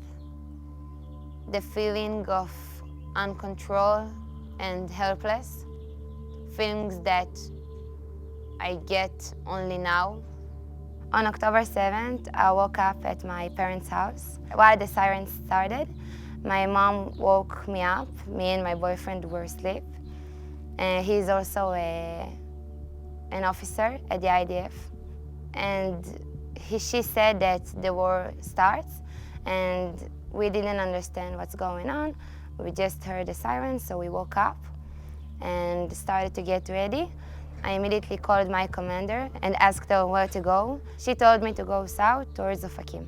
I took one soldier with me because I didn't have a gun or all my stuff. And then we started driving to Ofakim. When we got to Ofakim, we went to the MDA station. A lot of injured people arrived there to get medical help. There were people from Ofakim, soldiers who were trying to help civilians, survivors of the Nova Festival. And then after a lot of people came to the MDA station, we started to realize there were a lot of bodies outside, and we started to evacuate them so that their families won't see them dead outside. I got equipment so that I can protect myself and the civilians too. I got a gun. Still don't know which soldier gave me his gun.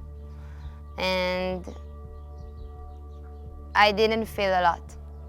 And you don't feel anything while you evacuate bodies, while you see a lot of injured people. And most of them were young. So you don't feel anything. You just do what you have to do. And we didn't realize while we were doing it what we were doing. We just did it. At the MDA station, the atmosphere was chaotic. There were a lot of injured people, dead people, who were coming from different places, civilians, soldiers, survivors from the Nova Festival. And I knew that I had to act as a commander, so I took a few soldiers with me, and we went out to the streets to evacuate bodies. While we did that, there were sirens who were alerting us from terrorists in the city. And I didn't want parents to see their children dead in the streets, children to see their parents dead in the streets. So we knew that we had to act fast. We knew that there were a lot of terrorists in Israel, at the south specifically, and we knew that our job is here in Ofakim and that we had to do what we can do. We weren't trying to save the entire south. We were trying to do our best where we were and help the civilians. We were in Ofakim for 3 days until we made sure that the city and the civilians are safe. There were one man who were like 60, I think. He talked only Russian. I don't know Russian. He saw his children, a man and a woman who were like 30, I guess, and they were lying on the floor. He didn't know if they are alive or not, and he just looked at them until we came. When we came, we told him to get inside because it wasn't safe outside, and he asked us to help his children. He was watching them. He didn't know if they are dead or alive. I think he wanted to believe that they were alive, but by the time we came, they weren't alive. I think he didn't approach them because he was afraid, or he just didn't want to believe they're dead. I tried to explain him everything. I tried to comfort him. I just put my hand over his shoulder and told him that I'm sorry. I didn't know what else to say. People didn't know if their loved ones are dead or alive. I think that at the 3 first days of the war, it took us time to understand the amounts of injured people and dead people and the tragedy that happened to us as a country. We didn't feel anything at the first 3 days. We were just like going on automat. As a commander, I just knew that I had to do my job. Soldiers and I were trying to do our best in this situation. I knew I had the responsibility to give them orders and to make sure that we are doing our best.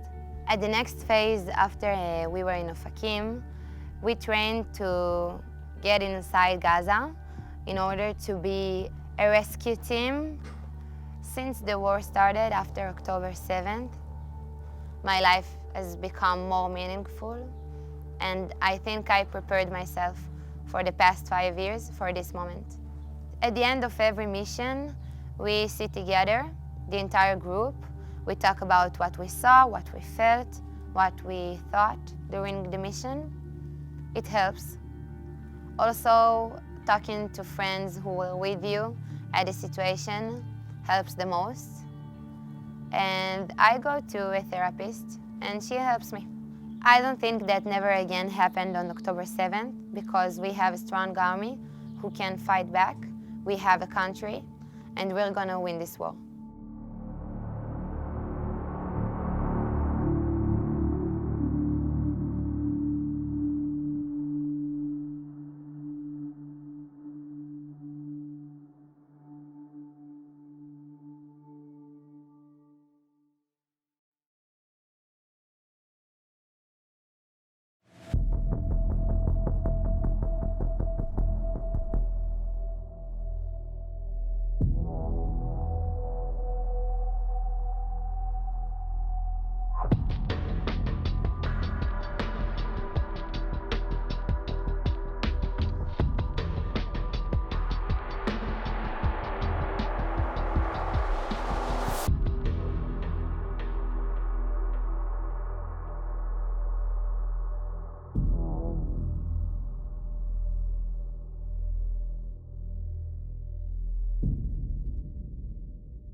On Saturday morning, I woke up 7 a.m. getting a phone call for my unit to go to Jerusalem.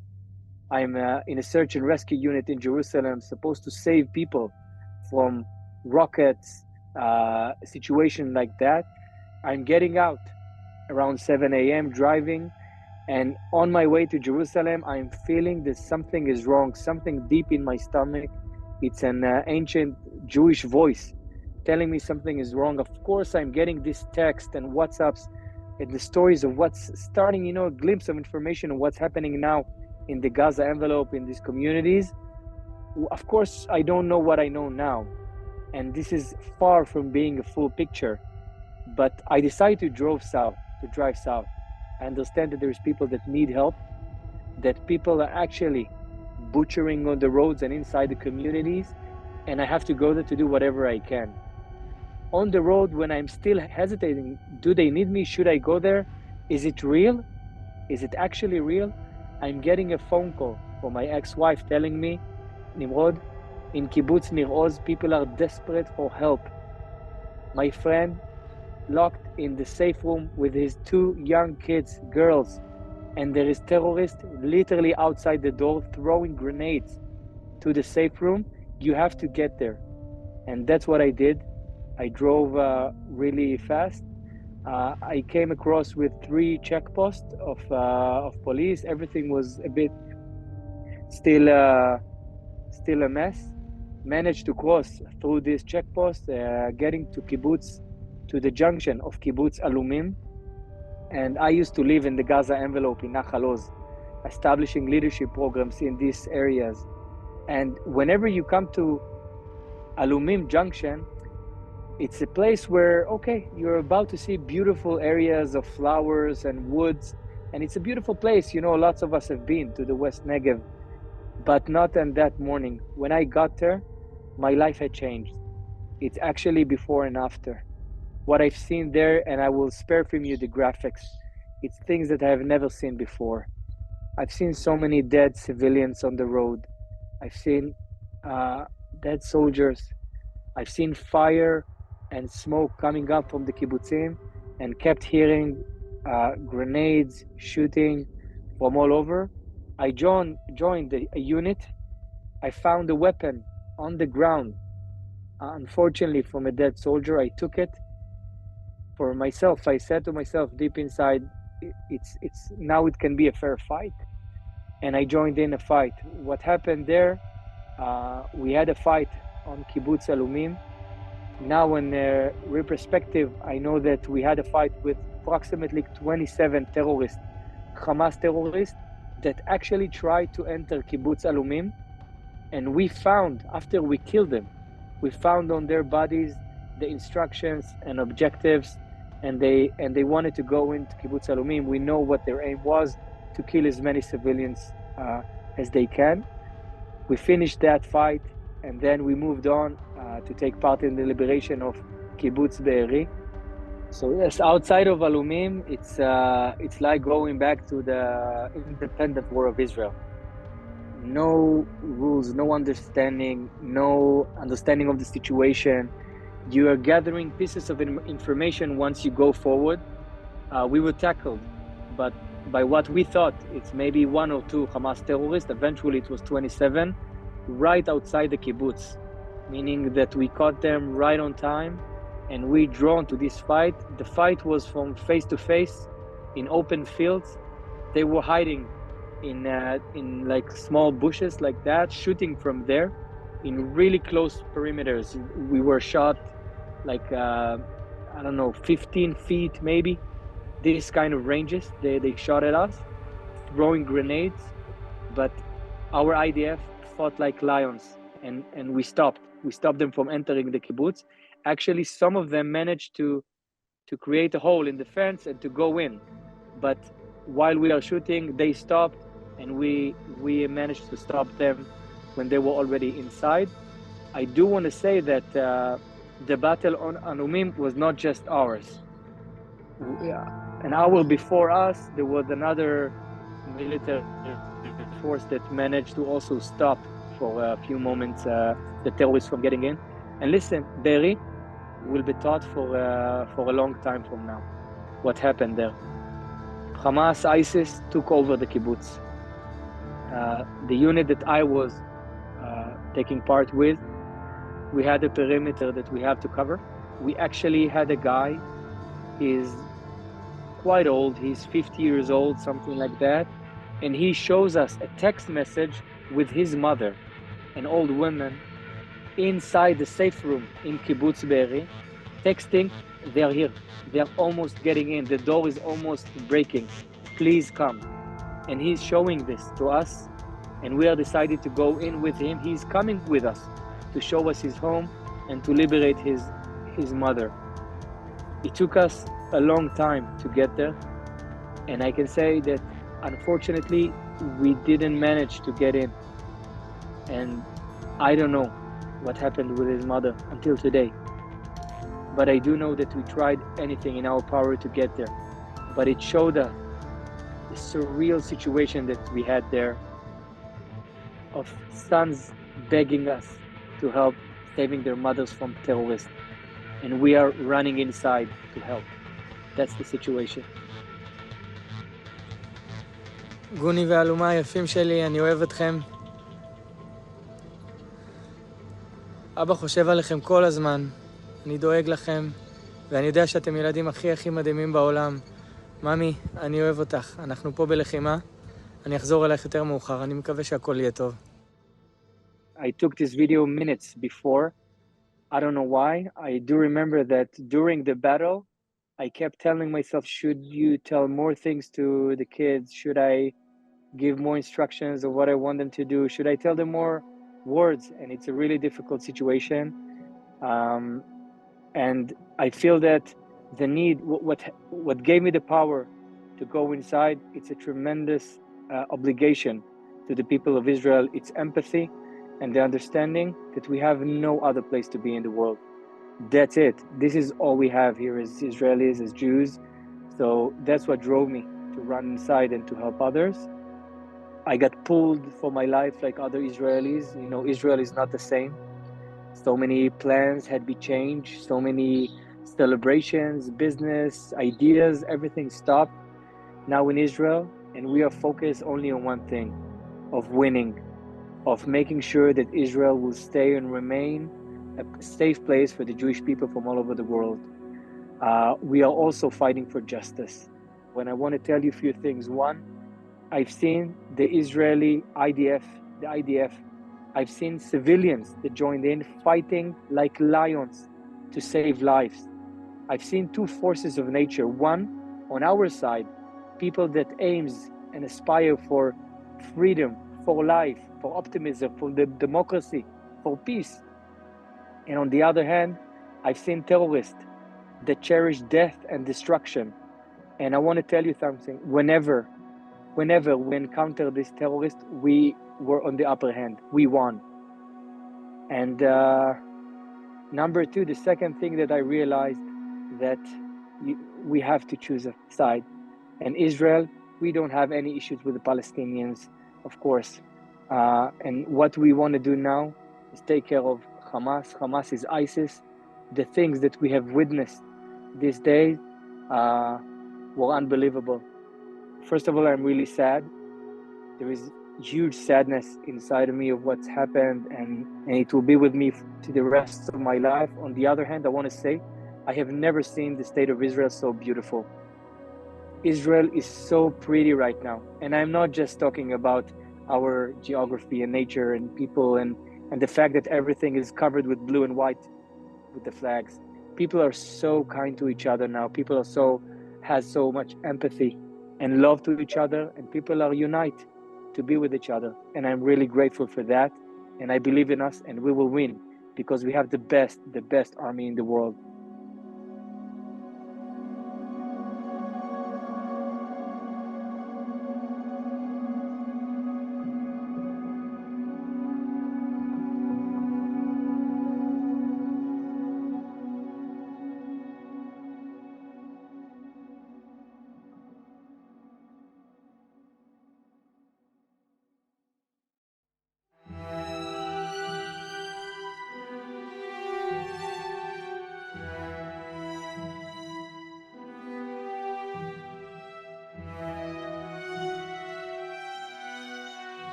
On October the 7th, I woke up. It was Simchat Torah, as you all know. I live in Jerusalem, and one of my children woke me up and said, "Mom, there's sirens." Now, you have to understand, in Jerusalem, there's never sirens, because as we say, the Golden Dome is our Iron Dome. And normally, there's never really any sirens in Jerusalem. There were 5 sirens in a row, and at that point I knew that something terrible had happened. Never in a million years could we even imagine that the horrors that were going on would go on in our sovereign country on that day. It's traumatic. We're still in trauma. We're a country in trauma. Not only that, I knew at that moment when the BBC started calling me, I started doing interviews from that first day. I knew from that moment that the world would give us at most 48 hours of empathy. I knew it. And they didn't even give us that, because on October the 8th and October the 9th, already there were disruptions of protesters in vigils for the dead that weren't even cold in their graves. The resilience of the people of Israel, the fact that from the first hours of this horrible tragedy, people were already organizing. In Jerusalem, we took in 50,000 evacuees from the north and the south. I started a program where I asked people with empty apartments in Jerusalem to please open them up to the evacuees.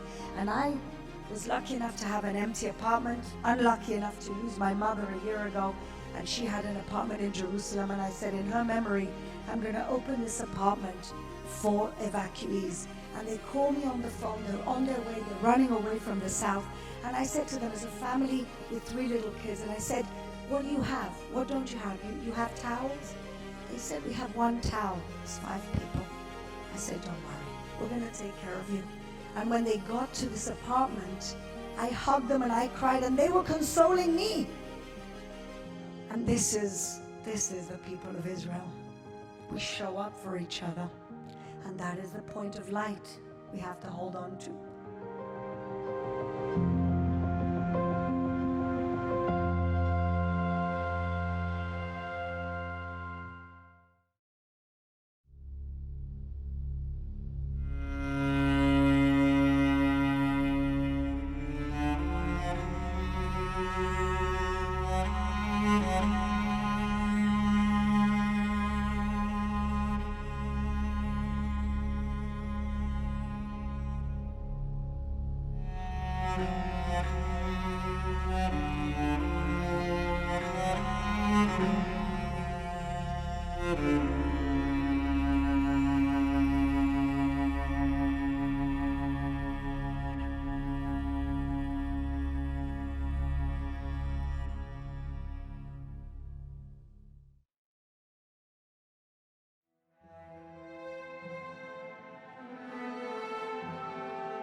I happened to be in Israel at the time, and the day after Yom Tov, the morning after, I got a call from Hadassah Hospital, invited me to come to meet with some American soldiers, one of whom had asked for me to come.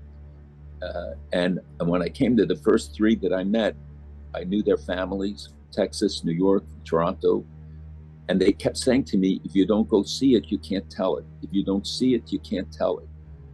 They were all just chomping at the bit to get back to their units, though 2 had been wounded pretty seriously. But they only wanted to get back to the units, and some did.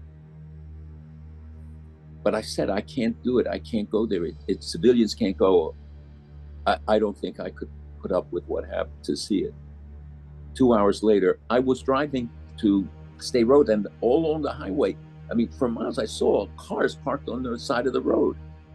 And the person who was driving me said, those are all soldiers who just, when they heard about it, they didn't wait for their call up.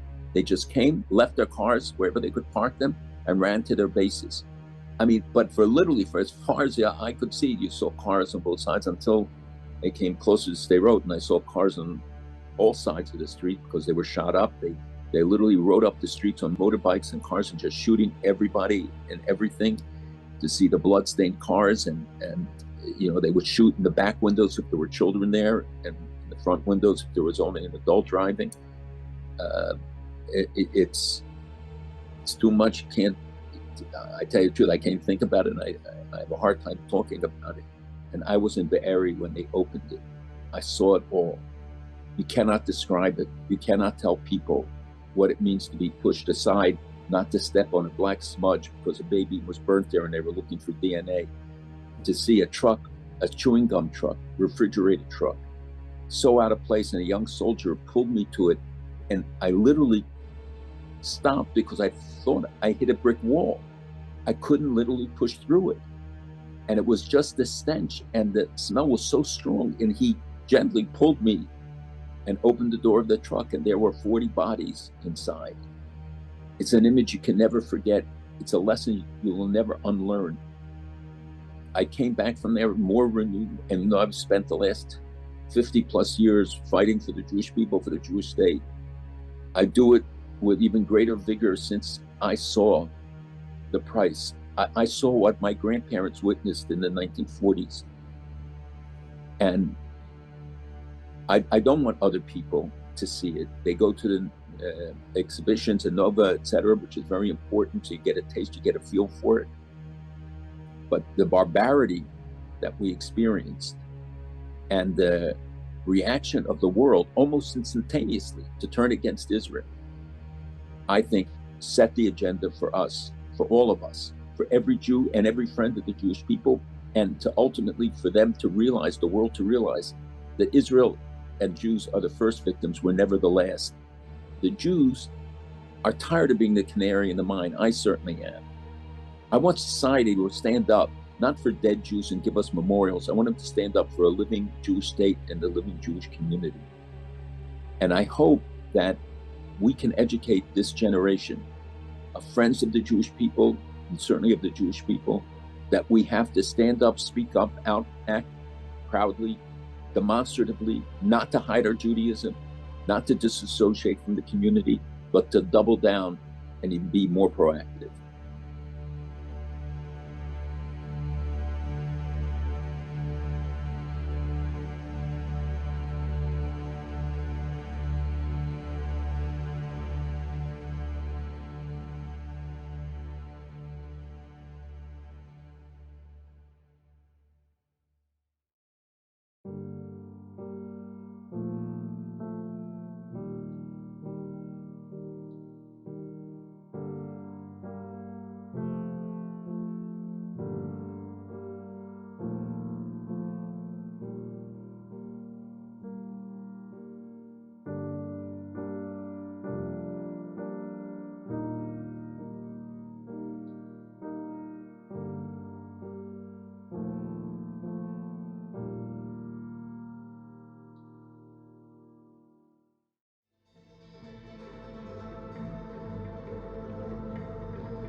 I've been in reserves since October 7th.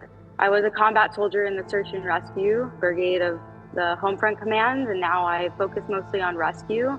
We're in the south and we do various missions. I've been on the Gaza border a couple of times, going through, unfortunately, the cars of victims from Kfar Aza and collecting the items for their family members or for those who survived the attacks.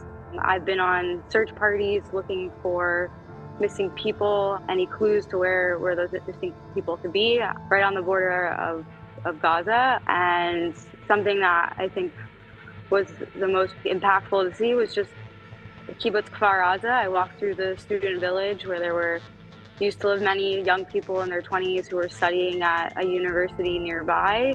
Everything was just burned, destroyed. Food was left in refrigerators, just like everything that people lived there, and on the wall of one apartment, it was covered in just black from the burning, but it was written Am Yisrael Chai in Hebrew. And I think that just says the truth of what is happening, is that the people of Israel live, we're going to continue to live. Obviously an extremely difficult time, and everybody I'm with here at my reserves, like the group I'm with, everyone's been affected. I'm sleeping in a room where 3 of us know the same girl who passed away fighting in Yerim. And so I think it just says that we're going through an extremely difficult time, but we have hope, and the people of Israel will continue to live.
I had just returned from a trip. I was in Los Angeles actually for the high holidays for the first time since making Aliyah 6 years ago.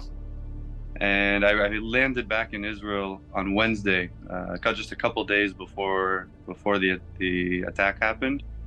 And so I went. I hadn't seen my host family in a long time, and I was in Nofei Prat, in a small community just outside Jerusalem, on the way to the Dead Sea. So I was visiting my host family, and they're religious, so I wasn't using my phone for Shabbat when I was with them. There's a Simchat Torah as well, so we had celebrated all night Friday night. And Saturday morning, I, of course, not on my phone, the mom of the host family comes in and wakes me up. I could feel fear in her voice and see it in her eyes. She woke me up and she said, "Ben, I just want to let you know, there are rockets starting to fly in from Gaza." This was about 8 o'clock in the morning for me. And the rockets had already been flying now for about an hour and a half, since 6:30 in the morning. Initially, I was like, okay, maybe this is just another one of these rounds. I wasn't sure exactly what the situation was, but immediately opened my phone, checked the news, and saw pickup trucks driving around Sderot, going door to door, and you can see on the security cameras these Hamas members going in, trying to find where are the Jews. I saw that, immediately called my officer, and he said, "Come to base. Don't wait for the call. Come to base now." So I got in my car, waited in about 2 hours of traffic just to get into Jerusalem, as there was so many people, and everybody would clear the roads for the emergency personnel that needed to go. Eventually, I got home, packed my bag, gave my dog a big hug, and quickly went over with my roommate, who actually had just made Aliyah a few months ago, also from Los Angeles, and kind of gave him a laydown of what's going to happen, why I'm going, where I'm going, and how things will play out. I'll be in touch with him. He kind of takes over my life while I'm gone. In terms of my plants at home, my dog at home, everything, he just kind of is now responsible for. It was difficult for him to grasp it immediately, but over the hours and throughout the day, and I continue to talk to him and coordinate, and he's a savior for me in helping me to be focusing on where I am without having to worry about what's going on at home. But yeah, I immediately went to base, and we started to prepare, go into training mode, organizing our gear, and within 48 hours we were already here in the Gaza border. I was in Jerusalem because I celebrate the holiday with my family. And then at the morning, my mom calls me, and she told me that we have rockets. And she told me, "The Hamas shooting your friend. Wake up, hurry up. You have to check if the army needs you," or something like this. And so I wake up. I was a little bit confused. I don't know what's happening. And then my father is an officer, so we're waiting together that the army calls us, and then my commander told me to come here, and then my father came after me, and then my father took me to the base with his gun because I was afraid to go alone to here. And then we hear the rockets in our way. It was terrifying because we don't know what's happening, and we don't know where did we go. And I took a small bag and then just came here. I didn't know how long it's gonna be, and then where I'm gonna be. It's really very difficult to put it into words. Just the sights that we've seen are truly, we're seeing the pure face of evil here.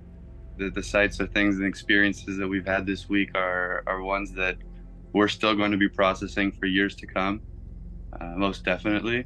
But I'll tell you just one story. When we first arrived, we were sitting on a little hill right in the entrance of the kibbutz, waiting for the next orders, when to move, where to go, and we saw Zaka, the unit that goes around and is able to find bodies and collect the bodies, put them into the body bags to identify the bodies, and then take them to the coroner.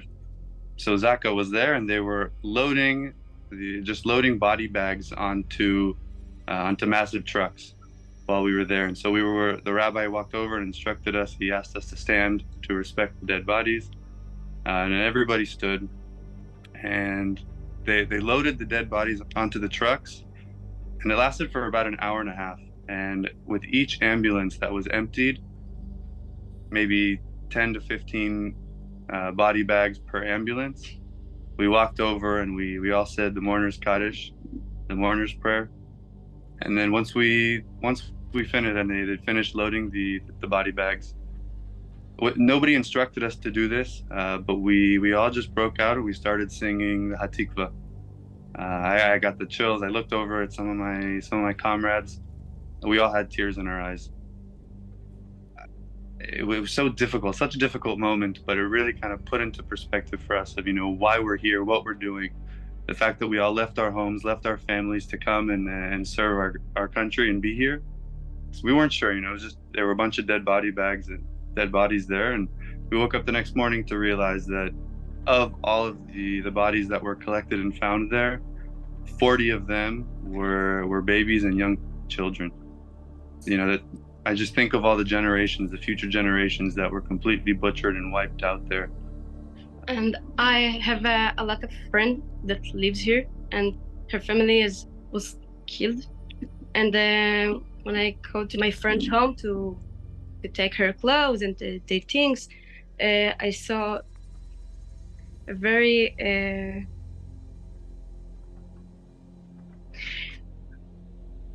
they killed a lot of family and a lot of people, and my friend family. I'm sorry.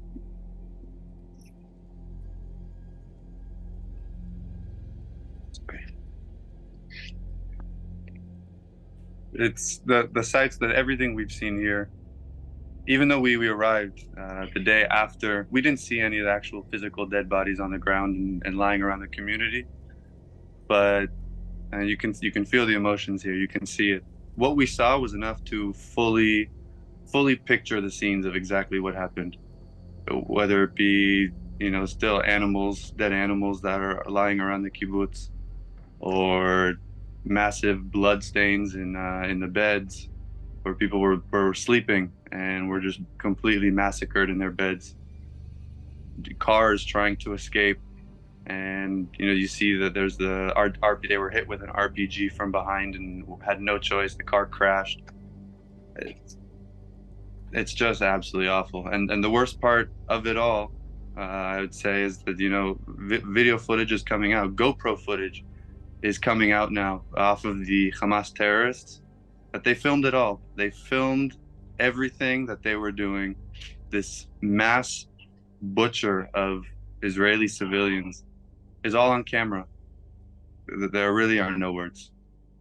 Throughout this week, there's actually a unit in the army that their responsibility, their job is to come to these communities and locate, whether it be pets or specific personal items that are very important to the families, and to reunite them with the families. We've actually also, throughout this week, we've seen several members of the community here of Kfar Aza who have returned to Kfar Aza, to the community, to either go through their homes themselves, reunite with their pets themselves, and a lot of dogs and goats and chickens and guinea pigs and cats have been recovered this week and reunited with their families. I sat with one resident here of Kfar Aza yesterday who came back, and she came back to get the dog of her friend, her neighbor, who half of their family was murdered. Fortunately, she and her family were lucky enough, and they were managed to escape.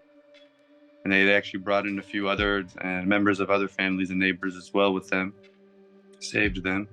But she came back, and I was sitting and talking to her, and she was explaining some of the horrors of what happened, that they were hiding in the bomb shelter, that they could hear the Hamas terrorists on their roof, walking around, shooting within their house.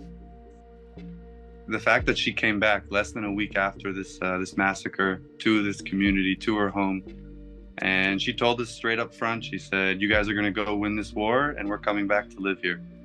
And it gave me so much strength to hear how strong they are, and how strong and the close knit of a community these people are. And the only thing that we could say was, recognizing how strong they are, how much respect we have for them. And as we parted ways, we gave them wishes that, they're going to come back, live here in the community, and build up a brand new community full of love, full of life. And that's who we are. That's what the Jewish people really represent. And it was beautiful to see. All of the reservists around the country, just like how Daniela said, we packed a small bag. Nobody was actually sure how long we would be, how much stuff to bring, what, etc. All of the A to Z, what to put in our bag. But honestly, it has not been a worry whatsoever. The entire country of Israel, and I would put the entire Jewish community around the world has really come together, whether it be sending donations to make sure that all soldiers on base have what they need, from underwear to socks to toothpaste and toothbrushes to hot meals every day on base and everything in between.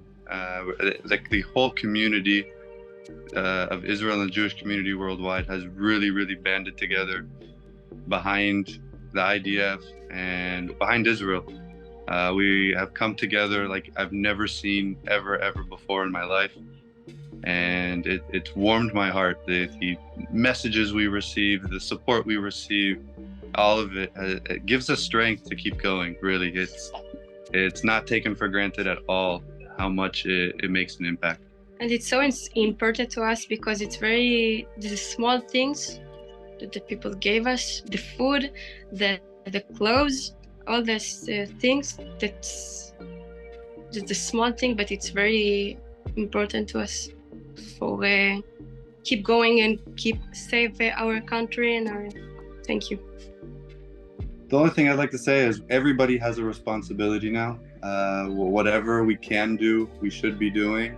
Just as you said, this is much larger than just Israel versus Hamas. We are really dealing with a Western civilization battle and war right now.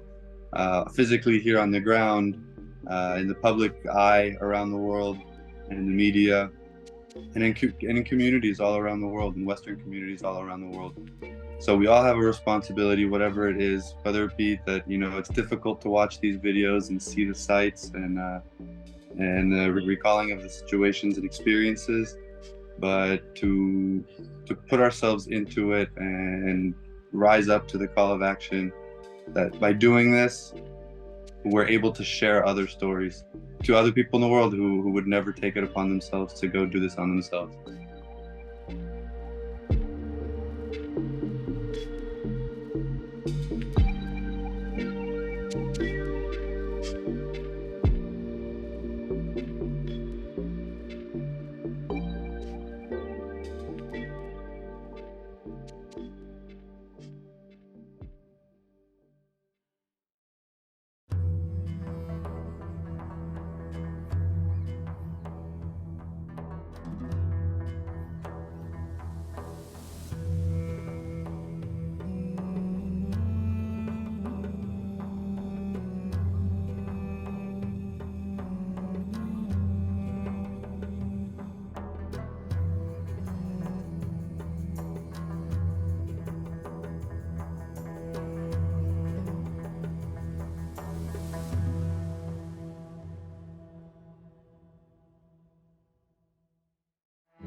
On October 7th, it was like different peaks. It started in the morning with a big excitement for the holidays, for the Simchat Torah, the special day, the 8th day after Sukkot, with thanking and loving and happiness and excitement and beautiful clothes and family, and understanding that something, different is happening, and saying goodbye to my husband and children, everybody going to different directions to the army, to the battle, to fight, risking their lives, and then running by myself to my base and finding the trucks, the horrific, the pure evil that was exposed to us, the bodies.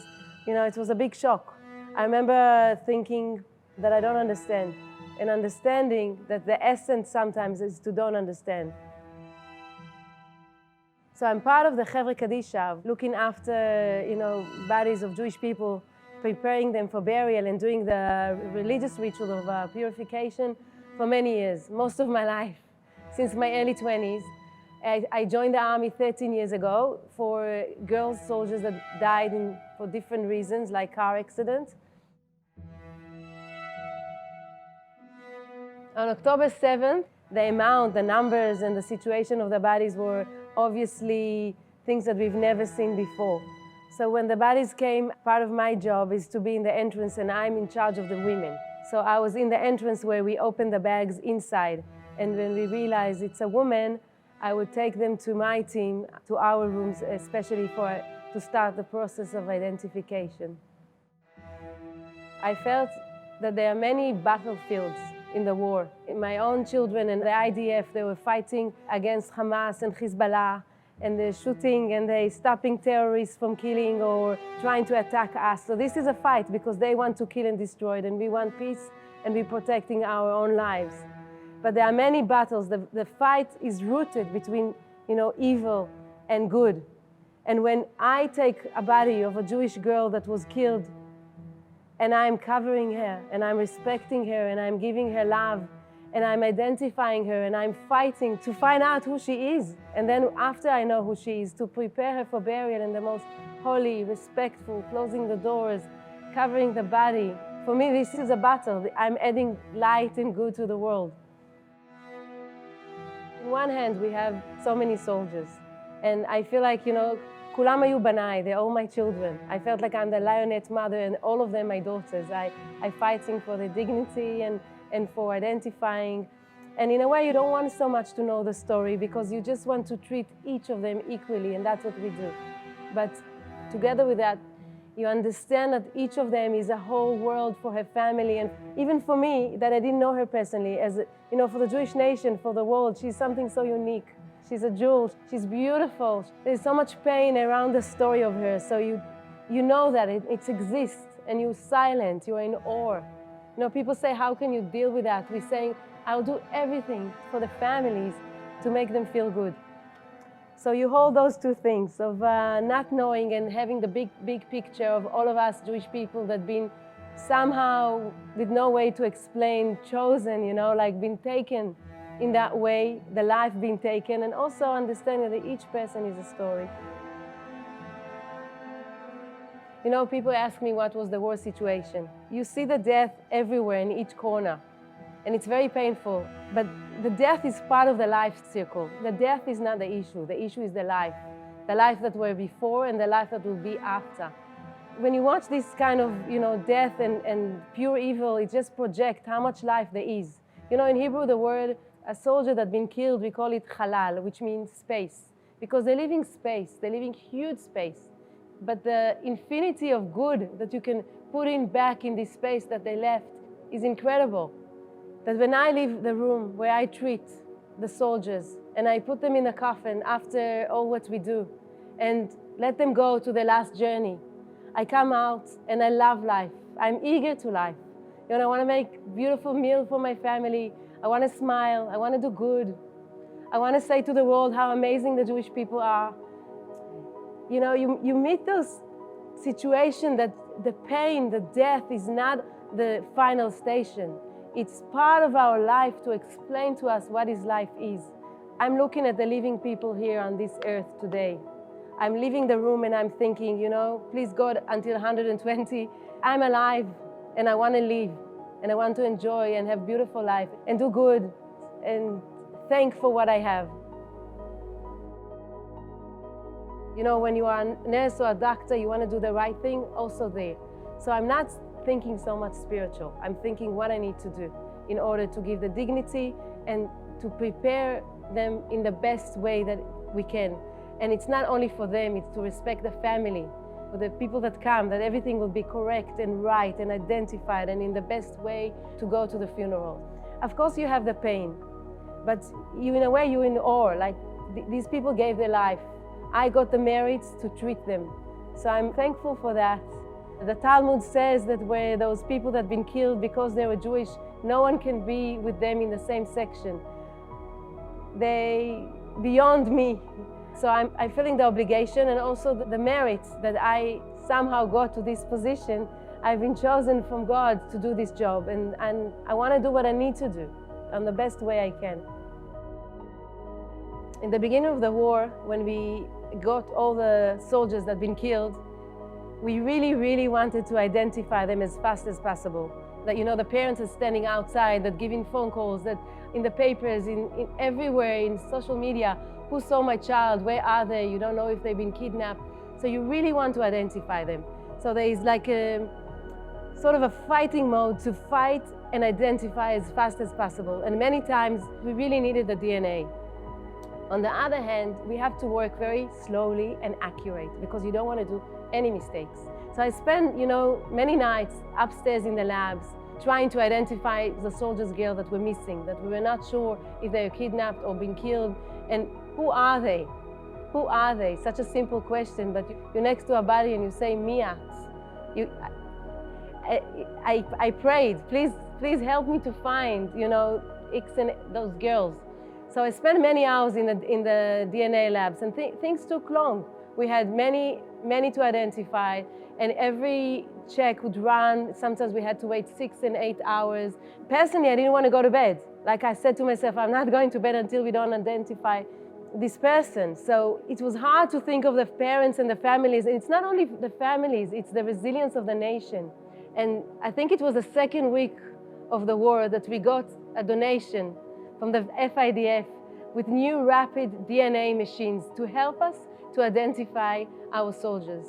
I'll give you an example, okay? There was an explosion of many soldiers we killed together in Gaza. And when they came, it was a long process to identify them. And because we had the labs and they took all the pieces, when the people in Israel wake up in the morning, we'll have full identification. If we know that 8 soldiers were killed, we want all the names. We don't want the nation to wake up in the morning and see that we still don't know about other 2, whether they've been kidnapped, they're not identified, we'll never find them. What's the story? It's the nation resilience on the top of the pain of the family, of course. So seeing the new rapid DNA machines that the FIDF got to us, there's no ways to explain the difference that they do. That when we have soldiers that unfortunately been killed in the explosion and the families are waiting for an answers and the whole country holding their breath just to know that they've been identified, that we have names. Because of those rapid DNA machines, we can give much quicker answers. Listen, in those cases, every second counts, and this is not just seconds, it's hours of saving so much pain to the families and to all of us. When the family comes to the base, they come to separate from their child or from the husband or the father, the mother. It's a very, you know, intimate moment that you step back and you let them be there. You're just there for them in the back, but this is their moment. Every family has different way of expressing and saying goodbye.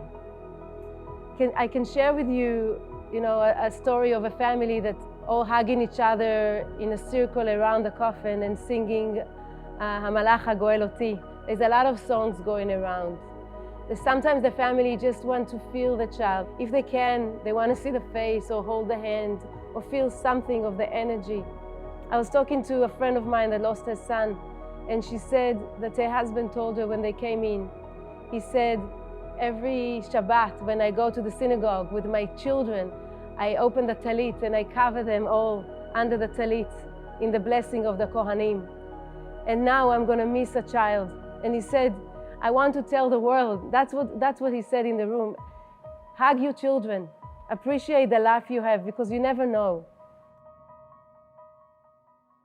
There's another story of a woman, Hadass, that when she had to say goodbye to her husband, she said, when we got married, we had this, you know, you go to Cheder Yichud, it's a special room after the chuppah, that you just be with your husband for a short time and then you go back to the party. And she said, I had it twice, once in our wedding and once now when I'm saying goodbye. And she thanked him for all what he gave her, and she said to him she's very proud of him. But of course the pain is unbearable. You just stand back and you look at their pain and there's nothing you can say. You just want to give comfort, you just want to hold them, you want to take part of the pain. You stand there and there's no words. There are no words for that. Even in the room, I get angry, you know. It's an anger of pain that this situation happening. I'm going around the world and people say to me, you're Jewish. This is your God, this is your nation, look what happened to you. I want to be, you know, a proud Jew, be a light to the nation, show the good, show the beauty, behave nice, behave good, not to come with my hands full of blood and say, they killed us, they murdered us. But this is another side of the story. There is the side of the pain. Yes, they killed us, they murdered us, and we're angry and we're upset. And it's not only for the girls and the people, it's for your name, God. It's for the name of your nation. So there is an anger. I connect to that as well, but I also look at the flame, the candle that we light in our room when we treat the women and we put the shrouds and we put her in the coffin. And you look at the candle, and I want to take the flame with me, not only the anger. And I want to take the flame and be a light to my family, to my battalion, to my friends, to the nations, to the country. It's anger and love together. There's a story that I really relate to in the book of the Kings. There was a prophet called Elisha. He was staying at this house, and the woman there was helping him. He wanted to pray especially for her and for whatever she needs. And he asked her about her name and who she is. And she said to him, "Betoch ami ani yoshevet." I'm sitting within my nation. And that's my feeling, that I'm part of the nation. We all here, people, everyone doing their job. Some, you know, fight, some do identification. We have doctors, we have nurses, we have teachers in school. We have people that work in the old age home and looking after elderly people. And there's so much been done in different areas, and specifically myself, as part of the nation. I'm here to look after our deceased, but it's not my story. It's the story of the Jewish people.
Our mission is not just about entering battlefield to extract and save the wounded.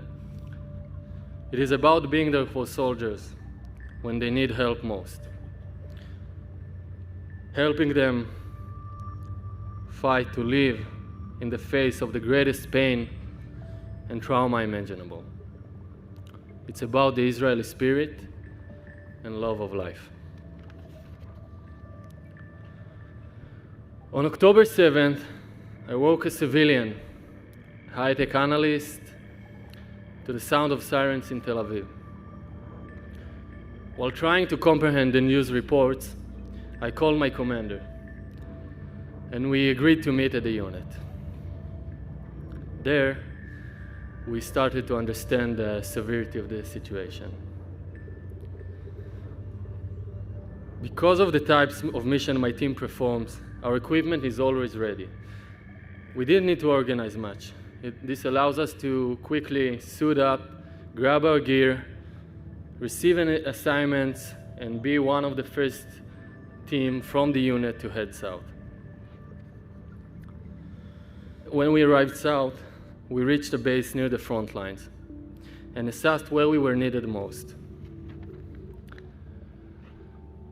I remember feeling vulnerable and questioning everything as we drove on the road, wondering, for example, if the military vehicle in front of us, even though it was Israeli, going to open fire on us or not, because terrorists had infiltrated everywhere. Arriving at the kibbutz area, the scale of the disaster was unimaginable. It all burned down, bodies lay scattered on the side of the roads. No one was spared. Given the complexity of the situation, we decided our top priority would be to create a secure landing zone in order to guide wounded towards our helicopter rescue teams, that those teams would carry them to safe place. So all day and night, we searched for the wounded, driving down all the roads between the kibbutzim, quickly evacuating those we found to the hospital. When that mission was complete, I joined our unit's ground forces in Gaza. There, we maneuvered in enemy territory, performing special operations, swiftly reaching the wounded and evacuating them either with our vehicles or by facilitating helicopters' landings in the area, all the while protecting the area. During mission, I tried to remain practical. I considered the equipment needed for the mission and the threats on the way to the destination. This kept me focused. At the same time, though, I made sure to remember why I was there risking my life. I thought of the little girl evacuated from a burning home, the hostages, the friends who fell in the war. With each mission, we aim to prevent the next knock on the door that would shatter another family's life. I want to tell you about January 22, a rescue mission unlike any other. My team responded to initial reports describing 10 casualties trapped under a collapsed structure. We were the first to arrive at the grim scene. As the situation became clearer, we understood that 2 buildings had collapsed, and the commander was now reporting 21 missing soldiers. Explosions and gunshots everywhere. We felt helpless, understanding that unlike other rescue missions, we weren't in a race against time. There was no one left to save. All 21 soldiers had been killed in the explosion and were buried under the rubble. Retrieving their bodies was an all-night and heartbreak effort. I remember the images, the smell, and the look on my friend's face. As we gathered the bodies in one place, I knew a challenging morning awaited our country the next day, when the tragedy of the 21 would be reported in the news. In nearly 5 months of combat, the team operated in all areas and participated in some of the most challenging missions. We conducted more than 60 rescue missions, evacuated more than 200 injured soldiers, and landed 55 helicopters while achieving an historical survival rate. Yet, beyond the numbers, I am most proud of a moment happened by the beach. We landed in a helicopter there to evacuate 3 severely wounded soldiers. And nearby, civilians were passing by because the humanitarian corridor crossed on the shoreline. After the rescue, when the helicopter took off, we noticed a mother, Palestinian mother, with her 3 children, small children, who seems to be struggling. We approached them and provided them with food and water, while obviously risking our own convoy. And I think that's precisely the difference between us and those who brutally rape and murder innocent men, women, and children, and then hide in the tunnels and among civilians.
On October 7th, we woke up to the terrifying siren sound signaling that something unimaginable was unfolding. The world around us was a blur of confusion and fear as the reality of the situation began to sink in. Israel was under attack, and the gravity of the events was only emerging. So, what one should do in such a case when you don't really know what's going on in the state of Israel? So I pick up my phone, and one of my first action was to call the mental health officer in charge of the Southern Command. When she answered, her voice trembled. She was in a shelter with her children while Hamas terrorists fired outside. Her husband was outside fighting off the attackers. It was at that moment I realized how deeply this war affected everyone. This included those of us who were supposed to be the pillars of support. You know, as mental health officers, we receive training to provide care and support to our soldiers and warriors. We don't fight the Hamas themselves. We help others navigate traumas. We are not those who experience them firsthand. This war, however, was very, very different. It shattered the illusion of safety and penetrated the very core of our lives, leaving none untouched. The second call I made that day was to the Gaza Brigade mental health officer, her second in command. When I reached her, she was located at the brink of the Gaza Brigade in Re'im. And at that day, Hamas terrorists had overtaken Re'im. The disbelief and shock I felt was overwhelming. The Gaza Brigade is a place where I visited often during my long years of service. It is a place I knew as relatively peaceful, and it was now a battleground. Later, as we began to establish the mental health services in this part, and we built over there in Re'im a place in which we treated combat stress reactions, I came to visit about 2 days later on. I think that my visit there was a very, very surreal experience. You know, I wandered around the Re'im base and I saw the shotguns and I saw the bullet holes and I saw the destruction and I said, it looks like a movie. It doesn't look real. And again, you know, I was not in the middle of the battle, but I came after that. But you know the place and it still looks eerie and remarkable. And the third person I called that day was Lieutenant Colonel in Reserve Yoram Ben Yehuda. As you already know, most of our army is built upon reservists. And he was the one who was supposed to be the commander of a center that is called the Combat Stress Recovery and Rehabilitation Unit. It's a backward unit. And I call Yoram on the first day, and usually this is a unit that we enlist quite later on during the fighting. And when he answered, he responded with an unwavering readiness saying, "Yes, Commander, we are here for your command." However, his next words revealed the personal toll this war was taking. He shared with me, "My son is in Gaza right now. He's in Sufa, one of the posts. He's stationed there and he's shot in his stomach. He's bleeding right now and nobody can get back to him. No one is able to reach him." The tone of his voice, filled with both duty and despair, cut through me. After our conversation, I hung up the phone and continued our urgent task of setting up the war rooms, evaluating the resources, and issuing enlistment commands. Tragically, Yoram's sons did not survive. Eventually, we retrieved his body, and a few weeks later, the identification process confirmed his identity at Shura. After that, we attended his funeral. And despite the immense personal loss, Yoram, after sitting Shiva for his son, returned to command the Center for Combat Stress Recovery and Rehabilitation with remarkable courage and dedication. Do I take the mother of three, which was in the shelter while her husband was fighting and she was in lethal danger. And now I allow her to continue to command the mental health forces of the Southern Command? Do I take Yoram, which has endured such a tragic loss, and we know that he's more susceptible to contacting PTSD, and allow him to command the rehabilitation center? My answer was an unwavering yes. Even though they endured these things, when they have a cause, when they have a purpose, when they know that what they are doing is good for them, this is one of the main things that enables you to keep on going. As we gathered the information, the full extent of the situation became clear. Our soldiers and commanders suffered heavy casualties during that day. Some units struggled to maintain cohesion, and despite these challenges, we as an army needed to press on and face the enemy. On that day, we realized that mental health was a big issue. And then there were two prevailing fantasies that began to develop in the army. The first was the belief that everyone exposed to trauma of that day would develop PTSD and cannot recover. We had phone calls telling us that the atrocities are immense, that everybody who witnessed them will be scratched, will be ill, and will not be able to recover.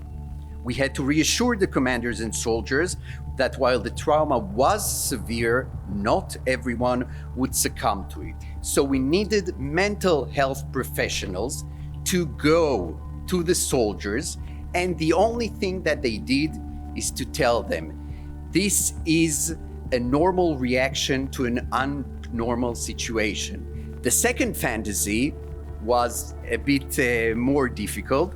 It was the expectation that I will bring mental health officers and they will wave a wand, and that wand would make all the memories of the atrocities and of the visions disappear. We enlisted around 800 mental health professionals, most of them in reserve unit from the reserve forces, and deployed them across Israel. At that day, we heard soldiers for elite units like Golani and Givati requesting their mental health officers.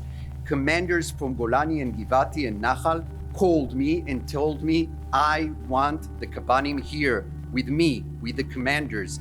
And I think this is a major shift in the way that we were accepted and the way that we had an ability to deal. And the resilience and determination of our commanders and soldiers were truly inspiring. They picked themselves up. They knew how to use us to the best of their abilities.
Since October 7, I was called to reserve duty in the Nachal Brigade as a casualty officer.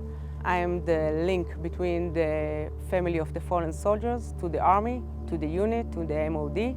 I'm taking care of whatever they need on a daily basis. If it's at home, if it's in the unit, I'm trying to give them any information they need about what happened to their son or daughter. And I'm there 24 hours a day, every day. In holiday, in the weekend, whatever they need me, they call me and I'm coming. On October 7, I got a call from a friend who told me, wake up, open the TV, something very bad is happening. And about the second phrase that was on TV, I saw terrorists pulling out a soldier from a tank, and I realized that something horrible is happening. I saw my commander on TV on Barzilai Hospital, and I understood that if she's on the hospital, something really bad happened. I called her and I said, I'm here. Whatever you need for me, just tell me. And she said, get a bag for a month and come to the unit, and we'll explain you what we need from you. And this is what I did. It was chaotic. I didn't know what to do, what to pack. I just knew that I need to go to the unit as fast as possible. And when we arrived there, we found that there's a lot of us casualty officers who were already civilians for a few years, who were called in just a few hours to come as fast as possible. And then we realized that it's so chaotic and it's so hard to know who died where. And that for the first 4 days, the only thing we did is looking for names, name and number, dog tag numbers, trying to find out who died in the Nova Festival, which unit he used to be, who died at home in the kibbutzim while he were wearing civilian clothes, so how can we know that he was a soldier? Only 3 days after we started, we knew that we are starting to have a list of the names of all the soldiers from the Nachal Brigade who died on October 7th. So it took us almost 4 days to have the list. And then we started with the notification officer to give the notification to the family. The family was starting to prepare for the funerals. The first funeral was the hardest I had. On that day, I had 4 funerals together. And I remember that I'm approaching the parking and I see the amount of people who are coming to the cemetery, and it doesn't end. There were thousands of people around me, and the soldiers from the unit couldn't come because they were already fighting inside Gaza. So I met parents of their friends coming because they couldn't come. And I remember that each parent, when they understood who I am and what is my role in the army, said to me, I hope I will never meet you. I hope I will never meet you.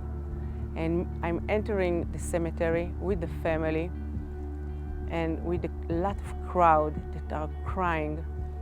And I understand that this is one of the biggest funerals I've ever been to.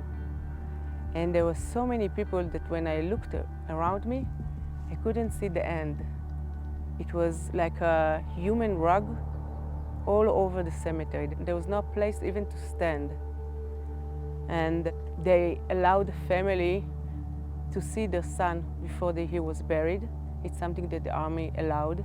It's being done in a private room. And the minute they open the coffin, you can hear the scream of the mom all over. Even though it was thousands of people over there, her scream was something that everybody heard. Everybody who was there heard it.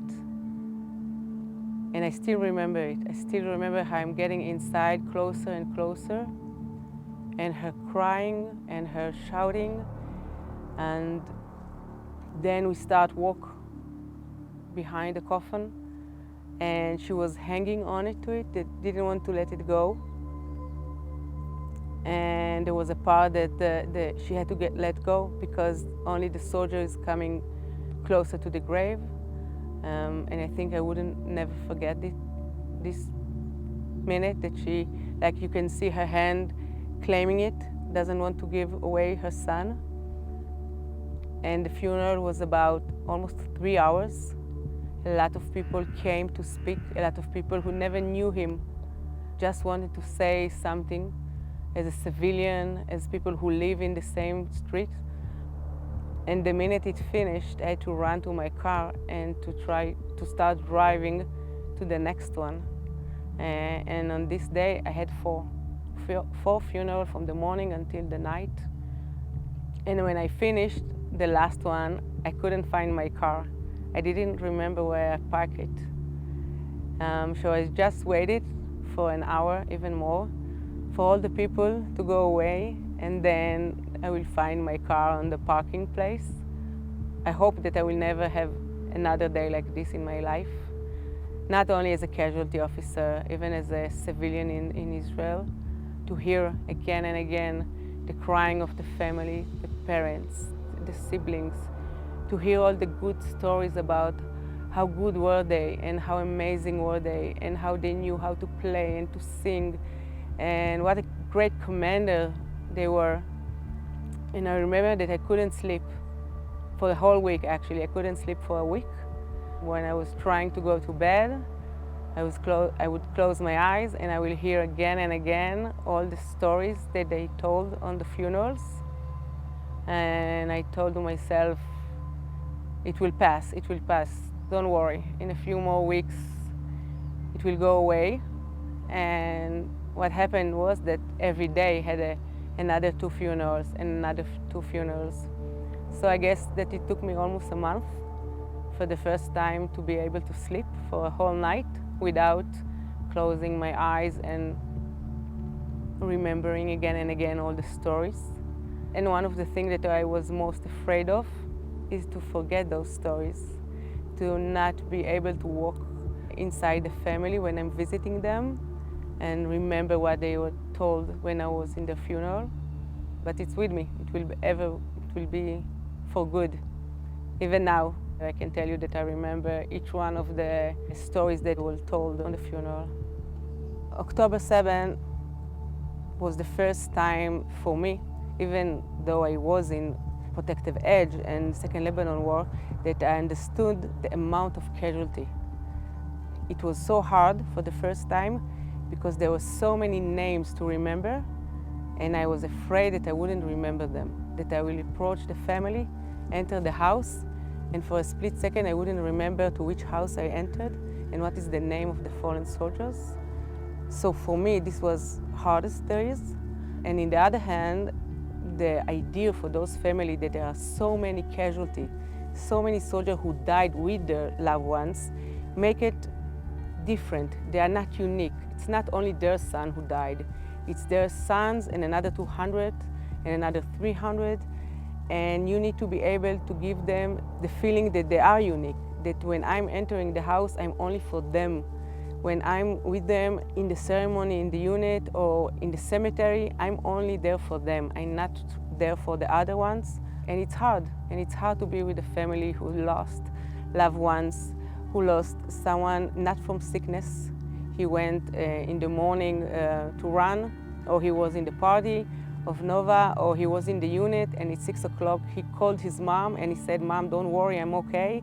And 25 minutes later, he was killed. And when the notification officer came and knocked on her door to give the notification that her son was found dead in the unit, she said, "How come? I just spoke with him a few hours ago and he said that everything is okay. So how come now you're giving me the notification that he died?" So everything was very, very fast, and everything was on the media. I have family who saw the kidnap of their son or the murder of their son on TV, actually saw it on TV. So when the army came and knocked on the door, it was too late. They saw it. We have nothing to give them. And to build the relationship again after I failed them as a part of the unit, it's very hard. For them to let me enter the house and to let me be a part of them, it's very hard when I'm not the one who gave them the information about their son. One of the families that I'm the casualty officer is a family who already lost a few members of it. This soldier lost his mom for cancer when he was 1 year old, and his older brother died from a car accident just 4 years ago. So imagine the father who has now only one daughter left. How can you still live? How can you wake up in the morning when you know that you're losing every part of your family? In his funeral, for the first time, I looked up and I actually asked, how can you do it to him? How can you do it that he will lose another person of his family? And this was the hardest for me. We are standing right now between two very unique sections of Mount Herzl. those who died on the liberated war, on the 48 war, and those who died now in the last few months. And there's a real connection between the people who fight for the Israeli nation, that it will be a nation to Israel, and those who are fighting now to make sure that something horrible like what happened to us on October 7 will never happen again. It's very unique to see that in one grave you can see a date which is 1948, and just a roll behind it, it's someone who died just yesterday. The role of being a casualty officer is very hard. You are entering again and again to family who lost their loved ones. I'm entering with the clothes, with the same beret and the same tag unit. And I can tell you that there is sometimes that when I'm entering the house, I see on the parents' face that in the minute I'm entering, they're looking behind me. Maybe I brought the son with me, which is very hard. And then you can see that their eyes are going down because he's not with me. And to be in a day again and again, to go from a family to a family, it's very hard. But you find yourself doing something very unique for them. I know when I'm coming to visit them, I'm bringing with me something from the army, something from the unit. They know that nobody will forget them because every time a casualty officer will come to visit them, they know that if they need something, someone will be there to help them. And it's very hard. There is days that you're finishing a day and you don't even have the ability to drive back home. But knowing that I'm doing something very important to family who lost their loved ones, this is what makes me go on and wake up every morning, go on the uniform and get out and visit another one and another one.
On October 7th, I was sleeping in my pretty apartment in Jerusalem when my phone rang, and it was my daughter. And we're Shomer Shabbos, so I knew something's got to be wrong. And I picked up the phone to her saying, "Do you understand what is happening?" Which of course I didn't, because I didn't have the news on. She said, "You need to shut the trisim, the blinds, shut the lights, get a weapon, and go into the safe room." You know, that was my wake-up call. This adrenaline and panic and nausea went like surging through my body, and I ran to the kitchen. You know, I'm not hardwired. I grew up in California and Arizona. I'm not hardwired to finding a weapon, and I had no idea. I'm scouring our apartment. What do I have? I have kitchen knives. And I just felt so helpless, but I took the knives and I ran to the safe room with my husband. And then the siren started. And you almost never have sirens in Jerusalem. It's the holy city, they won't attack here until they do. I don't think I've ever experienced that kind of fear. Maybe 9/11 came close, but really nothing like this. And 9/11 was different. It was really completely different. 9/11 in some ways was impersonal. It was planes made out of metal that flew into buildings made of concrete. But in this case, there were terrorists that were looking into the pleading eyes of their victims. And while they did so, they laughed. And while they dissected and dismembered their victims, they had a meal. And then they paraded naked, broken bodies of raped women. This was so very personal.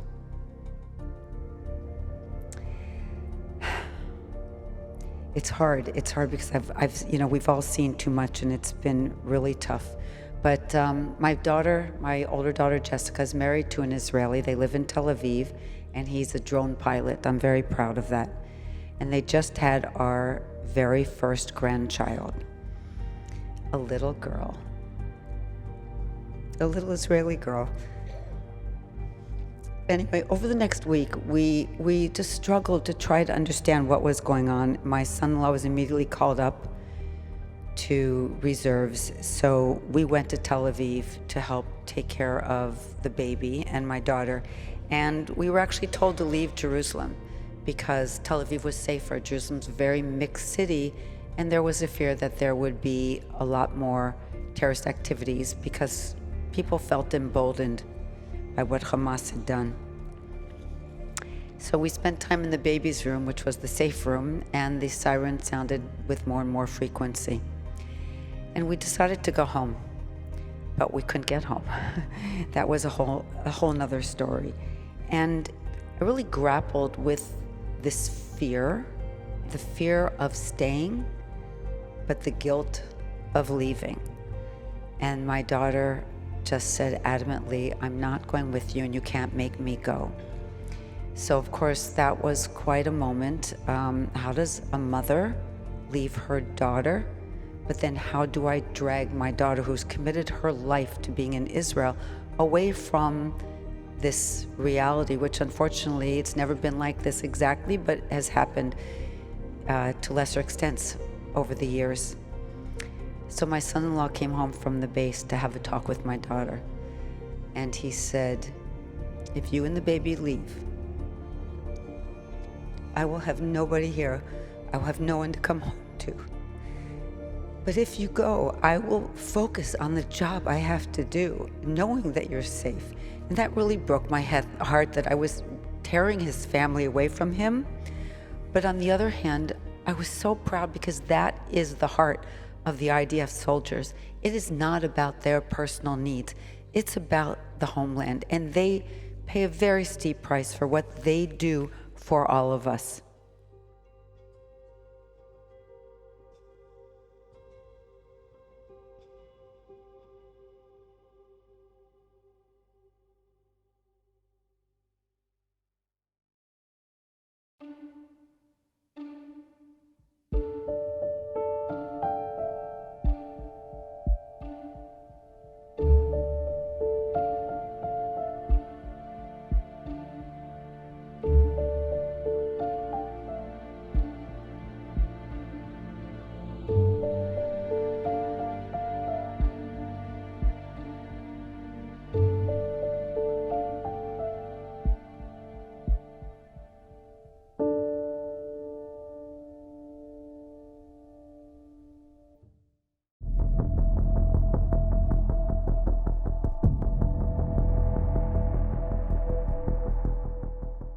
On Saturday morning, I was actually in the Dolomites in Italy on my honeymoon. I got married about a month ago with my wife, and as soon as we heard the news, what was going on in Israel, we immediately packed our bags and searched for a flight and got back from the honeymoon so that way I can gear up, get in my uniform, and protect our people. Walking there and seeing all the imagery, it's things that are very, if I were to explain what we saw there, I think a lot of people would not want to hear what what's been sitting there, because it's horrific. The smell, everything is burnt, the cars, and there's a lot of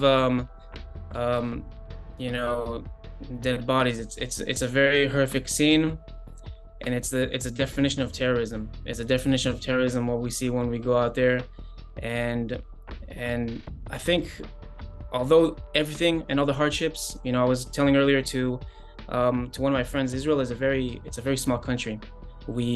Everybody knows everybody, and after that horrific day, those numbers keep going up, and everybody knows somebody. And if you don't know somebody directly, then you know somebody that knows somebody that has been lost or that has been killed, and with all the hardship, that's also what fuels us, because we know what we stand and what we believe in and what we're fighting for, and that's currently what we're focused on, is our responsibility and our duty to stand up and protect our people, and that's truly what we're doing right now.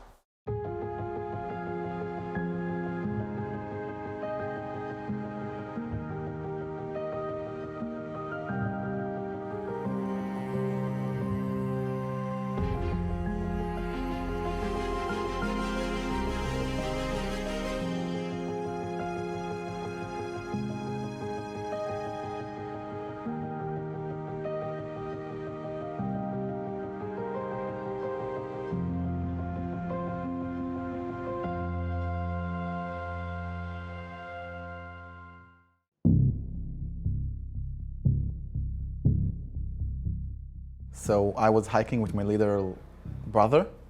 We were hiking in the Golan Heights, and in 9 a.m. they called me, Itai, you need to come right now to the unit. I serve in a special unit. I did a lot of training, almost 2 years of training, and now it's still active reserve. And I thought, okay, it's gonna be something that we do regularly. And they said, like, Itai, you need to be here like now, it's something bad, open the news. And I like, okay, something is weird. And I didn't see anyone in the trail as well. So I opened my phone, it was the first time I opened my phone, and I saw like terrible things. I saw horrible videos of soldiers being murdered, of people being murdered and raped. And I thought it all was propaganda and fakes that Hamas published. But very fast I understood that it's not. And I just ran to my unit. It's 2.5 hours drive. And we soldiered up and everything, and we went down to the field the next day. And on that day, we decided, all of our teammates, that we're not gonna occupy ourselves with the thoughts or see any more videos of that, because it's terrifying, and we're just going to put in our heart the will to fight to our country and to the love of each other. That's what we did, and that made us stronger. Because before that, we were devastating and we were full of hate. And that's not the way to work. And we changed that. In the 11th, we were on our way to a mission. On the way there, we had a problem with one of our vehicles. So we divided to half team and half team. So 12 of us continued to a bomb shelter to wait to the other force that should join us in like 20 minutes, something like that, so we can continue our mission. It was next to Zikim.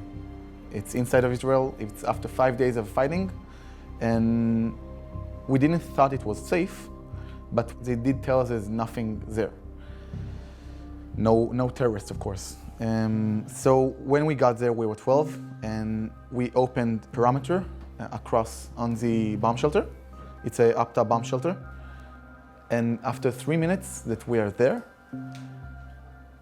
8 Nukhba terrorists opened fire at us from like 10 meters away. They had a ambush. They had a very good equipment, a very good gear, and they knew what they were doing. We know what we're doing as well, thank God. What happened that on the first burst of fire that they opened at us, they took out 6 of our teammates, my best friends. At the time, I didn't know it was 6. I just see a lot of people getting injured. You don't know who is dead, you don't know who is alive. And you just see a bit of a chaos. And in that, I understood that I have to take action. So I waited for like half a second and just listened to where the fire is coming from. And I understood that if this is the bomb shelter, it's all around the bomb shelter, and I'm standing here. And I see everyone is running inside the bomb shelter. And in my head, it's like, oh my God, you can't do that. Because then they throw a grenade inside and it's all over. So I stayed outside of the bomb shelter, like on the entrance, and I started fighting with the terrorists. And I took one down, that he was shooting my friend, and then I took another down. And from the 8, I didn't know back then, but my friend that got killed fighting, like in the first burst, he took out another 2 of them in the back of the bomb shelter, like in the other side of the bomb shelter. And another one took another one. And so that left us with three terrorists, but you hear them all over you. You hear them fighting with your friends. And everyone inside, some of them outside, like unfortunately the ones that died. And you just want to keep everyone safe because you know that your teammates, your friends, your best friend, taking care of your friends inside of bomb shelter. It's 3 meters on 3 meters, that's all. It's not a huge place. And you know that you have to give them their time to put their bandage on so the bleeding will stop while they're still under fire, and give them the time to go back to the fight. Did you see the terrorists with your own eyes? Yes, I saw one from 4 meters and one from 1 meter. So the second one, after I shot the first one, he started shooting at me, and before he got to me, I put a bullet in his head, like 4 meters away from me. What I thought in that moment, I felt all of my life, all my 25 years of living, just going to one dot, that it's now. I felt like now is the time they need to fight for my life.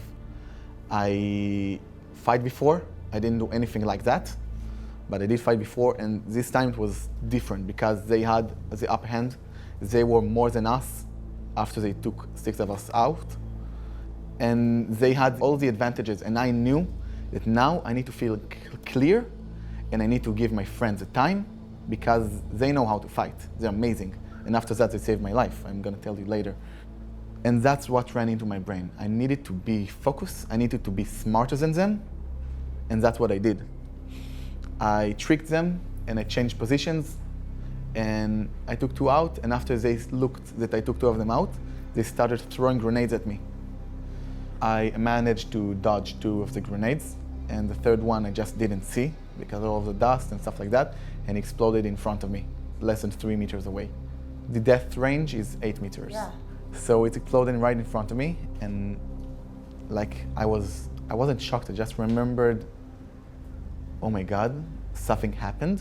I didn't feel anything, and I managed to fall into the bomb shelter, so I'll be safe. And I remember I'm just lying there, and in my brain what's running is like, I can't believe I let down my friends. I hope I gave them enough time. I hope they are fighting, because all I see is the ground, and I can't move, and I can't breathe, and I'm just thinking, okay, Itai, now you need to get up.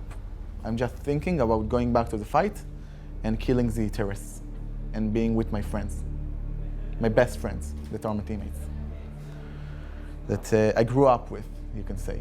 In my brain, I still don't know that some of them are dead, but I know it's a bad condition. I knew that I'll be safe because I'm inside, and because I trust them completely, and because I know they trust me completely. And that's why I felt like I failed them. Even though I didn't, of course. They're very glad I'm okay and that I killed the terrorists, and we saved each other. And what happened, it's after I fell down, I couldn't move, I couldn't breathe, and I just thought to myself, okay, keep yourself calm and try to breathe. So I do like, and nothing's working. It's like you unplug a wire like this, and the only thing that's working is my eyes. And after several tries of trying to move, trying to do anything, I just go out of my body, and I'm very calm, and like I don't understand what I see. I look at my friends and they're fighting like crazy, they have fire in their eyes, and they know exactly what they're doing. And I see a body lying, and like, okay, whose body is that? And then I'm looking and like going closer, and I'm saying it's my body, and like, oh my God. And when I understand it's my body, I have flashes of memories of my family, of my friends, of my teammates, and I understand that I have to be there. I understand that no way I'm giving up. And I just start to shout in my body, start breathing, you have to breathe. And like begging for my body to do that. And I'm, in the same time, I'm very like calm because like I don't know, I feel like I'm dead. I just want to leave. But I don't let myself to do that. And I just shouted my body for like half a minute, and then it's vanished, and then I start to breathe. And in that moment, when I start breathing, I knew I'm gonna be okay. I knew that my team is gonna save me. My injury was, they thought I had a bullet in my hand. It's not a bullet, it's a big frags from the grenades. And here it just tore all of my side of the neck. It was all opened. And it just was bleeding out very, very bad. I couldn't breathe. And in that moment, I don't know, I think I decided to continue living. And I didn't care about that. The first thing I did, my hand didn't work. This hand worked. I took back the gun and I went back to cover. I was sitting, I set myself, and I went back to cover. And always I did like this because my head was falling and I couldn't move it. And my friend, when he saw that I'm alive, he ran to me, shouted in my ear, "Ty, you're bleeding heavily." And like, oh, that's why it's all so wet. And he just shoved his hand into my neck and saved me. All of that under fire, and he didn't leave me. He was there and he was amazing, and all of my friends, they were amazing. And after like 7 minutes of that, the other half of the team came and they took out the other terrorists that were still throwing grenades and shooting at us. I was injured after like 3 or 4 minutes. The other half of the team came after 7 minutes, and it all took 51 minutes. Out of 12, 8 of us were injured. And he just did it perfectly. He put us down in the way that you need to. He put tourniquet on each one that needed. He lined us up in the way, like how severe, and that's how they evacuated us. I had a severe injury, and the people that took me were my friends from the unit that was specialized in evacuation and health, like giving medical care in the field. And they looked at me and they were shocked. And I remember I looked at them and I was like, so happy, because I remembered that I was dead. And now I'm there and I'm with my best friends and they're hugging me and they're with me. And I know, back then, I know I'm gonna be okay, because I feel that there's no other way. I'm thinking about different things. The first one is my friends, the ones that are with me there, that I'm fighting with, my teammates. The other thing is my family, that I feel like I'm letting them down, that I'm going to die, and I promise them that I'm not gonna die. And the third thing is that I need to continue fighting the next day, because we have a job to do for the country. Horrible things happened, and we need to continue our work. And my teammates, the day after this horrible thing happened, they continued. And in that day I lost 3 of our best fighters that saved us. And now, what I think, now I'm talking to you, I'm doing rehabilitation, and what's in my brain all the time, in the back of my head, I need to continue fighting how I can. Not only for me, not only for the country, but for my friends that died there, for me. And I need to give them back all of my life. And we need to be happy, and we need to smile, and we need to love for them, even though it's hard. I'm a mother, and all I can think about when you're telling me the story is about your mother. So when I was evacuated, I was sharp. It was every breath, it was I need to conquer it, you know, like, and then again, like, and I said, just another one, just another time to breathe, like this. And I said to myself, I'm not letting go. I'm not letting go. I had my chance and I'm not letting it go. And when I got to the hospital, I remember like 20 doctors standing up like on me, like I'm lying on the bed and just looking at me. And one of them just shut everyone up and said, this is how we save this kid. And he started to say what we're going to take skin from his leg. We're going to do like this. We're going to pull up. We're going to close this and this things. And before that, like after he did that, I shouted to them, I need to talk to my mom. Because I knew I'm in a bad condition. I knew I may not get out of it, but I need my mom to hear me that I'm okay. So one of the social workers that was there dialed to my mom and she talked to her and she said, Itai wants to talk to you. And they're like, hey Ma, how are you? in a regular voice. I don't know how I managed, but I did it in a regular voice and I told her, Ima, I was injured, but I'm okay. I have something in my arm. They're gonna take it out now and I'm gonna call you after the surgery. We want to do good. We want to bring love and bring life to this world and not death and structure. We're strong because we always rebuild, we always put effort in stuff that are not only military stuff. Like I'm a student for law. That's what I'm doing, you know? And they call me when they need me and I do it with a lot of love because I know it helps the country. And I'm not doing it because I hate the other side. And tell me about the moment that you saw your parents and your family. I hugged them. They were terrified. I looked at their faces like, and I knew that all I need to do is to smile and to tell them that I'm okay. I didn't look like this. It was much bigger and I had like another face here. Like tubes going out of my body and inside and like a lot of monitors and stuff like that because I was in really bad condition. But I knew that I'm okay and I knew that I had the most crazy experience in my life. And in that day when I decided to continue living, I knew that I need to do good in the world and that's what I'm gonna do.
On October 7, I was here in New York for work and was celebrating Simchat Torah in Crown Heights in 770. I am Shomer Shabbat, so I didn't have my phone on. At Shul, I heard Israelis talking about a war in Israel and rockets, but I didn't pay attention to it because I knew that our enemies love to use Jewish holiday to attack Israel. But when I opened my phone after Shabbat, it exploded. I received 2,000 messages from my Miluim unit, my commanders, and my friends who were at Nova Festival. They told me they need medics, and also my best friend, who was living in Sderot, had written that she was closed in her shelter for more than 20 hours after seeing terrorists in the street. My heart went wild. My first reaction after seeing everything that happened was to find a flight. No matter the price, I had to get back to Israel, and now. By October 9th, I was back in Israel and standing with my unit. Combat medics like me serve both as combat soldiers and medics, so we had to be ready both to care for all kinds of injury and to fight. We were first deployed to Kibbutz Sochar, along the border of Gaza. Terrorists were still loose in Israel. I spent 3 months sleeping in fields along the border and taking care of wounded soldiers. Then I joined a tank unit where I was the only woman. We prepared to enter Gaza. My commander told me that it's going to be hard. The conditions are very difficult. All day in the field, no sleep and more. I smiled, reminding him that I was a Caracal combat medic for 3 years. Still, I sensed his hesitation because he never served with a combat woman. When I entered Gaza, I felt my life was in danger more than ever. I knew that I was in an enemy territory and that I must do the best I can to protect my team. After a month in Gaza, I was deployed to Nablus in West Bank. Over the last 6 months, I helped destroy terror tunnels and terrorist buildings in Gaza. I've arrested terrorists in their home in Nablus, but saving lives every day in my medic unit is absolutely my greatest achievement. In one difficult situation, I was told I have to save a terrorist. He was severely wounded and I had to take care of him, knowing that this guy maybe killed people and worse. It was very hard for me. The people who told me to save him said that he had information and was very important to the investigations. Even knowing that, it was hard to use our blood supply on him. But I did it. I saved his life and hopefully saved more lives because of it. Our soldiers die because of our humanity. Because instead of bombing all the areas with terrorist activities, we had to go in house after house to be sure that we catch terrorists and not civilians. But we stay strong for our soldiers, for our people, and for the remaining hostages. I feel proud to be a soldier protecting Am Israel. Together, we will win.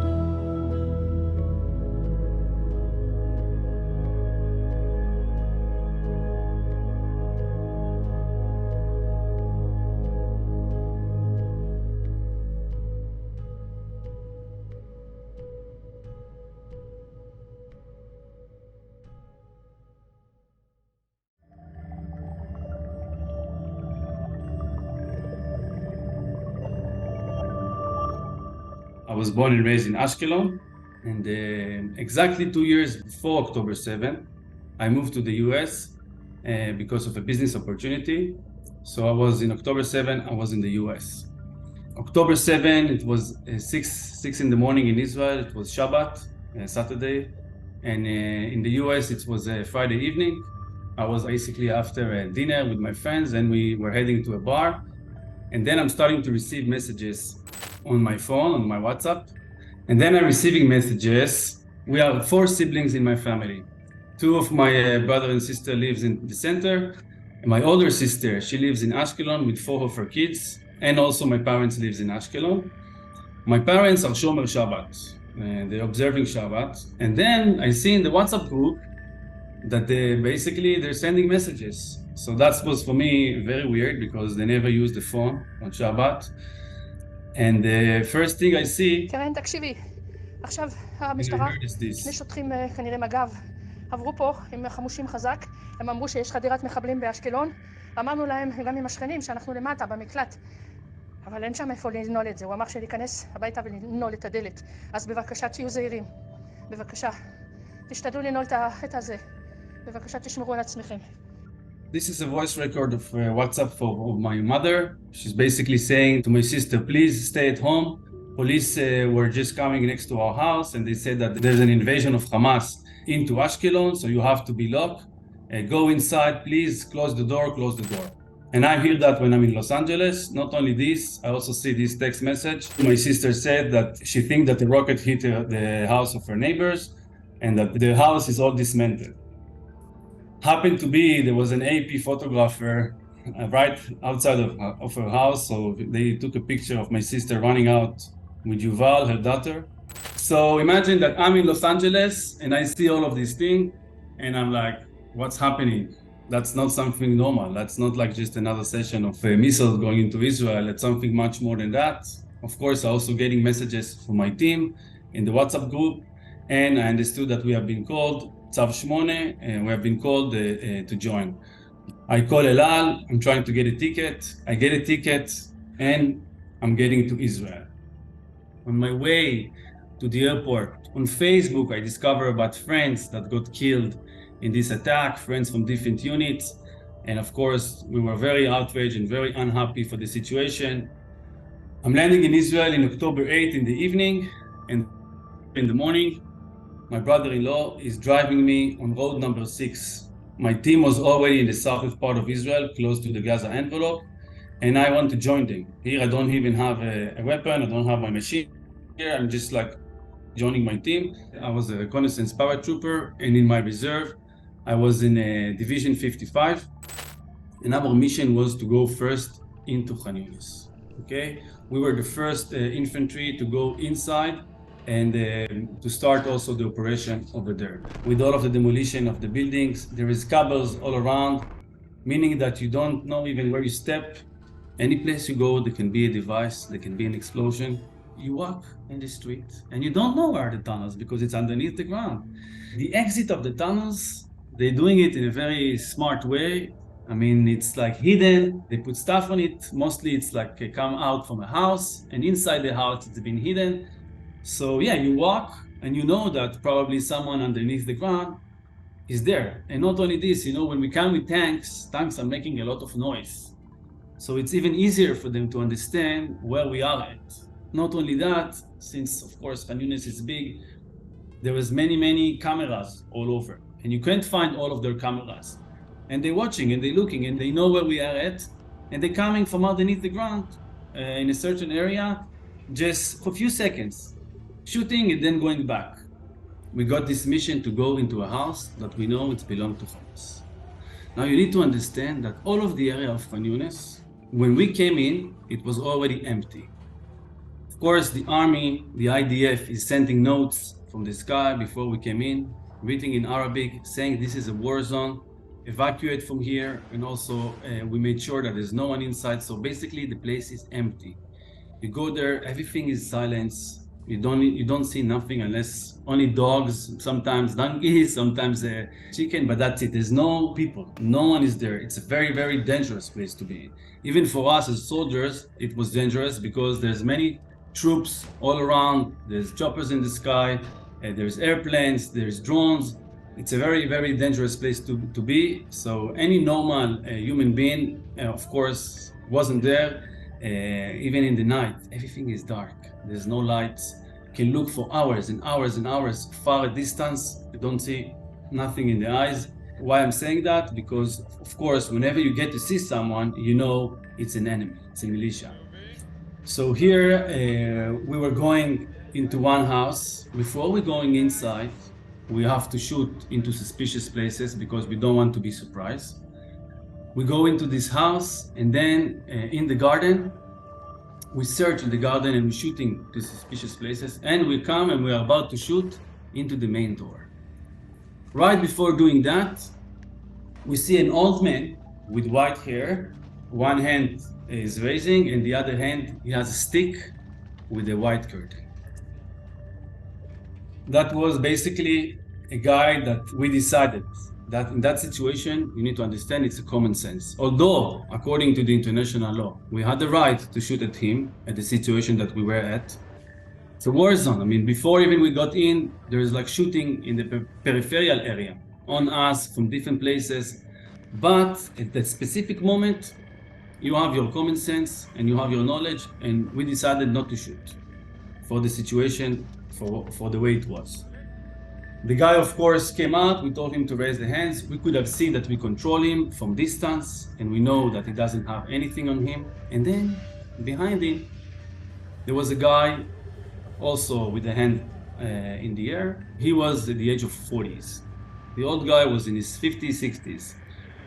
So, of course, we do the whole procedure. We tell them to take off the clothes, to make sure there's no explosive, to make sure that there's not an ambush. And you need to understand we are in a battle now. There's like shooting around, and we don't even know if there's someone else in this house. It's a whole complex situation. One thing led to another. We take the guys, we take them aside, and what do? We're starting to interrogate them. We have also special intelligence guys with us that speak fluent Arabic, and we start to ask them. At first, the old guy goes and says, no, we came here because we wanted to make sure that no one is taking things from our house. We wanted to take care of our belongings. Of course, he was trying to fool us. But then we put more pressure. We have our technology. We know how to double check with the picture of the guy. We know his name. And then we're starting to make more pressure, and he don't want to talk. So in a specific moment, what do? We show him, you see, this is the WhatsApp of your daughter. We know about your family. And then we do some other pressure manipulation, and then he starts to talk. And we understand that 2 houses away, this is the house basically of the guy in his 40s. And that we know that he is part of Hamas, and we know that he sent text messages a few days ago to some other Hamas militias. So of course, we're heading to the other house. And what do we see in the other house, underneath the house, in the garden? It's this. This is the motorbike of the Hamas that, the 7th of October. That came on the 7th of October into Israel. We found like 3 of them. And of course, in the house, we found other things. We went into this operation and very close to where we stayed in Khan Yunis, in a neighborhood called Bani Suhila. In this neighborhood, we had to go from one house to another. So we go into first house, second house, and then before we go into the third house, we see someone coming with a white flag. Not even someone, it was a woman in her 60s. Very old, sorry to say, fat woman. And then behind her, we see an old guy also raising his hand. And the woman, she was like on the floor. She wasn't standing. And she said, I can't walk, I'm handicapped.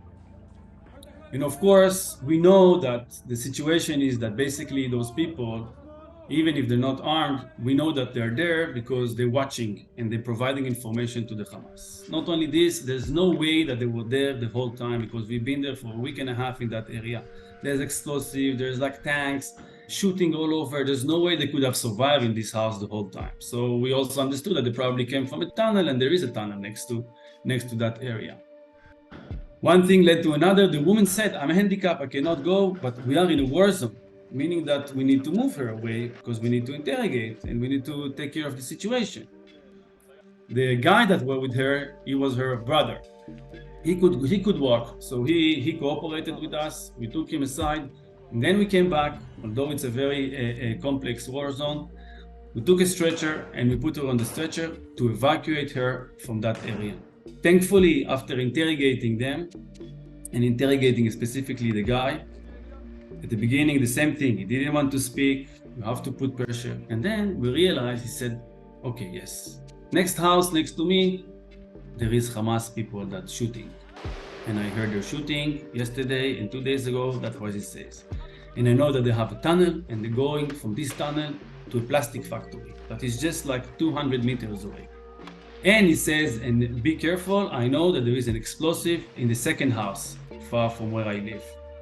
And thanks to this information, because you need to understand, of course, we're taking them back to Israel and we interrogate them, but the importance is to have the important information in the field when you are in the battle, to understand the current information. And thanks to this interrogation, we understood that there is explosive in the second house next to him, and we didn't go in. That, of course, could have ended in a very different situation. So here, after we finished the interrogation, of course, we had to take her out from the war zone. You know, as an IDF soldier, you have a lot of power, but you need to know how to use this power. And of course, our enemy is using a shortcut. It's easy in the battle to use shortcut, but then it's make it easier for you to fight. Now that's what's make us even more stronger, because we don't use those shortcuts. And you know, in the end of the day, if you're gonna use this power in the way they're using this power against them with the shortcut and like in a very non-humanitarian way, the day can come that we will also act like that towards our kids and towards our friends and towards our family. And that's not the way we are, of course, and that's the importance of the purity of arms.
I decided to volunteer and serve in the IDF when I was 18 years old.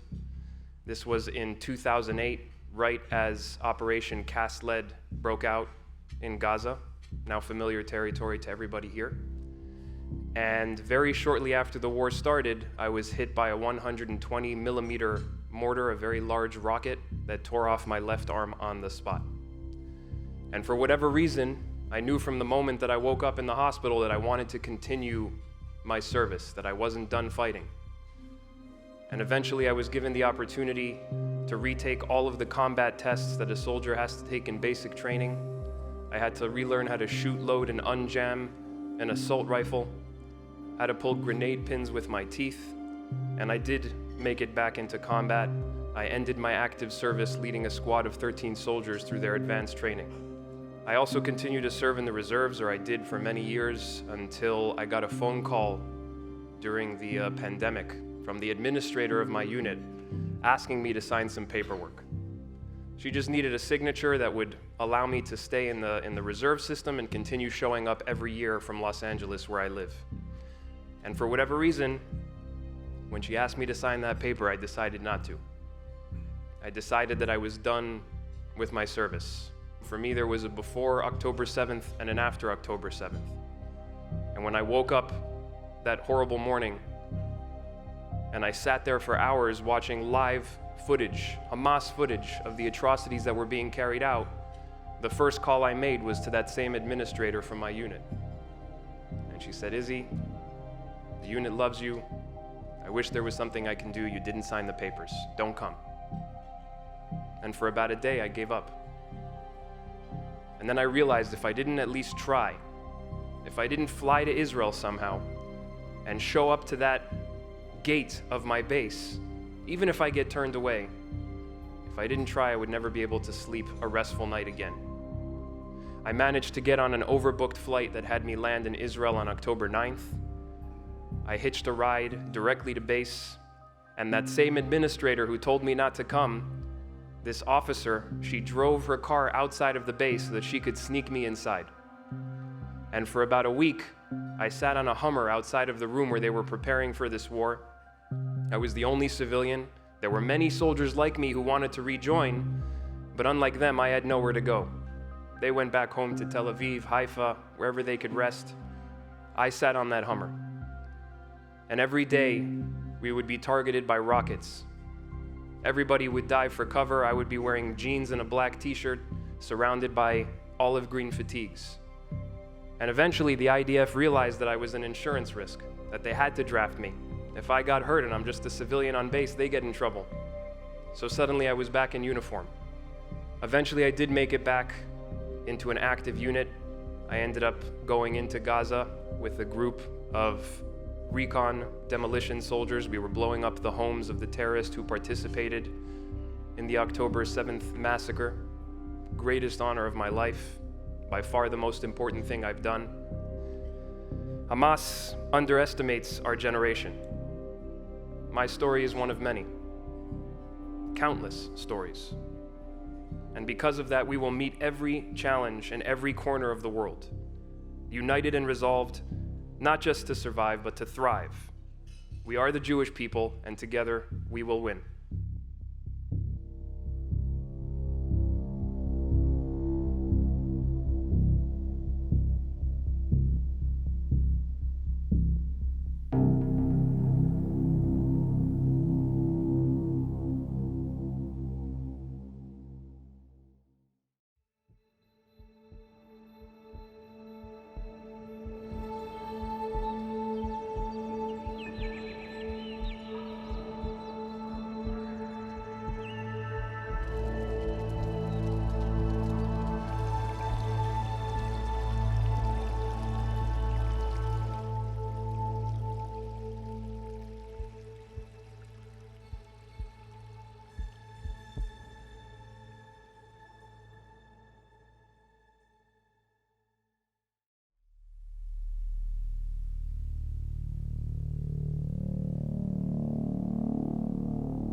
On the 7th, when everything began to unfold and I was beginning to get a picture of the catastrophe that was taking place on Israel's south, I looked at my wife. We were living in Pittsburgh, and she looked at me, and immediately she understood exactly what was going through my mind, which was, I need to drop everything, my 4 kids, her, school, work, everything, and go and enlist and rejoin my team.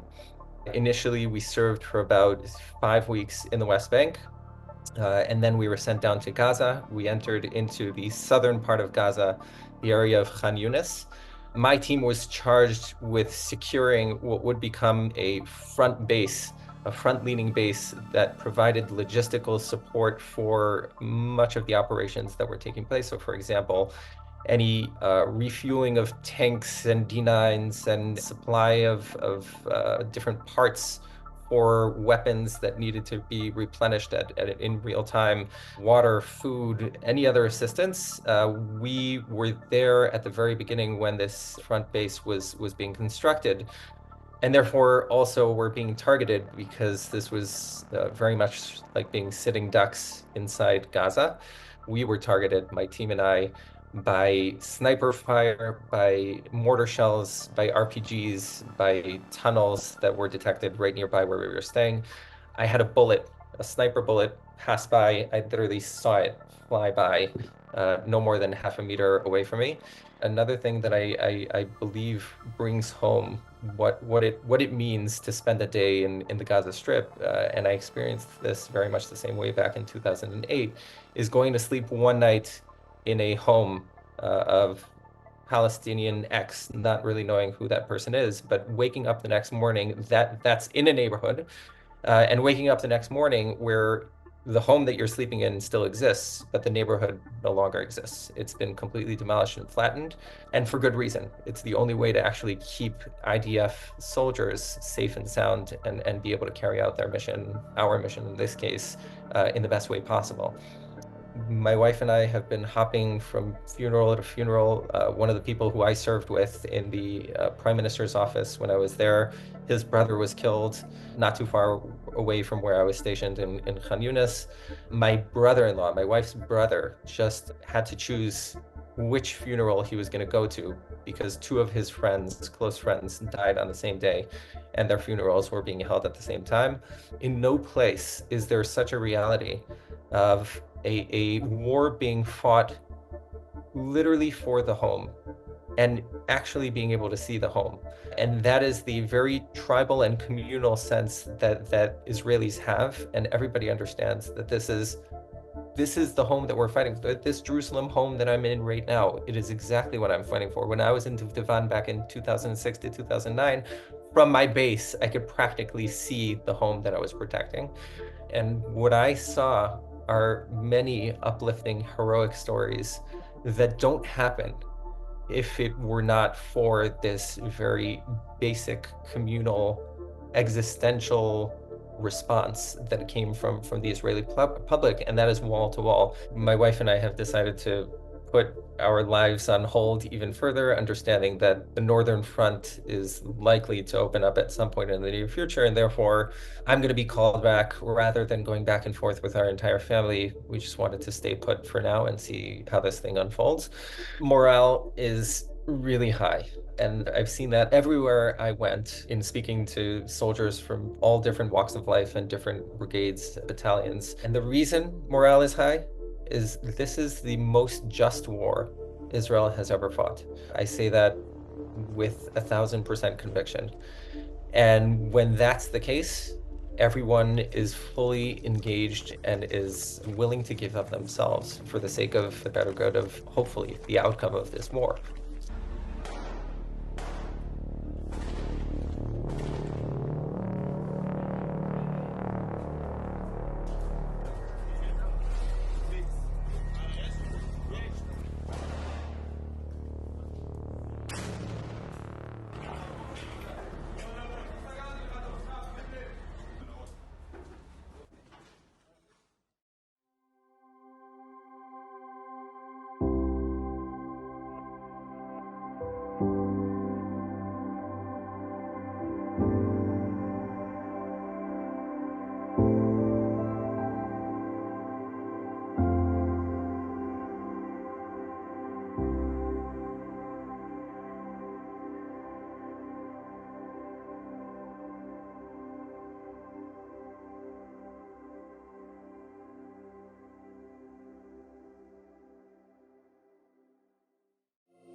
On October 5th, I flew to Greece to celebrate my birthday.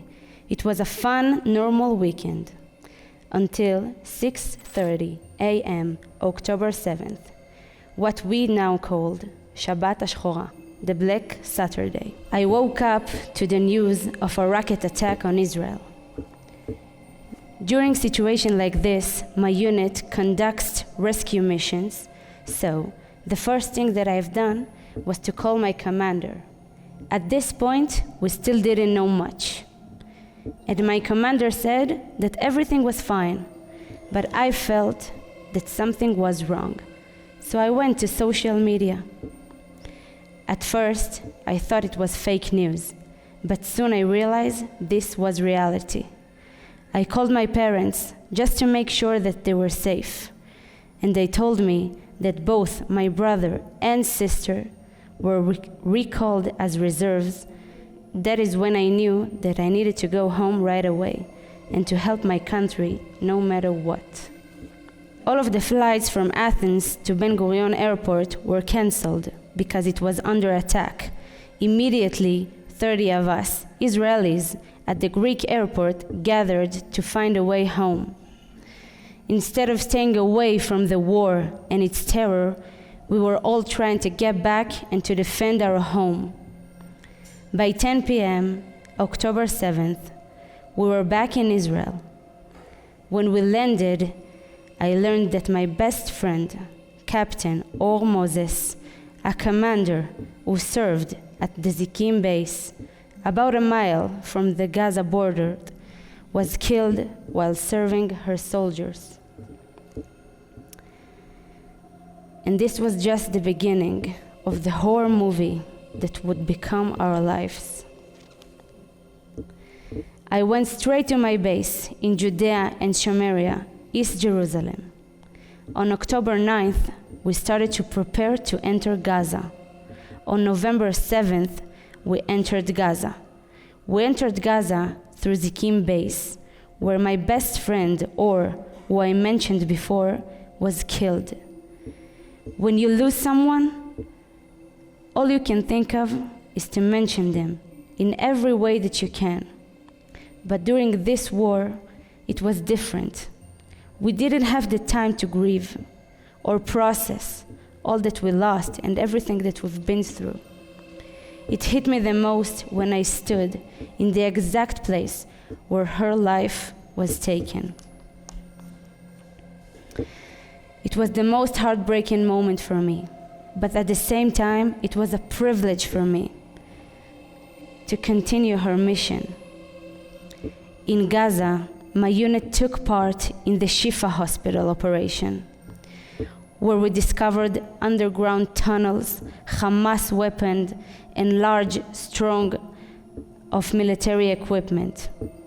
We also found an IDF rifle, which was identified as belonging to the commander of the IDF's Gaza division, who had been missing for almost a month. Recovering his rifle enabled the IDF to confirm that he has been killed and he is hostage. When I hear people criticize us, the IDF soldiers, it must be because they have no clue what is happening on the ground. On October 7th, over 1,200 innocent people were brutally murdered just for being Jewish. Women, children, men, or elderly. Hamas doesn't care. They kidnapped kids from their beds and raped, burned, and tortured anyone in their way. The hostages are always at the top of our minds, and we know we needed to do whatever we can do to help bring them home. It saddens me to know that there are people who truly believe that we, Jews and Israel, don't have the right to exist. They think these thoughts and their actions make us weak. But this is what makes us strong. We're united more than ever. And I have never felt a greater honor to be a part of the IDF and to wear this uniform. Before we went into Gaza, I told my commander that I will stay as long as he needs me, and that I'm willing to sacrifice my life for this flag, this uniform, and for my people. And I stand by this statement to this day. That's what is so special about the Jewish people. We're all one family.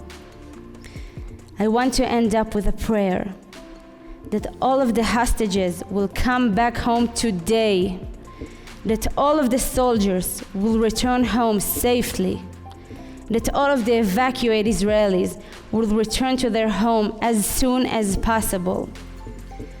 We will dance again, we will smile again, and we will win again.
Ever since October 7th, my life stopped.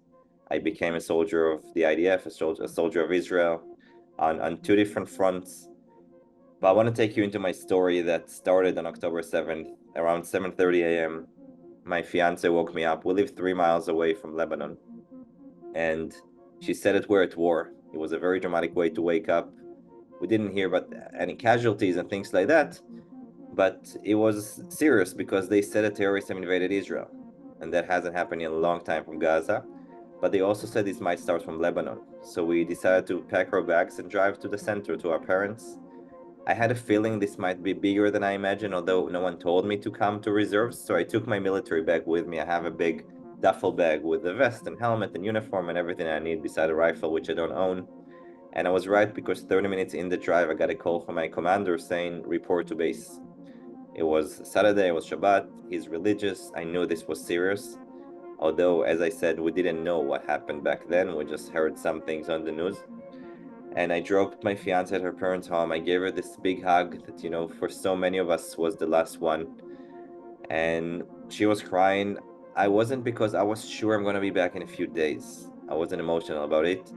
And she asked me what everyone asks, is, do you have to go?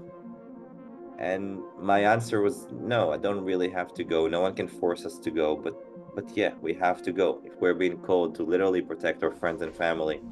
And not just thousands of miles away, but, you know, in Israel and a few miles away from where I grew up, and literally in towns that I have so many friends living in. So yeah, we have to go.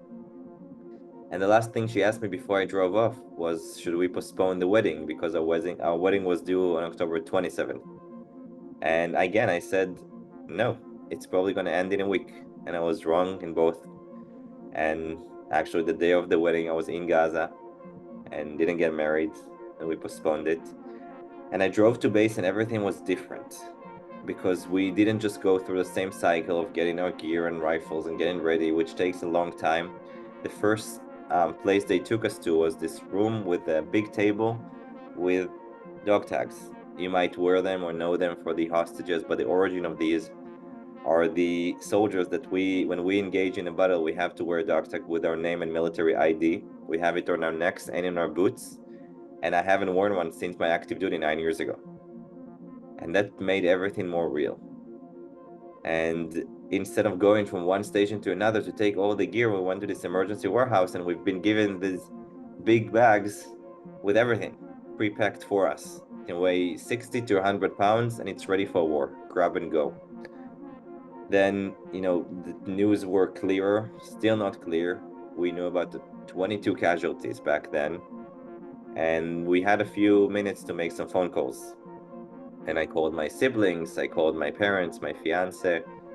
You might think that the call with my fiance would be the hardest one, because, you know, it's my fiance. But she was going through what so many of her friends were going through at that time. And she knew, because I went to reserves many times, and mostly in the West Bank, some in the Gaza border, some near Lebanon. But it didn't feel so much different back then. It felt different, but we didn't know it was a war. And the call with my mom was the hardest one because she's really not an emotional person.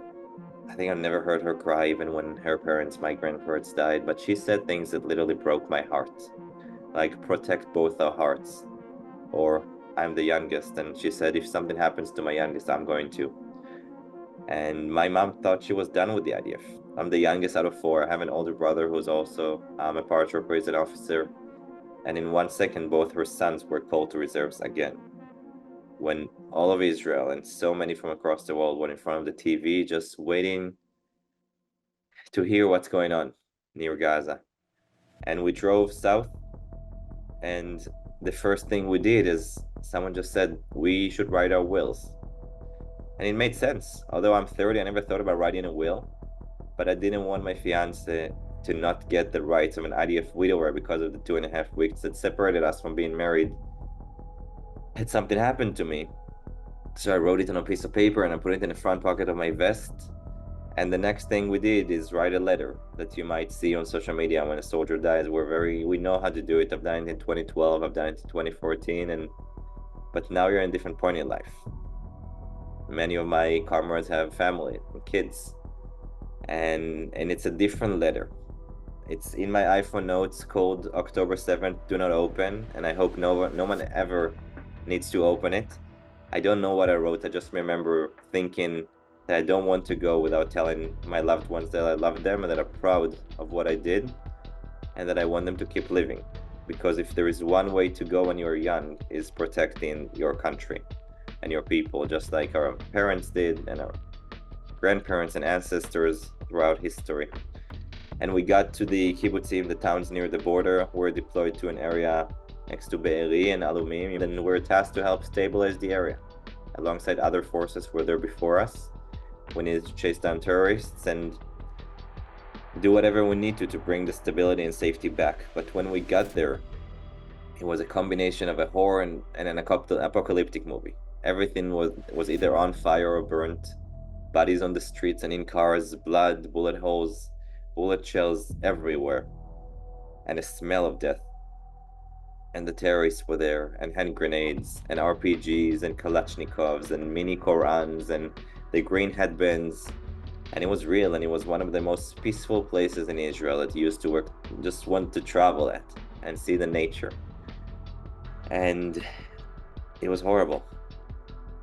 And the first thing I was asked is by my commander saying, where is Daniel? Daniel is a family member of mine. My brother is married to his sister, and he was also serving with me in the same reserves unit. So I checked my family chat, and they said that Daniel was at a party called Nova, which we knew nothing about. Later we learned that we were less than a mile away from there. And, we saw the first responders who were there first, the active soldiers who didn't need to go get the equipment, they just need to drive there or just were there before. And other soldiers and our forces and my unit, and we've seen things that no one should ever see.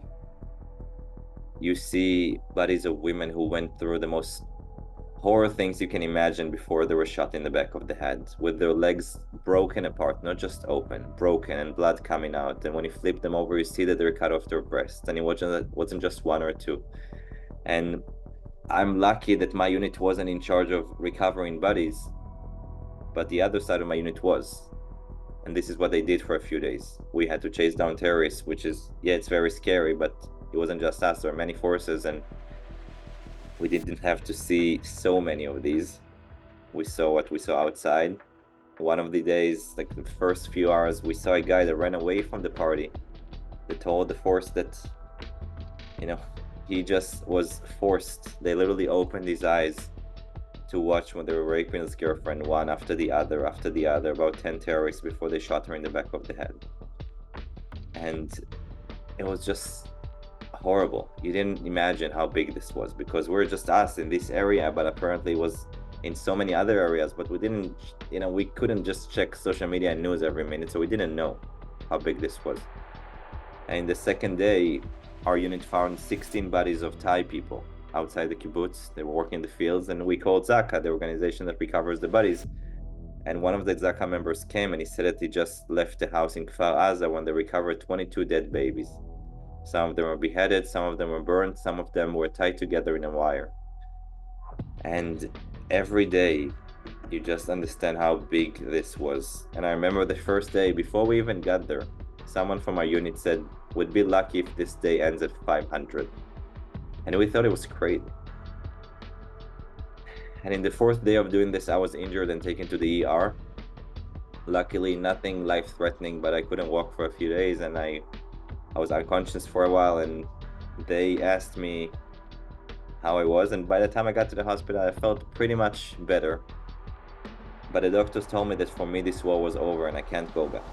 Obviously, my family was happy because I was alive, nothing life-threatening, and I wasn't near Gaza anymore. But I thought of my grandparents who are Holocaust survivors, and I thought of my father who fought in the Yom Kippur War, and I knew that this is our generation's war. And as long as I can walk, as long as I can help, I'm going to rejoin my unit. And 2 days after, the first Friday after October 7th, we learned that Daniel was murdered at a Nova party while trying to help a woman who got shot, and it was devastating to the family. He was this beacon of light, the most optimistic person, pretty beautiful guy that all the girls loved, but also so humble. And understanding that he was murdered doing what he loved the most, alongside almost 400 beautiful men and women who were murdered at that party, and that he will never be there. Ever since, we had another joint nephew that is named after him, and life will never be the same, no matter how much we can move on.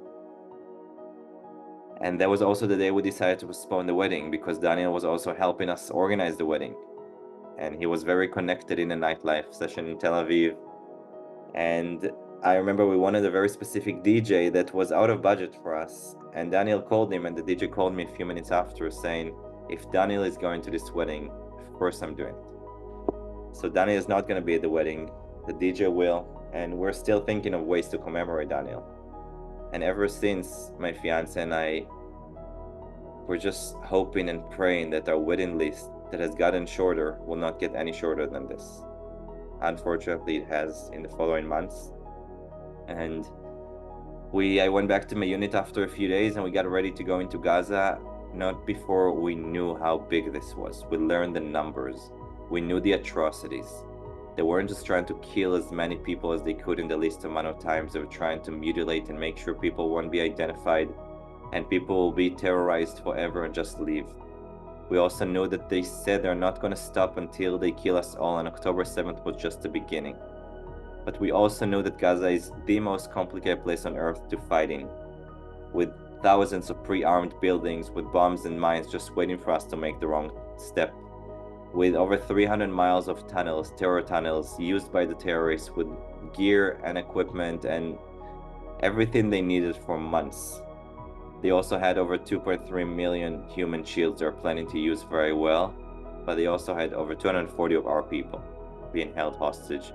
Not just soldiers, but babies, women, elderly, people that could have easily been my family or yours or anyone else's. They didn't think who they were killing and who they were kidnapping.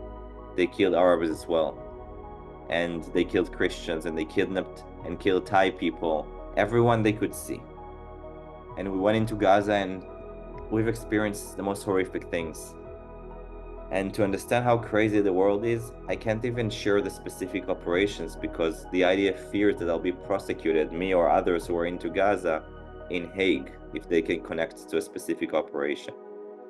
But I can say that our units and our sister units have experienced horrible things. One of them walked into a very big mosque in northern Gaza, and they saw a big entrance to a tunnel, but next to it was a camera that pointed at them.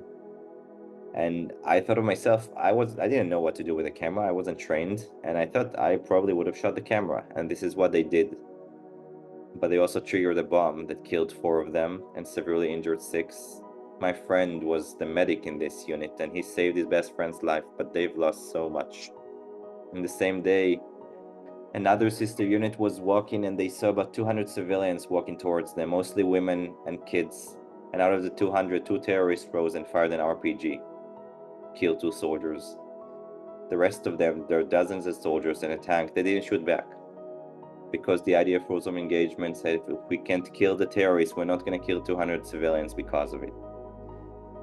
And we found this family of Palestinians that didn't want to evacuate because they said that 2 days before their neighbors tried to do it and they were killed by Hamas, so they walked them to the corridor. And this Palestinian hugged the Arabic-speaking soldier, and the older brother said, please finish this. Please get us our lives back. You know, we knew that we're not just fighting for Israel and for anyone who wants to live in peace here. We're also fighting for the Palestinians who want to live in peace. And during the first ceasefire, I was chosen by the IDF spokesperson unit to be interviewed to major news channels across the world. And many of them just systematically edited my interviews and answers to fit their agenda. And the reason I was doing it is because I was in there and I speak English, and I'm speaking on behalf of those who are still fighting in there, or those in heaven. So I was sent to America to speak to people who needed to listen and needed to hear about the truth. And I've done a lot of interviews, but the new rule was I'm only doing live interviews. Because if you want to ask me questions, you might as well listen to the answers. And I told them they can ask whatever they want, and they can fact check whatever I say. And I've done interviews on the left and the right, and it was great. But it wasn't enough, because when you go to college campuses, and when you see the amount of hate, the amount of lies being spread, when you talk to people who are smart, educated, Ivy League students, and you ask them, what's your source of information besides TikTok? And so many of them said Al Jazeera.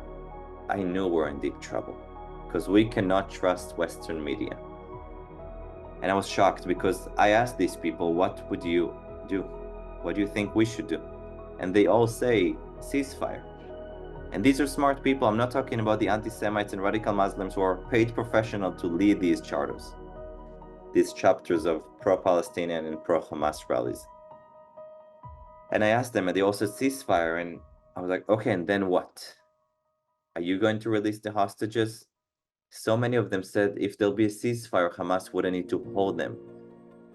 I was like, you don't understand. We're not talking about rational people. We're talking about a radical jihadist terrorist organization that you can't rational with. And I went back to Israel and to Gaza, and this time southern Gaza, and we've experienced more horrific things. And the first day there was a rain of mortars that hit the unit, and 2 soldiers were injured and taken to a hospital with a chopper. Later we learned that one of them didn't even make it to the hospital, and the other one is severely injured and paralyzed. The same day I learned that in this neighborhood, one of my brother's closest friends from they were kids, he was 36, was killed in the neighborhood. He had this famous photo of him, the last one, holding a drawing that his 3-year-old son made for him. Said, Daddy, I love you, I miss you, please don't get hurt. I was close friends with his younger sister, and this is when some people in Israel said that the best or happiest place to be is in Gaza, because you don't have your phone on you, and you can't check the news. And when you hear that someone died, you just hear a number of a unit and number of casualties. You don't get the names. And sometimes it's better. And when you get out, when you check your phone, you're just heartbroken, day in and day out. And Israelis are emotionally broken. How can we not be? After what happened to us, after what keeps happening to us every day. But we're also spiritually and physically stronger than ever, because we have to. And I was taken out of Gaza again to go to America again. And I met more people, and I did more interviews, and I've done a lot of events with people who needed to hear because they're on the fence and don't know who to support, or people who supported and not sure they had the truth and how they can help. And also people who are anti-Israel, but not the radical ones, those who needed to listen. And I told them that if I have to make a decision, and I speak on behalf of the vast majority of Israelis and vast majority of IDF soldiers, then we tell you that we just want to get back to our lives. We want this war to end more than anyone else in the world. I want to go back to my life. I want to be at home. I haven't been there since October 7th. I landed in Israel from the US a few hours ago, and I'm at my parents' house. I took my military stuff, and I'm going back in a few days.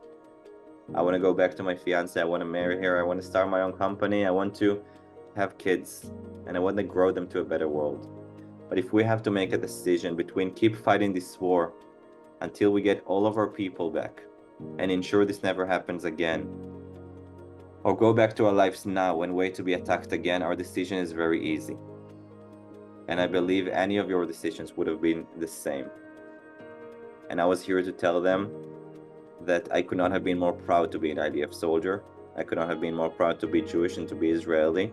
I could not have been more proud of the way that we engage in this war, because we are the most humane military force in history. And my friends died because of it. But if we forget who we are, if we stop fighting by our rules of engagement and IDF code of conduct and IDF values, then we had already lost. And we cannot lose, because we fight the most horrific, vicious terrorist in history. And if there's one thing we learned from October 7th, is that we need to believe our enemies when they tell us what they want to do. And I'm here to tell you that the IDF will keep fighting for all those who live for the sake of living and against those who live for the sake of killing wherever they are. But I can see the optimism, because when you see a small light in a dark room, the closer you get to it, the brighter we'll be. And together I have no doubt that we will win. But just like the war with Hamas, we'll win, not just because we can, but because we have no other choice.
Binyamin was in the paratroopers, what is called 101. Part of the training is jumping out of a plane. You have to do, I think, 3 jumps, and it's one of the higher units in the army. He was a tough soldier. He also was what we call here the Negevist. He was in charge of the Negev machine gun, which is a very heavy gun. In addition to being a very good shooter, he was very big and strong. When the war started, he was doing guard duty in Hebron during Sukkot, and on Simchat Torah, he was actually on the farm, and that's when he kind of found out that things were happening, and then he just quickly went to his base. Even before he was even personally called up, he already left to his army base, knowing that they were going to be going. He went to his army base and he called us that night after Shabbat to tell us that they had been helicoptered down south. They were by one of the kibbutzim, by near Am. They were doing cleaning, making sure that there were no more terrorists there, and spent a few days there. From there, they went to Bach Tzanchanim, the paratroopers' army base, to train to go into Gaza. While they were there, sometimes he had his phone, sometimes he didn't. So he would call, and then October 27th, the army had arranged a picnic for all the families to come and be with the soldiers before they went into Gaza. So we were together Friday morning, spent a few hours with him. The whole family came, all the children were together, and we had a nice big breakfast all together. That was the last time we were all together as a family. Although right the day before the war started on Hoshana Rabbah, which is the last day of Sukkot, it was actually his birthday, and we were all together for a family breakfast. That was the last time we were together, when it was peace and all the cousins and extended family.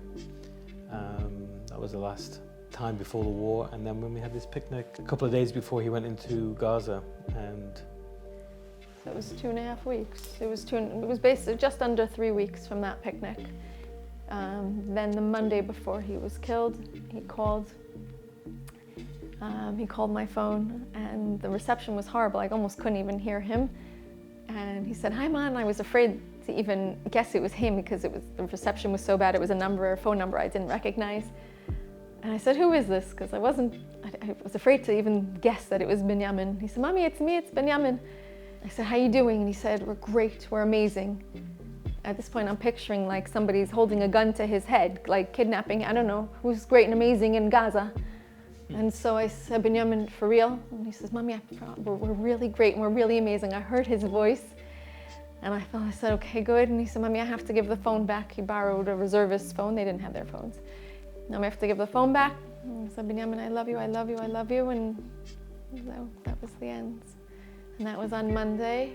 And we got word on Shabbos. So it was a Shabbat morning, it was November the 18th. And there were 3 Hamas terrorists that were shooting at some soldiers. I think 7 of them were injured and 1 of them was seriously injured.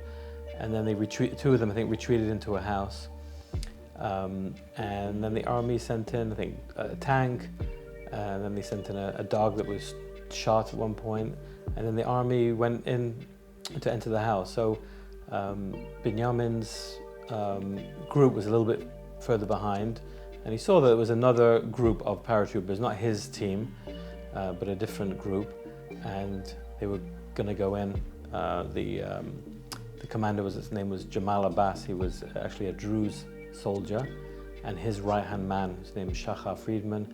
And then Binyamin, because he had this Negev gun, this machine gun, he said, you need someone with a Negev, you need me to come in with you. So he went in, the 3 of them. There were 2 terrorists there. I think one of them was killed. We're not quite sure who actually ended up killing him. And then there was another terrorist who was hiding behind a couch, and he shot all 3 of them, and all 3 of them died. Binyamin, thankfully, it was pretty instant. And we were told afterwards that he went into battle with a smile on his face. You see behind us a beautiful picture of Binyamin with an amazing smile, and he didn't have so much fear, and he went in with a smile. And one of the soldiers said he died with a smile also. He had a smile on his face. So even in those situations, he was smiling. His name is Binyamin Meir, Binyamin Meir, and his Meir face, his face is really lighting up everything. Lights his face up and lights all of us. So it was Shabbat afternoon. It was around 4:20 in the afternoon. I was just on the couch sleeping in the afternoon, and I heard a very loud 3 knocks on the door, and I ignored it because I just thought it was one of the kids' friends. And then it banged again, even louder, and I just said, come in. And then I saw that it was these 3 soldiers. I obviously knew what it was about. I mean, and they came in, they asked me if Hebrew, English. I said English, and then they told me, and I asked, was he wounded? And they sadly, told us that he was killed. And I went upstairs to my wife, who was also resting upstairs, and she was sleeping, and told her to just get dressed and come down. And as soon as I saw the soldiers, I knew. I was just on the staircase, sat down, and Baruch Dayan Emet. There's nothing else to say. And they were very, very special, these soldiers. They were so sweet. And their mission was now how to tell all the children. One child was sleeping here, one was outside playing, another one was at a bar mitzvah, another one, we had to try and track everybody down without making a scene. So we had to, one by one, go get this child, come in, and then tell them, and then we had to find the other one. And one in yeshiva, we couldn't even tell him till after Shabbos. They were trying to get to the yeshiva. It's not simple. I'm trying to send a message to my mother. And America, their phones are off, and we thought maybe we'll wait. And our rabbi here said, absolutely not. You have to tell them even on Shabbos there, because if they find out from somebody else, the craziness to find Hatzalah of Houston, to get in touch with Hatzalah of Dallas, to go to my mom's house. They weren't home. They went to Monica's. Everywhere they went, it took a while until they found her. And the Rav was right, because by the time if Shabbos was over, she had tons and tons of messages So it really was important that we told her beforehand. I can't imagine how that was for her, being so far away. The funeral was the next day on the Sunday, and we obviously try and bury it as quickly as possible. And it was the first rain of the season, and it really rained, like crazy rain. But still, even with the rain, there were hundreds, thousands of people who attended the funeral. They also had a flag waving, and the people in the community were waving Israeli flags and singing songs. And then typically you kind of drive through that and feel the warmth of your community. But my wife decided to walk through them and was singing and encouraging them to sing. And I have to ask her what went through her mind, why she decided to do that. No, it's just the Am was there. All our people were there, and we were all in this together.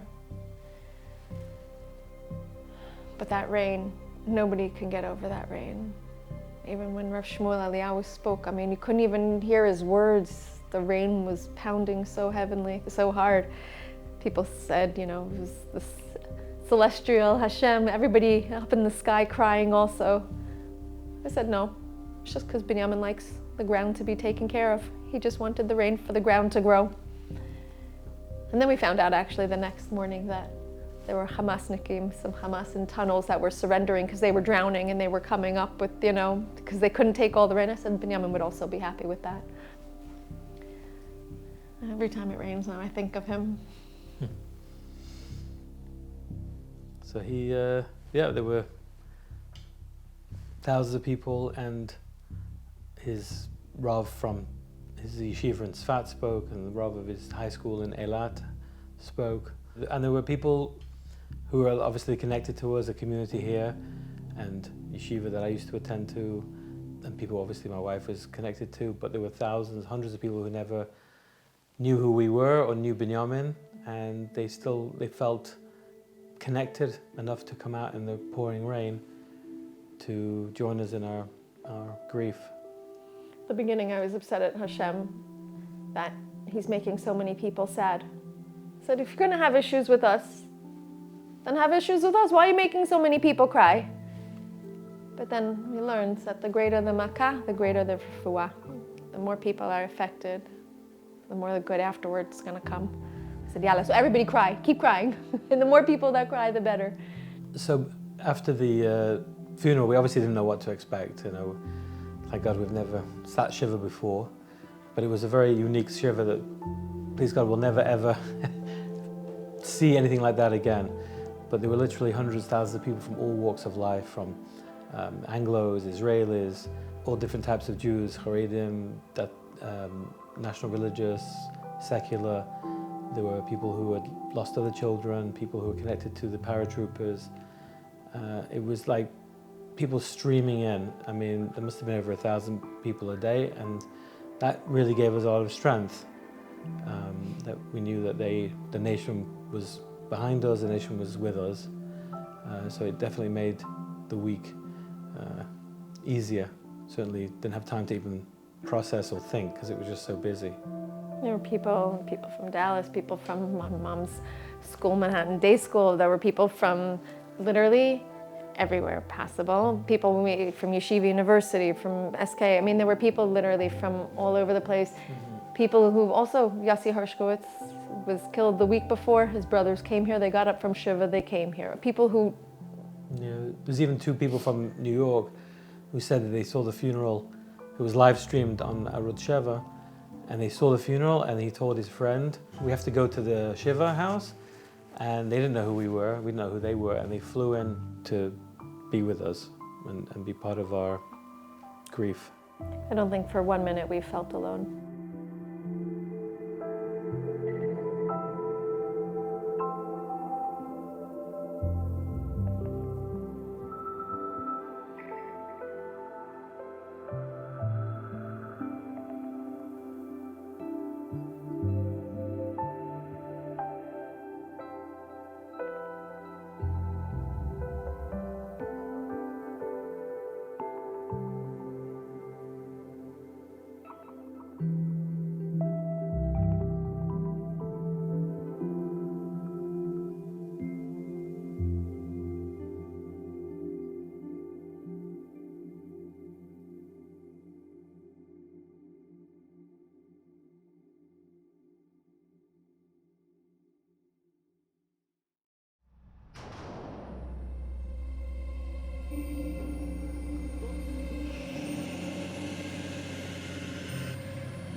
On October 7th, actually Uriah, he woke me up. I heard him at 7:30 in the morning, waking my mom up. Mom, something happened and you need to drive me to base. It was really unusual to be called up so early in the morning. I mean, we were used to sometimes they called my brothers back even on Shabbat, but more afternoon and stuff like this when they had information something would happen in the West Bank or something like this. So it wasn't unusual, but it was really unusual at the morning. So early in the morning on Shabbat. My mom, she drove him. An hour passed and Tzurel called me. He was with his friends traveling. He called me, you need to pick me up. I need to go to base. They called me. Second call. And then the third call was my sister. I drove Tzurel down and then I drove Rachel to her base. And at the end, I was called up back to my old company. So most of the time we've been working at Be'eri. We came 5 days after October 7th. I didn't realize until I got to Be'eri what really happened. I mean, I heard a lot of things, but to see it, it's something so different. And I started to realize, okay, there's something I couldn't imagine what they have done to those people. But to see all those things and see the houses and moving from one saving room to the other, and all the kibbutz is full with blood. All the houses are full with blood or burned down, or every house has his own story. It was totally different. So our task as search and rescue is to find all the bodies under the bombed and blown up houses. It took us a bunch of days, almost a week for that.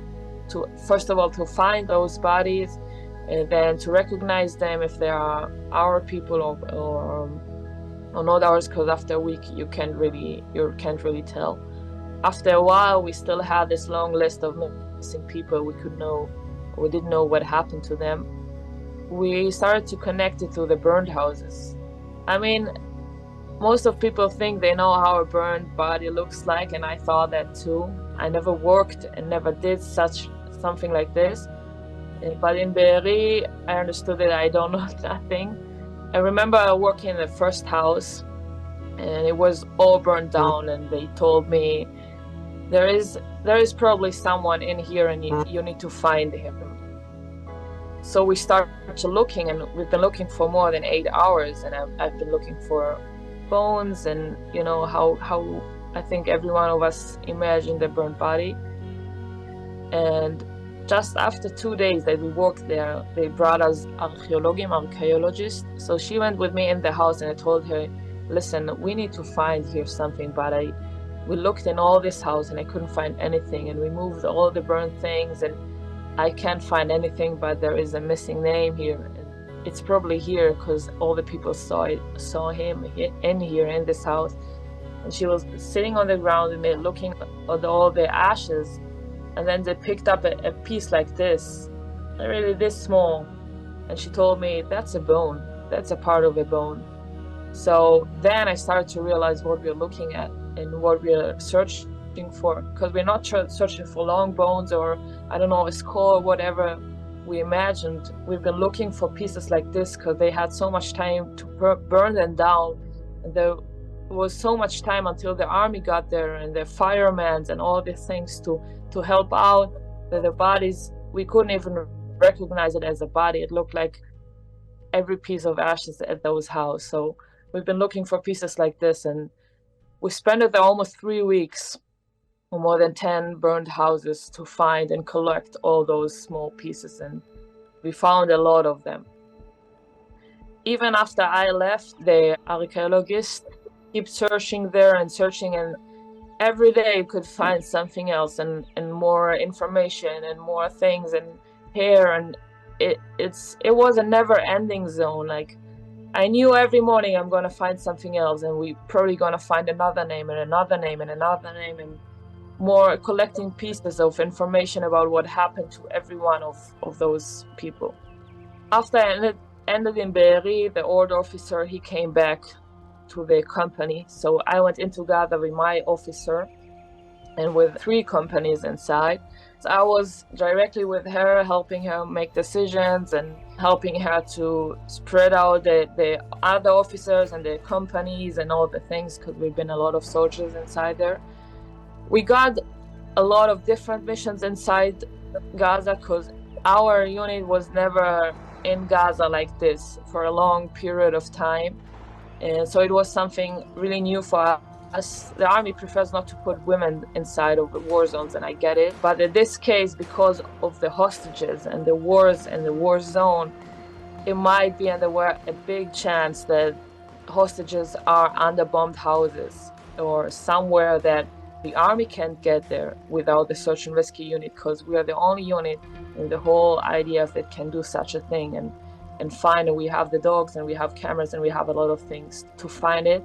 And they got a lot of information about terrorists they caught, and they told them where they might be or might have been, or which one of them were killed. So we didn't get names of the hostages, but they told us, you go there is a house, it's bombed, and there are probably hostages. So that was the main mission in Gaza for us. We had a mission at night and we were preparing for it, and I was really excited because we probably would find something on this mission, and I would be one of those soldiers who would been choosing to go to this mission. And I was preparing myself for it, and then she came to me, told me, Odelia, you go out, just like this. And I was like, no, I'm not. I want to stay here. She was, no, you need to go out. And I was like, I don't understand you, why, what happened? And then she told me, your brother got injured. So I didn't have my phone and I didn't have anything. They took me out immediately, and I got my phone back. I was like, okay, calm down. A lot of injured soldiers, they're getting out of their injured and ending up being fine. And I was like, the only thing I'm asking you, God, is please not head injured, because most of the soldiers who are head injured ending up dead. And I came to the hospital. They drove me until the hospital. I came, I spoke with the doctor, and guess what? He was head injured. It was really hard. My parents, they had a long drive from the north. It took them almost 4 hours to come with a taxi, so it was way harder for them, knowing all the way that their son is injured and they can't get to him as fast as they could. And yeah, we've been praying all the time. A lot of people came by, and Surya was released from Gaza. And we've been sitting and just waiting what would happen. He got a bullet in his head, and the doctors, they made a lot of checkings and trying to find a way, maybe yes, maybe not. And after 4 days, they told us that they can't help him and his brain is dead. It was too hard damage and a lot of blood was coming out all the time. So his head was dead, his brain. And we had to decide to remove him from the machines and all the things. And they decided it after 4 days when they told us there's nothing to do and he's not with us and he's not going to come. And he's breathing only because of the machines, not because he would do it without. Yeah, and 2 days later we had a funeral. I think you don't really understand until a little bit of time passed by, because it was at the funeral, it was just, I can't really believe that this is happening to us, and I don't think it's real.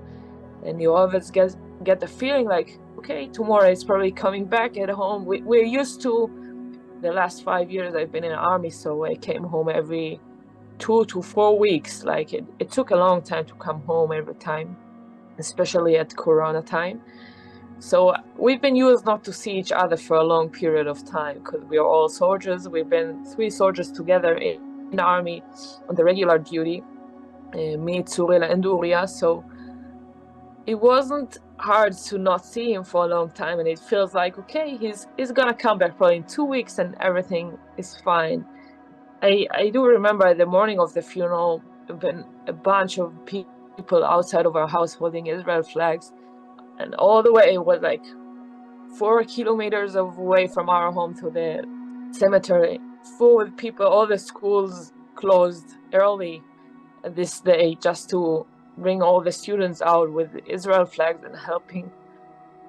We got a lot of support, and the city, they know us, all the schools, they knew the place, and a lot of the people who live around us know that about the nursing home. The most of them have been to our nursing home, visiting or anything else. My parents decided they wanted Shiva after the funeral. It did a lot of good to my parents to see how much people appreciate what they have done and how they raised us. And I'm young, and I always see just like this because I grew up, and it's obvious for me, yeah, I'm Israeli first and then just German or anything else, and I don't really like titles, but I'm Israeli first before everything else. But now I realize more and more that it's really special to have parents like mine and grandparents like mine that see the whole picture, not just their own life and the life they could have in Germany and with their families and with their friends and everything, and they left everything, especially my mom, to come and help Am Yisrael because she truly believed that that is the way to show Am Yisrael that God loves them. And that's the reason she gave up everything in Germany to come and be a volunteer there. They're not working in Israel, they're volunteering still. And she sent it for our children at the 7th of October to war, and knowing that 4 of us are in combat units. And she knew it could happen, she knew it. But you're always hoping it's not your child, that's how she's saying it. My parents are the strongest people I know, I think. Even at the hospital, when there was a chance that Uriah would get out, or we thought there would be a chance, they always tell all the people who came by, and if God wants, He gave him to us, and we had him 20 years. And if He wants to take him, it's His right. I have a little bit difficulty with this. I'm a little bit angry about it, because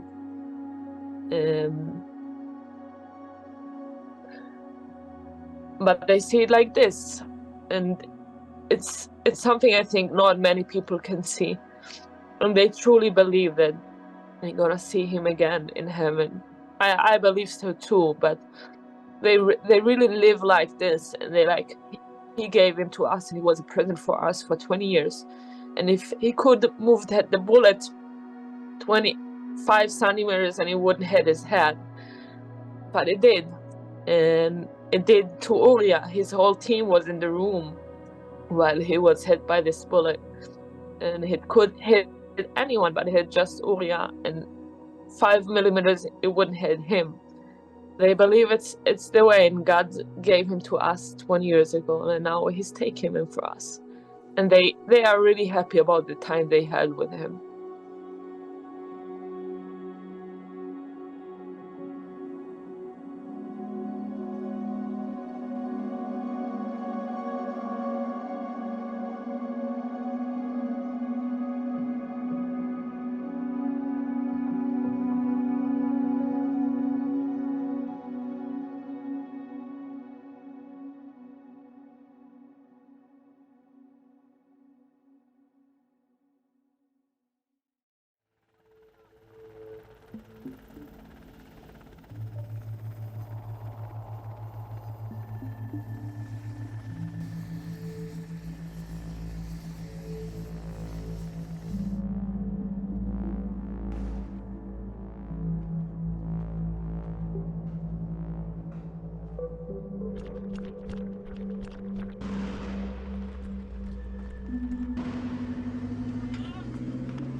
In the days after October 7th, we soldiers were immediately united by a sense of duty.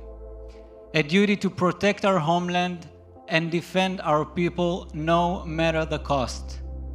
The bloody news showed us our fate if we fail. I serve as a company commander in the Sayeret Givati, the IDF's elite infantry unit, and in November found myself in the Battle of Beit Hanun. There we received a critical mission to rescue hostages. Intelligence revealed they were inside an UNRWA school. As we approached the school, Hamas terrorists launched a rocket at us from a mosque.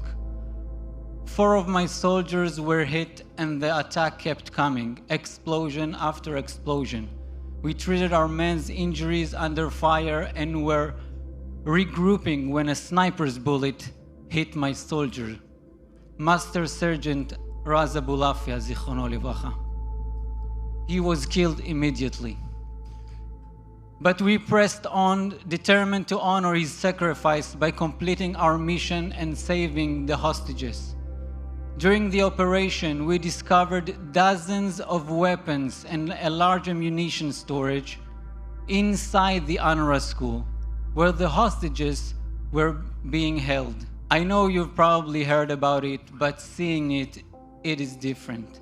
Here was a place that is supposed to be a neutral sanctuary, a place to plant the seeds of a peaceful future, filled with weapons intended to inflict the greatest evil you can imagine. Housing hostages. It wakes you up again to the stark reality of this war. That our enemy completely disregards the rules of war and uses innocent civilians, even and especially children, as human shields. Hamas's delay tactics worked. During this chaos, the terrorists moved the hostages to another location. They are still there. Through the smoke and the gunfire, we fight with every drop of strength we possess. We fight for our families, we fight for our friends, for our country. The price of war is steep. For every victory won, there are scars that may never fully heal. Every fallen brother, and there have been too many, is a reminder of the sacrifices made in the name of our freedom. But protecting our nation, our way of life, and our one home is a fight worth fighting.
I woke up at 4 in the morning. I just felt this deep anxiety for whatever reason. It wasn't very common for me to have that. And I tried resisting looking at my phone for as long as possible because it was 3, 4 in the morning and I had a flight at like 7 a.m. or whatever. So I wanted to get a few hours sleep and didn't know why, but after an hour, something in my stomach didn't feel right. I had a bad sensation. Finally opened my phone and see this barrage of text messages from friends, family saying, hey, are you gonna have to go back? Can you believe Israel's at war? And I'm like, what?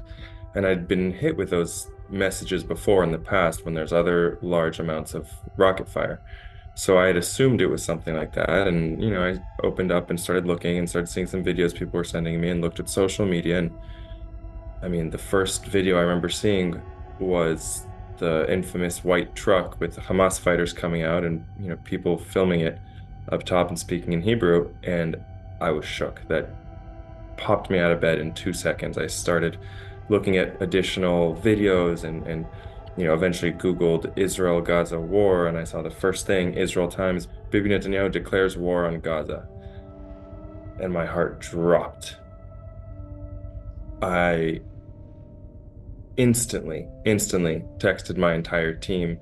We have a WhatsApp group, so I texted them, what's the deal? Have we been called? Is everyone okay? Most importantly, I have a lot of friends that live and their families live down in the kibbutzim in the south, along the border. So I instantly texted them to make sure their families were okay. But I wanted to know, were we called to action? I had assumed, something so severe, so big like that. I'd already seen hostage numbers were coming in, right? This is afternoon already in Israel. So there was a lot more information.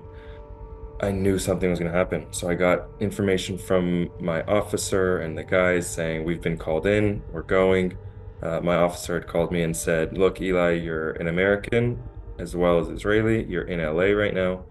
You do not have to come, but if you want to come and join the team, you have the Tzav Shmona, you have the draft card, make your decision. It's totally up to you. And the decision took me a quarter of a second because there's no doubt in my mind that I was going to be going in with these guys, with my team. It was kind of fight or flight, and I knew right away I was ready to go and fight. I couldn't have imagined a situation where my teammates went in and I was in my comfortable life in LA. It just wasn't anything. So after that, booked my flight right away, was on a flight 2 days later, and the next day between October 7th and 9th was just a logistical figuring out how to get a flight, El Al, canceled flights, get my passport, pack a bunch of gear that maybe my team would need. I hadn't been to reserve duty in forever, so I had a feeling that there was going to be bad equipment for me, so I was trying to get as much as I could on the ground here. But yeah, it was a mix of shock, fear, anger, and just ready. This is what we needed to do. This is what I was trained for, and it was time to step up because that was the only option. So I'm in a unit called Egoz. It's an elite special forces commando unit. We specialize in fighting Hezbollah up in the north.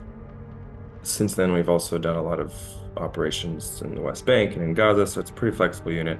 Our unit had been called up in the first 2 months of the war. We were stationed as basically backup duty up in the north to make sure that nothing happened. They wanted to really fortify the border because Israel was still very scared.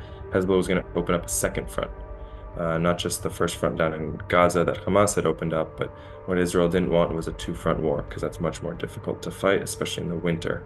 So we really fortified that northern border. And that was what we did. We had really also been training a bunch and trying to get the rust off because we hadn't really been a team and we were about to go into a full war. So the more trained we could be, most likely the safer we'd be. And then in December, my team got called down to Gaza, where we spent 2 months fighting there. We'd been in Sajaya, which is a terrorist hotbed in the north. We'd been in Gaza City, which is also in the north. And a lot of the suburbs, it's kind of like New York City, I guess. If Gaza City is the midtown, you've got all these places around it. But we were in Gaza City and a bunch of different towns around it. So Rimal, Zaytun, El Burej, a bunch of places around there. And our job was to go house by house and clear buildings to see if Hamas was inside of the buildings, flipping beds and cabinets and trying to look for tunnels, weapons, Hamas uniforms, Palestinian Jihad, any type of affiliation to terrorism. We probably found, I'd say in about 90% of the homes we went into, some sort of affiliation with Hamas or Palestinian Jihad or a terror organization in Gaza. I remember one day we had opened, it was one of the earlier days, we had opened up a room. Basically means we went to clear the room and see what was inside, and we see this tiny pink twin-sized bed with a bunch of dolls all around, and it's obvious. You instantly think of your little sister back when you're younger, and just a little girl's room. It's a little 10-year-old girl's room, and your heart breaks, and you have this realization, and it just humanizes the whole thing. And then we started searching, and we searched the room because that's a protocol, and you lift the bed, and you see 2 rockets underneath, and it's just heartbreaking to see such just not caring about their own citizens, their own children. They're putting rockets underneath a child's bed. You couldn't imagine any other country in the world doing something like that. And you hear it, and you hear the stories, and you've seen the videos, but when you go and you see it with your own eyes, it's wild. And I remember that was a shocking moment. You know, one of the things we had done was we had opened up an area so that another unit can go and clear out tunnels, and inside the tunnel was between two schools, a middle school and a high school. And inside that tunnel was access to one of the largest data centers for Hamas. It's another sign that they're putting their tunnels underneath their schools, or they're putting their schools on top of their tunnels, whichever one had come first, who knows. But it's just when you see it yourself, it's so much sadder and so much more real. And you know, and you hear about the war you're fighting, and you see it on the media, but when it's there and it's in front of you, we didn't want that data center to be there. We wanted it to be like, okay, it's a tunnel, or maybe there's not even going to be a tunnel, but we were hoping it wouldn't be there because it wouldn't have had that direct connection to the school and the kids. And obviously it was, because that's Hamas. And yeah, there were numerous moments when we were in severe danger, and I won't get into those stories, but you know, the entire war completely changes your perspective on life. You know, when you're looking at death in front of you, and when you have the potential of dying, and your adrenaline skyrockets, and when it's there for so long and your adrenaline has restabilized to this, like, you know, a normal day is 7 out of 10 or 4 out of 10, let's say, 5 out of 10 in real life. An exciting day is 7 out of 10. And your wedding day or your child's birth is 10 out of 10. Like, you know, or bad situations are 10 out of 10 in terms of adrenaline and excitement and craziness. And you're living in a world of 20 out of 10, not because it's good, but because your body's at such a crazy high adrenaline level, and you need to re-regulate. So, you know, a lot of the war was that. And I think realizing and looking back on life and being proud. I mean, we were in there and we were not in the best conditions, but at the end of the day, every single one of us was proud to be in there and was ready to be there as long as we needed. We'd been released early February, but if we needed to be there for another 6 months, we would have, because it was our home. It's, you know, for my teammates, it's their physical home. Their families live there. If Palestinians or Gaza or whatever go in and continue what they did and take over all of Israel, that's their family's safety. And for me, it's the Jewish people. There was no option, and we were super proud, every single one of us, to be there and to fight, because there's nowhere else we can go. When I look back on it now, personally very proud. I think when I look back in history, you hear of all these stories of, you know, the soldiers, the Yom Kippur War and Six-Day War and Lebanon, and all these big attacks happened, and what happened? All the soldiers had to get going and say goodbye to their families, and there were cries and tears, and the whole country was in panic, and everyone has to go to the front lines, because that's Israel's history. You know, it hadn't changed, and it'd been like that for so long, and we hadn't really lived it in our generation. You know, I look back proud of myself, definitely proud of myself, that when it came down to it, it was fight or flight, and I stepped up. And, you know, I wanted to be part of history where if I look back in 20, 30, 40, 50 years from now, I tell my kids or grandkids or whatever, you know, about October 7th, we were here. Like, our generation stepped up, we fought. I hopped on a flight as quickly as possible to go and defend the Jewish people. And that's what we need to do, because we now have the right and the privilege and the opportunity to have an army that will defend us globally, and we can never not do everything we can to defend that right, because it's essential. I think, you know, as awful as October 7th was, one of the silver linings of October 7th was seeing the entire Jewish diaspora, the entire world, really come together. And I think people who were Jewish, is what I like to call it, felt Jewish and really reconnected to their roots. And what I like to say is, I physically got on a flight and reported for duty and put on a uniform on October 7th, but every single Jew in the world or almost every Jew in the world, stepped up and reported for duty in their own way. I mean, you had moms turning into arms dealers, basically, and getting bulletproof vests and helmets, and the whole Jewish world stepped up to get money together from all corners of the world. And when I showed up in Israel physically, I mean, you couldn't walk the streets, you couldn't, outside of army bases, there were just people handing out anything. While stores were shut down and restaurants were shut down because of danger, all the employees volunteered to step up and cook because they still had kitchens, so they were cooking for soldiers and bringing it, and they were, delivering bags and candies and barbecues and everything you can possibly imagine. The Israeli community stepped up. People who weren't even called to military duty, who were maybe seamstresses, were called up because they knew that equipment needed to be fixed. So they could get up and they could help by sewing some equipment and putting things and putting patches on and putting additional aspects that we soldiers didn't have time to do. But, you can go and take care of all your other equipment while they're doing that for you. And there's so many things that were needed to be done. I can't even begin to explain. And we felt it from all over, whether it's physical, prayers, whatever it was. It was beautiful, beautiful to see. I mean, I was getting messages from friends, family, loved ones, everything. Like I say, it's one of the silver linings of October 7th is seeing Jews come together again, stronger than I've ever seen it in my life. But I think the whole country's in trauma, and it will be for as long as I think it knows. It's a major just rupture in the country, and it's going to be very hard to heal, both for us and everyone in Gaza. The country is going to always have a hole in its heart until all of the hostages are home, and I pray to God that all the hostages are home as soon as possible. And for the country's future as a whole, I'm very optimistic. I'm positive that nothing will ever happen to Israel.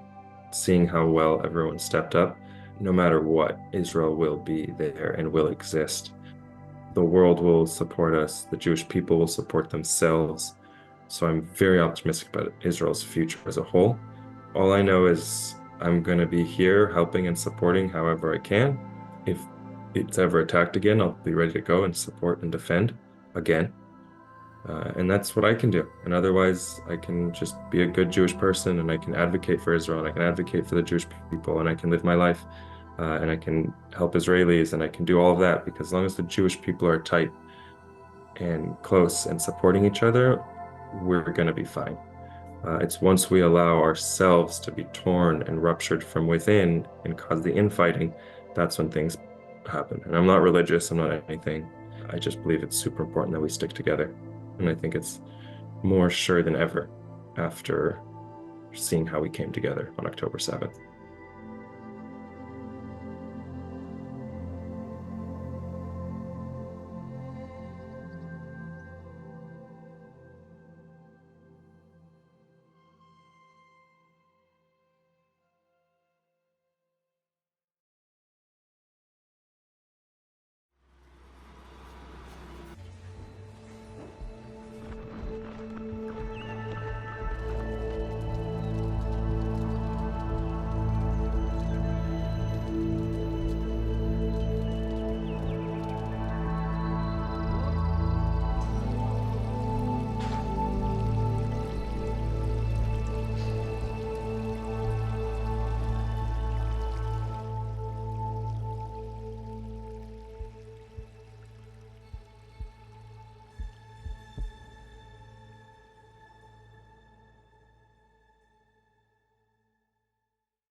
One of the most emotionally shaken moments I've experienced was in the end of October.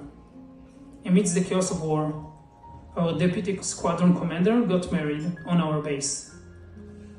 Standing among the crowd in uniform, I witnessed a fleeting moment of pure joy. Within just a few hours, I was commander of UAV's teams working with soldiers deep in Gaza to rescue Ori Megidish, the IDF observer who was kidnapped from her base, Nahal Oz, by Hamas. It is impossible for me to explain, but this contrast of emotion is unbearable. and it has an heavy emotional toll. Last month, our squadron participated in a 2-day retreat in the desert, where we engage in group therapy sessions alongside one-on-one counseling. This experience provided us with vital opportunity to share our deepest feeling, support one another, and strengthen our bonds as a team. Such initiatives are essential in ensuring that we can continue serving effectively and maintain our resilience in the face of emotional challenges.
My dad wakes me up at 6:30 in the morning. He's like, "There's missiles," and then I'm like, "Leave me alone. I don't care. I'm sleeping in my mud. I really don't care." A day before, I was at another nature party. It was like a good party. It was fun, and I was tired and like I was destroyed. And then what happened was I went to Sri Lanka that former year, and I met a lot of friends. And I have a friend, that really good one from the trip, that lives in Sderot. I wake up to a message at 7:10, like with the pickup truck in Sderot. He's like, they're in my city and they're shooting people. And I'm like, damn. And then I start checking the WhatsApp groups, our army group of my makhlaka. They started sending a bunch, like bad videos started coming out of bases. And we thought that it was like something in Ukraine. Maybe it's fake because a lot of fake news was put out there, but it was all legit. And then we didn't even know about the Nova party yet. Already at like around like 9:15, I already told my dad, like, Abba, I know what's going on. I have a feeling, take me home. I need to get my stuff ready. So we're talking on the group, like I was looking at these videos. There was a video of Sufa. I served in Sufa for a year and a half. That was like where we did most of our kav, in Sufa. It's near the Otif. And that base they got taken over, and it was bad. A lot of people died there, and like the videos that were just going out, like I was just saying to myself, that could have been me if it was 2 years, if it was like around like 4 years ago. Like this was the bathroom where we would take showers in and like go to the bathroom in our rooms. It was that area, our pinati shun, everything. And like you just see everything with holes and bloody, and it's just like bodies on the floor. And then at 10 a.m. we got the call that we're getting enlisted. Like it was like a big panic because like a lot of things were going on. I didn't even know how I was getting there. You can't even go next to that area because everything was closed. There were rumors of them going down Kvishesh, which is a big road that goes from north to south of Israel, a big freeway. There was rumors that they were there. So my parents were very like stressed about driving. And I got to this place, it's called Bet Kama, where where someone in my makhlaka picked me up from. That's where my parents dropped me off, and it was like a very like impactful drop off because my dad was crying. He knew what was going on. And same as my mom, they're tearing up. They're like, just keep yourself safe, be with your friends, everything will be okay. But we're stressed, and they were. And like I could really feel it off of them. Like I never seen my dad cry other than that time. We went, basically my unit, my miluim, is a part of Bad Echad, which is a military school for officers. But they have a course called Geffen, which all of the combat officers do. Every combat officer, from the elite units to the normal Dudim or infantry units, everyone does that course, and that's what we are part of. We are their miluim. In the beginning, we went to Bad Echad, and right away on the 8th of October, at 7 a.m., we already shipped to the Otef Aza, and we took over two kibbutzim, which was Magen, which is not far from Be'eri, and also we were in Apsol, which is the biggest moshav in all of the Otef. And like when we got there, we just saw like all like the scars of everything. We were basically like the perimeter watch. We were doing siurim, and one thing that I could remember doing the siurim and the srikot was there were bodies everywhere, mostly terrorist bodies. All of them were terrorist bodies, but it was like a war zone. Like 232 is like the main highway of the Otif, and I remember driving on it. It's very beautiful, all flat farmlands. It's a beautiful area, but you just see burnt cars everywhere. You see bodies everywhere. You feel the stench, like you smell the stench in like every area you patrol in. And then we would do sirkot in like avocado fields. I'm telling you, I don't want to see avocados again. I've been walking 7 kilometers in avocado fields, and you would just see ditches of bodies, and it was just a mess. Like you don't even get it, and it was just like something that I lived for, like in my head. And then we went to Be'eri as well to do sirkot there, and I saw all the damage that was done there. And that's what actually, in hindsight, it gave us power to fight. Just seeing all the destruction that was done, all the life that was lost, you can like see just signs of like blood and broken houses and burnt down houses. You can see that life was in there. Like also in Sufa, near Sufa, there's a pnimiya for Garin Sabar. It's what Olim do when they come to do the army. They live in a kibbutz to learn about all the life that has to do with here. And that place got destroyed as well. So like I have a lot of friends from there, a lot of friends that grew up there, and just like their reactions, like it means a lot to someone that like has a responsibility to do something about it. Time passed. We were doing imunim. We switched the road to the yeshiva. There was a yeshiva in Sderot, and what happened was we were there with all the ktsinim, all the tzorim, and we were like doing like shishi songs. It was like on a Friday, and then right after someone uploaded, like we were all like doing like singing songs for like Shir Shabbat, for like the energy and like motivation. We started getting bombed.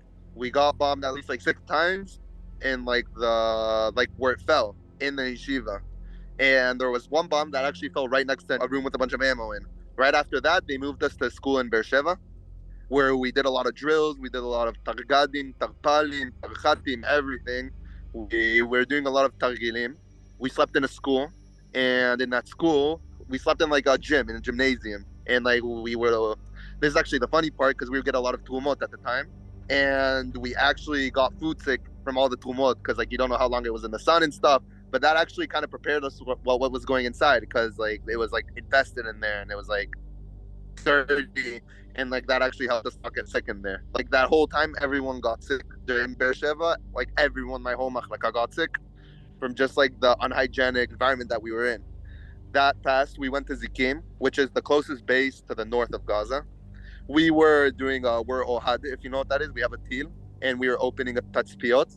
This was around, I would say, November, end of November. We entered through the Nova Beach. It's a beach where a bunch of soldiers like proclaimed it as like the Nova Beach for like in memory of all the people that passed away at the Nova Festival. And we stayed on the beach for a week and a half, and then we continued more in towards Jabalia. We had a lot of hard fighting in Jabalia for at least 2 months. Lost some friends. We lost 4 people in our Gdud. We had 20 plus injuries, so it was like a hard 3 months of fighting. And just like it just changes you as a person. Like you just see everything as it is. Telling like war stories and all that sounds cool, but like it's just like it's something that lives on with you, doesn't leave your mind. You kind of continue with it, and you have to treat it, which is important. Thank God I've been doing that.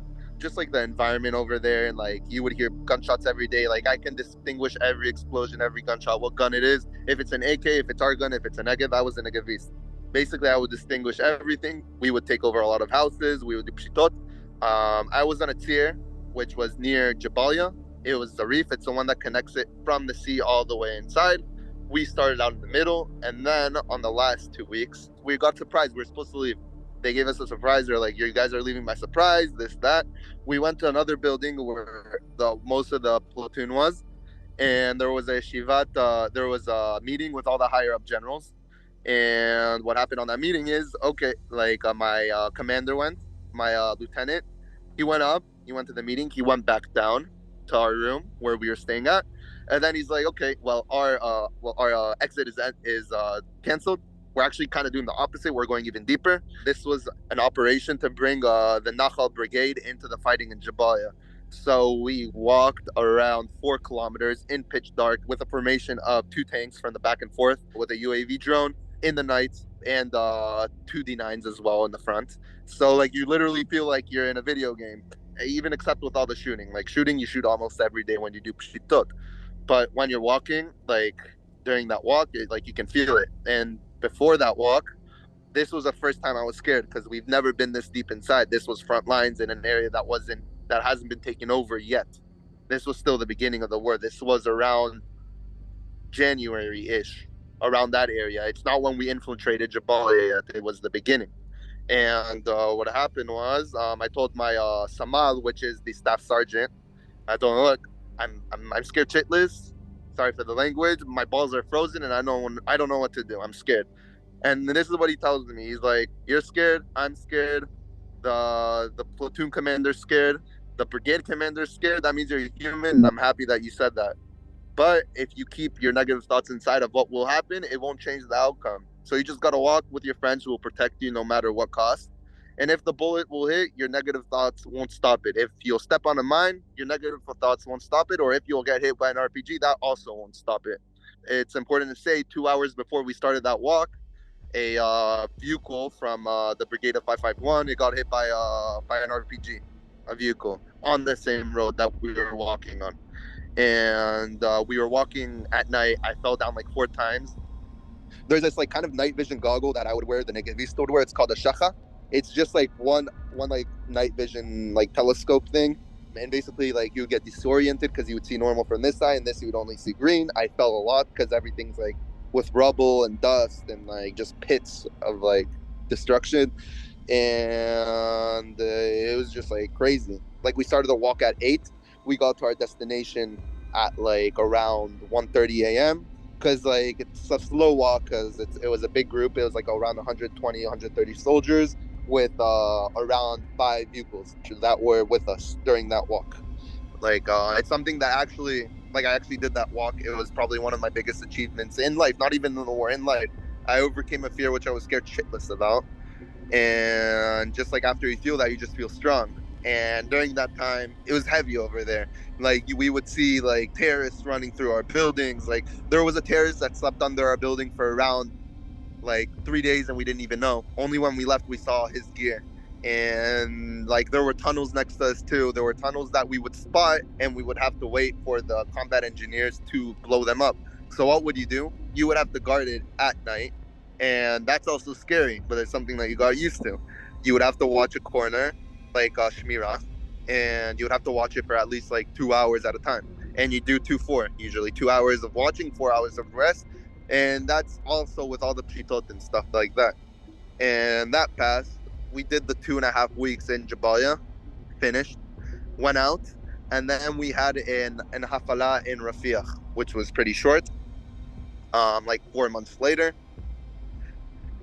we were near the Kerem Shalom interchange. We were just guarding the Philadelphia corridor. That was all we were doing. We weren't really involved in much. Also, the Gdud wasn't really involved in much in the end because there was like a ceasefire deal, I think, like during that time, which kind of blew up. But yeah, so that happened. To another month and a half, we were there. We didn't see, thank God we didn't see action, but like everyone was safe. No one got hurt other than the first time. We got out safely, and now we have another Miluim. Right now we are helping because just of all the forces that are tired because they've been fighting nonstop. The people that are in the army, not in Miluim, they've been fighting nonstop for around 9-10 months, which people don't understand how heavy that is on the person. They're tired. So our Machlaka are part of the people that are helping with their base missions, which is Siulim, Shmirot. So we're kind of doing that, pitching our part to help. And in 2 weeks, we have Mifta in Jabalia. I don't really know anything about it, but we'll see what happens. That's going to be an adventure for tomorrow. Let's just say that. Okay, I think it's very important just to get what I went through, how it changed me, and to remember Nati, which was a person in our Gdud, which I talked to a couple times. He was in the house next to us. This was probably my most tragic event during this war. So I was guarding in the house. It was around 1 p.m. and it was like a normal Friday, nothing different. Pshito, shooting a bay, you'd hear it's like nothing's out of the ordinary. And we just like next to our building, there was an area called the school. It was called Mutzaf Shvaisle. It was a hot spot. It was basically you guys see it. It's the school in Jabalia, the one with like the blue roof. It's in a bunch of pictures. We were there, and it was a hot spot for conflict and action. Always, there was always people there. There was always fighting. And Nati and another squad of 8 people, they were doing srikot in the area, and they got blown up by a mine that was set off by a terrorist around a couple of 100 meters away. And I just saw the boom, and I saw a bunch of dust. And then I hear from my kisher, I hear utkalnu, which is we got engaged. Yesh lanu ptsuim, we have injured people. Tzrichim pinoi miyad. And you just hear a lot of panic. This was the first like serious injury that we had in our time in Gaza. So you just don't understand what's happening. A lot of people are talking. There's a lot of balagan. They were taken into our house, and we saw them injured on the floor. Nati was in and out of consciousness. I don't want to go into. I still can't talk about it. It's still hard for me. But the injuries were bad. Everyone was burnt, and it was just like a scene. Like just hearing grown men scream out of pain is like something that you can't get it out of your head. And 669, which is a chilutz unit, the one that takes injured soldiers as fast as possible back to hospitals. They got them. 5 minutes, he was already in a hospital, but unfortunately, he passed away the next day in the hospital from his wounds. Another 5 have survived. One lost his leg, another one lost his sight, and the other ones just have shrapnel all over their body, but they are fine. And 2 of them, just so you know, they're still serving today. Like they're probably in Gaza right now as we're speaking. Just the continuation of the fight, and that was a very painful moment. The funeral as well was very painful, and yeah, it's something that I'll have to live on with, and same as my machlaka, which we did talk about, and it's not an easy thing to see. We saw people in shock. We saw real human emotions. That's not like a video game. Real human stress. Everything that happens all at once. You don't understand where it's from. It was just crazy, and it was an experience, a bad one, but it's an experience nevertheless. In the beginning, the division was done. Everyone was there's a saying in Hebrew is it's put your hand under the stretcher, help with the effort. Doesn't matter what you do. You can donate food, you can volunteer at the hostage area, which is in Tel Aviv.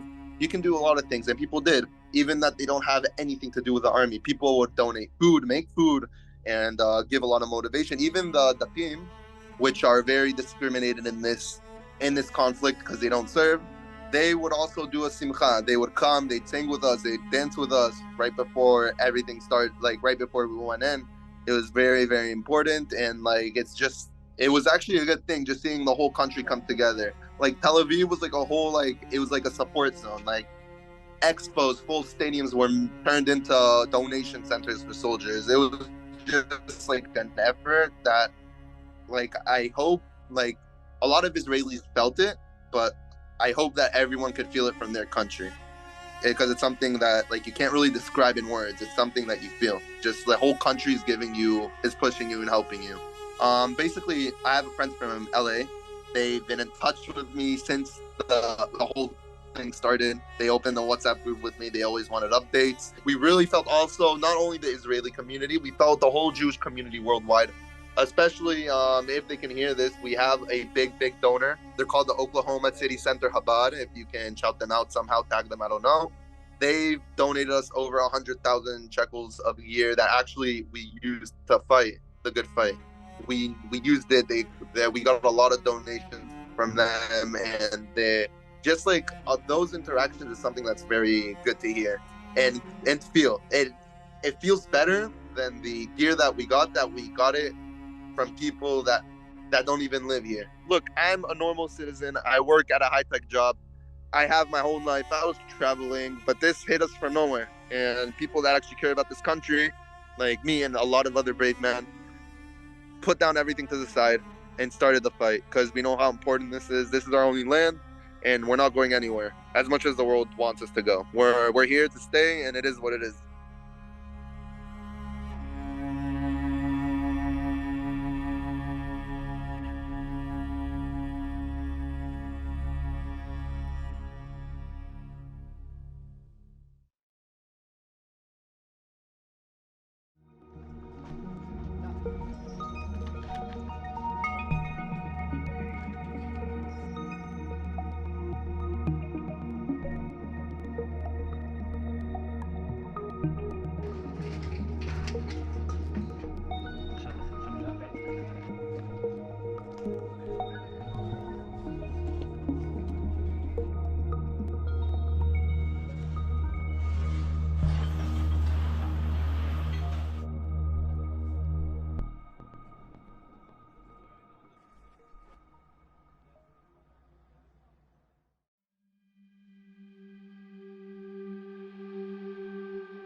Like many others, October 7th came as a complete surprise for me.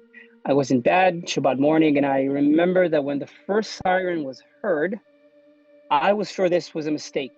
Very quickly, though, I realized we were at a full-scale war. My phone was working nonstop, and I was reached by many who saw me as part of the system asking for clarity.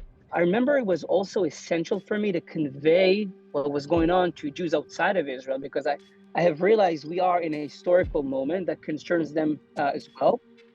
Still, many of them will be exposed to what's going on either too late or inaccurately. So a couple of hours later, I was reached out by a good friend of mine, a high-ranking officer in the IDF. In retrospective, I learned that he had just finished saving one of the kibbutzim down south, and he urged me to run to the military headquarters and help there. Very quickly, I found myself in rooms I was very familiar with, within situational assessments. I was basically running in and out of them, seeing what's happening on Telegram, trying to add my value to what was happening, communicating with many who reached out, and talking to my combat team who were already signing gear and equipment. To be honest, there was a lot of uncertainty, fear, lack of clarity, and you are realizing you're living through history right now. After a few very long hours there, I've returned home to say goodbye to my wife and kid, and very quickly the following morning, basically, I joined my team who prepared all the combat gear for me while I was advising at the headquarters. And since then, 220 days of reserve duty have started, and our lives have changed forever. In many ways, we're still living through October 7th, right? And to be honest, I'm not sure when we will reach out October 8th mentally. This was a disaster on biblical scale, the most horrendous terror attack the state of Israel has ever experienced, and that the Jews have experienced since the Holocaust. Now, the road to mentally getting to October 8th will have to go through rigorous self-reflection of us all on how did we allow a reality in which these savages can enter our territory, murder over 1,200 people, rape women, men, children, and kids, and kidnap around 250 people, some from their beds. Moreover, we need to ask ourselves how we promoted a more resilient Israeli society, which was not seen as such by our enemies, who decided to take advantage of our weakness and launch this attack. This war had and still does endless, unforgettable moments. First and foremost, I was and still am a combat soldier, but during this time, I also provided many commentaries on the situation to different outlets, either in Israel or in the US, as well as speaking with delegations, such as FIDF ones, of course. Two powerful moments I have experienced happened in a gap of quite some time between them, but they are related, and I'll explain. The first was in October 2023. I was on a military base with my teammates preparing our gear, and suddenly I've received a phone call from a friend who asked me to talk to relevant people and help identify the body of one of the people who got murdered so they could pump out his semen for his wife. I was just one person, of course, in a chain of wonderful people who helped in that effort. The following day, I was notified they have managed to find the body, but were too late to get the semen, and I was crushed. A few weeks later, I found myself on a boat before the Gaza shore, operating from there, and I'm receiving a phone call from one of the officers in my battalion. He said we needed to notify one of the battalion members who was just inside Gaza maneuvering to meet a particular vehicle as soon as possible so he could get to his wife, who was about to deliver sooner than planned. I was the only guy with a direct radio link to them, so I was tasked with that mission. And I gotta tell you, that was the most exciting note I ever gave on a military radio in my life. Now, these two incidents have one common denominator: children. And in my belief, they embody our struggle in this place, because it is for our children, the survival, continuation, and thrive of our people, we are doing what we're doing. This is the larger picture, and the one we should always look at. Israel is the only place in the world in which during times of an emergency, people are coming in rather than running away. And I always say that while our enemies have ammunition, they don't have what we have. They don't have this. They don't have the spirit of the Jewish people. And I think, unlike other previous wars, this time, Jews outside of Israel not only felt they related to what was going on and that their spiritual homeland was under attack, but that they were an integral part of this war themselves, either because people they knew were hurt, or they served as a voice for Israel, or because they have experienced anti-Semitic sentiment in their communities. But even more so, they realized October 7th was also an attack on the legitimacy of a sovereign Jewish and democratic nation. And therefore, it was an assault on their safe haven as well, the place they love, their neshama, their soul. So with that, I think October 7th taught many of us Jews that we are in this together. And the challenge would be to translate this understanding into a more united Jewish peoplehood in which Jews, specifically the younger generation, feel and know Israel is theirs too. And we view Jews from all over the world as an integral part of the Zionist project as well. We always talk in Israel about the day after and about winning. Though what's important for me to stress is that on October 7th, we've experienced something we have not experienced before, which is a loss of sovereignty. Because for hours, really, if you think about it, a foreign terrorist entity conquered territories in the Western Negev. And they behaved with a chilling sense of ownership there, committing the most horrendous atrocities one can think about. In addition to that, tens of thousands of people in the north are still evacuated from their homes. Now, why is this so important for our future? A sense of loss of sovereignty cannot be restored on the battlefield alone. What restores a sense of loss of sovereignty is kids running in the fields of Be'eri and Misgav. Only when the kids will be back will we know we really won. And one more thing to that. The hostages are a constant reminder of this loss of sovereignty.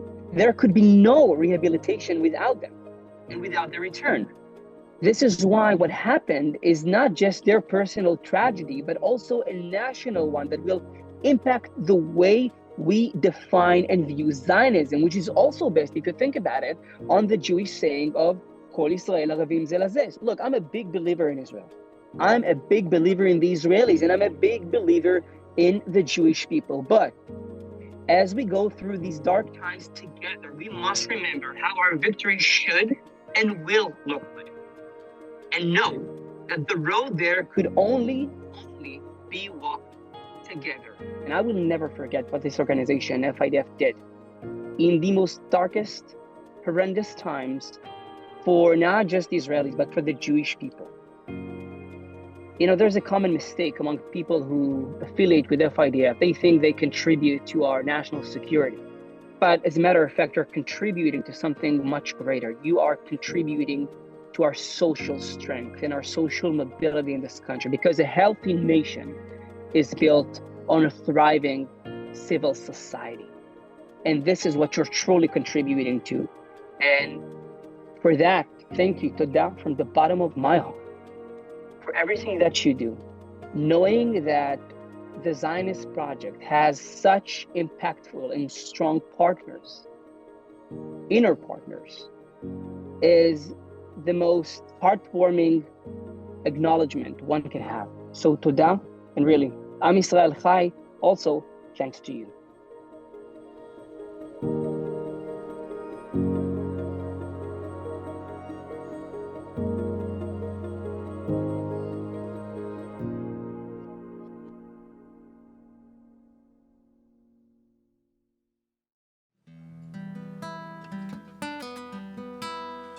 כל עוד בלבב פנימה נפש יהודי הומיה ולפת אימי